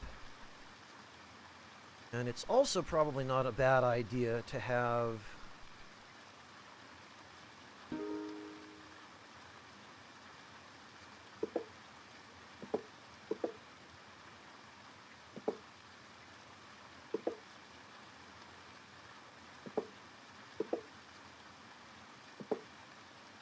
There we go, those fit perfectly. Hello, Corporate Express, welcome! I'm doing all right, thanks. How about yourself?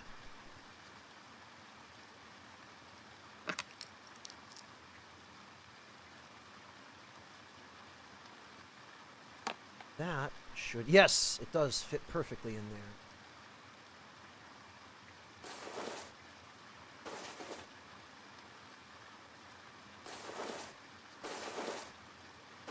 Brand new black shirt.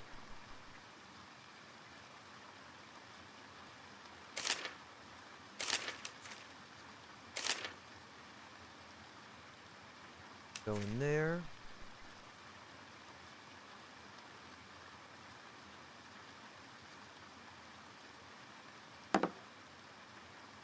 That has no charge. This can stack here. No.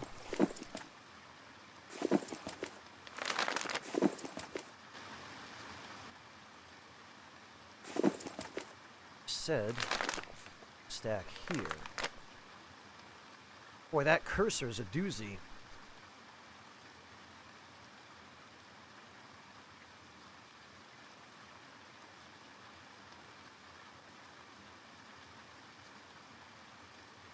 Alright, what are we going to do about this?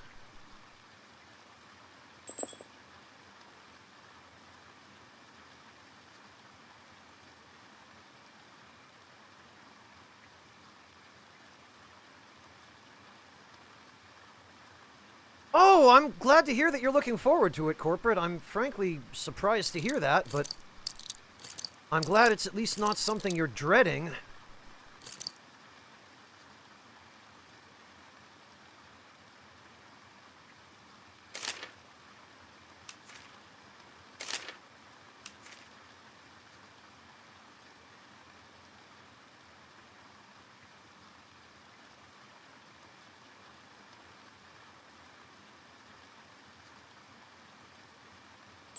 We should grab these bullets.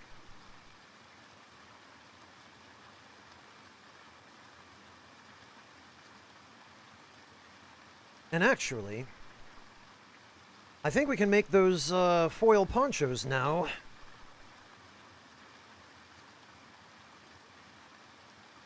Patchwork foil poncho.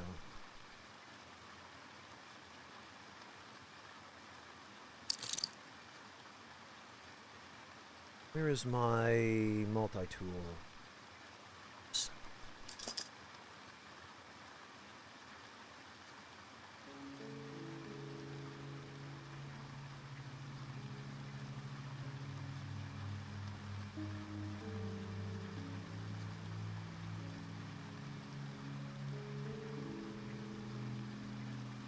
Oh, God. No, I don't want to take it apart.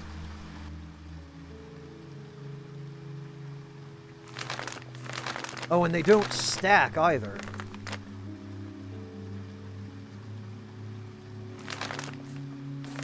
Oh, God!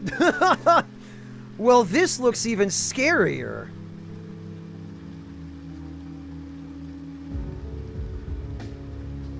Now, instead of the clown from hell, I'm the clown from space.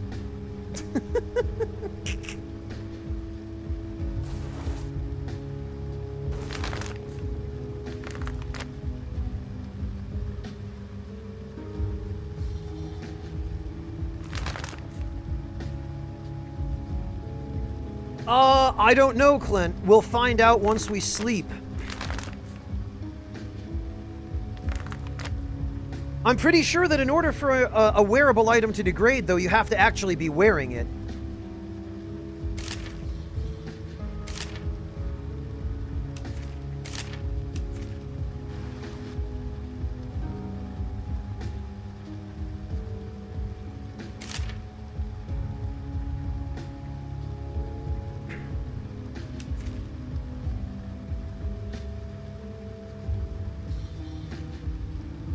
Oh, and I would only need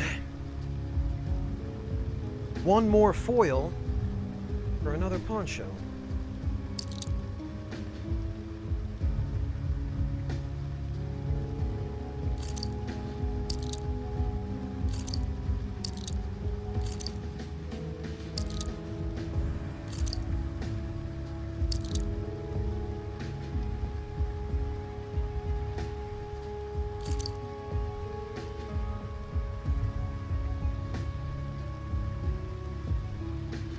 Yeah, Anodyne, that clown head is something special.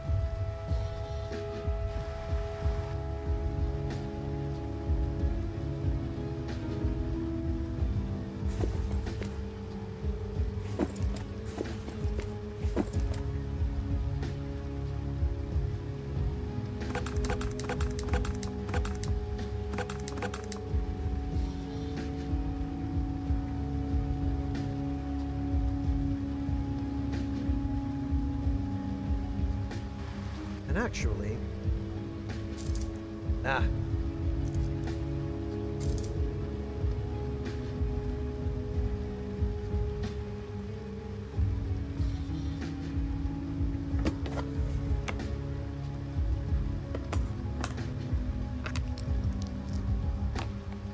I don't know why I have so many scopes.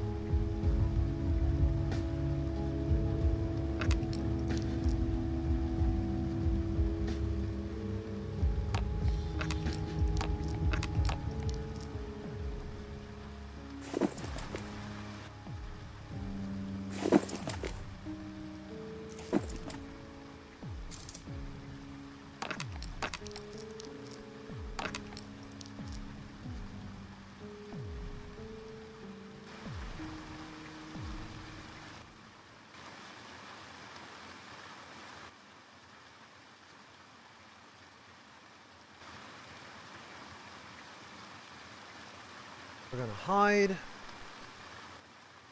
Just make sure we're at the right campsite. There we go. Now we can rest.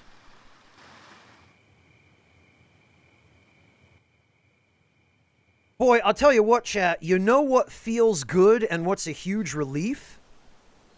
Looking at all my status bars and seeing almost all of them green, and especially seeing this one here say unhurt.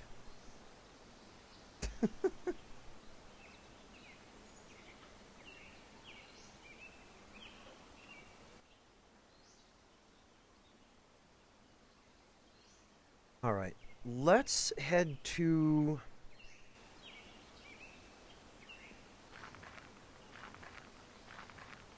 the Enclave one more time.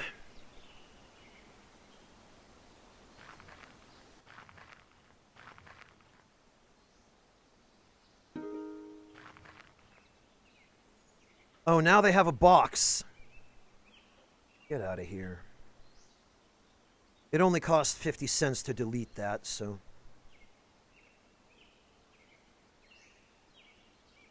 They don't have anything I need to buy, however...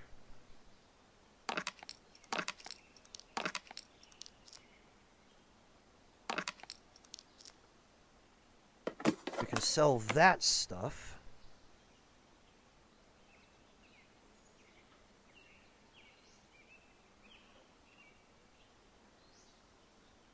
Oh, we didn't bring the vehicle, right, because we don't need to.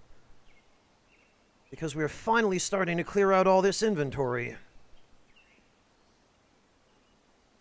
I doubt it, Asherite. From what I've been made to understand, the Dogman coat has a special effect. Plus, I don't think this is as fashionable. Look at this. It would be cool under other circumstances, but...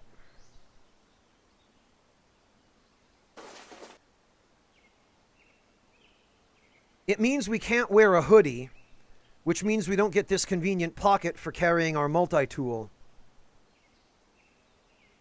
If there were a cowboy hat to go along with this, then I would say, yeah, maybe I'll just rock a revolver and yee-haw it up, but...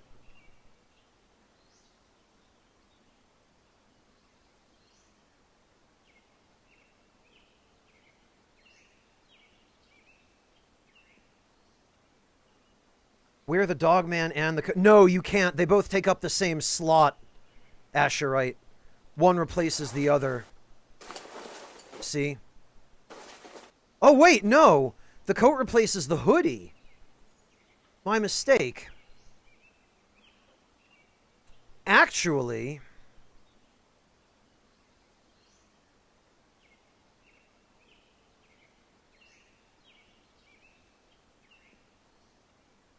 I stand corrected. I thought, yeah, but... oh, this makes the difference between me being burdened and unburdened. And yeah, I do worry about overheating, Clint, although it does show that we're comfortable. I'd probably just have to take off a layer of clothing underneath.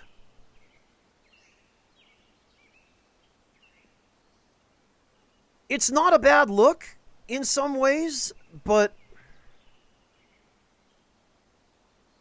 I really don't want to lose the... Oops, that's my pants. I really don't want to lose the pocket for the multi-tool.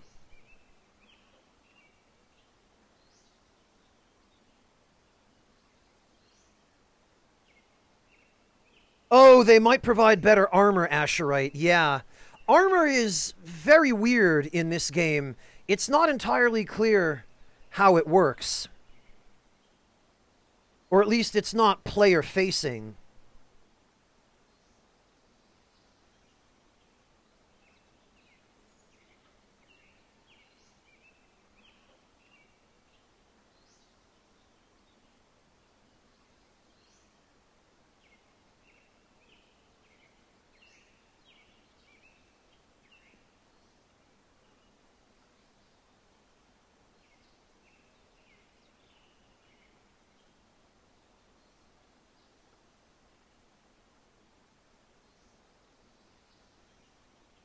We'll worry about that some other time, Asherite. As it happens...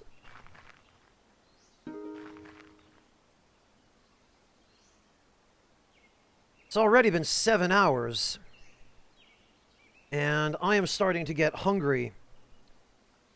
So I think I'm going to call it here, and we will... Oh, this is a rare opportunity. I know I say that every time, but...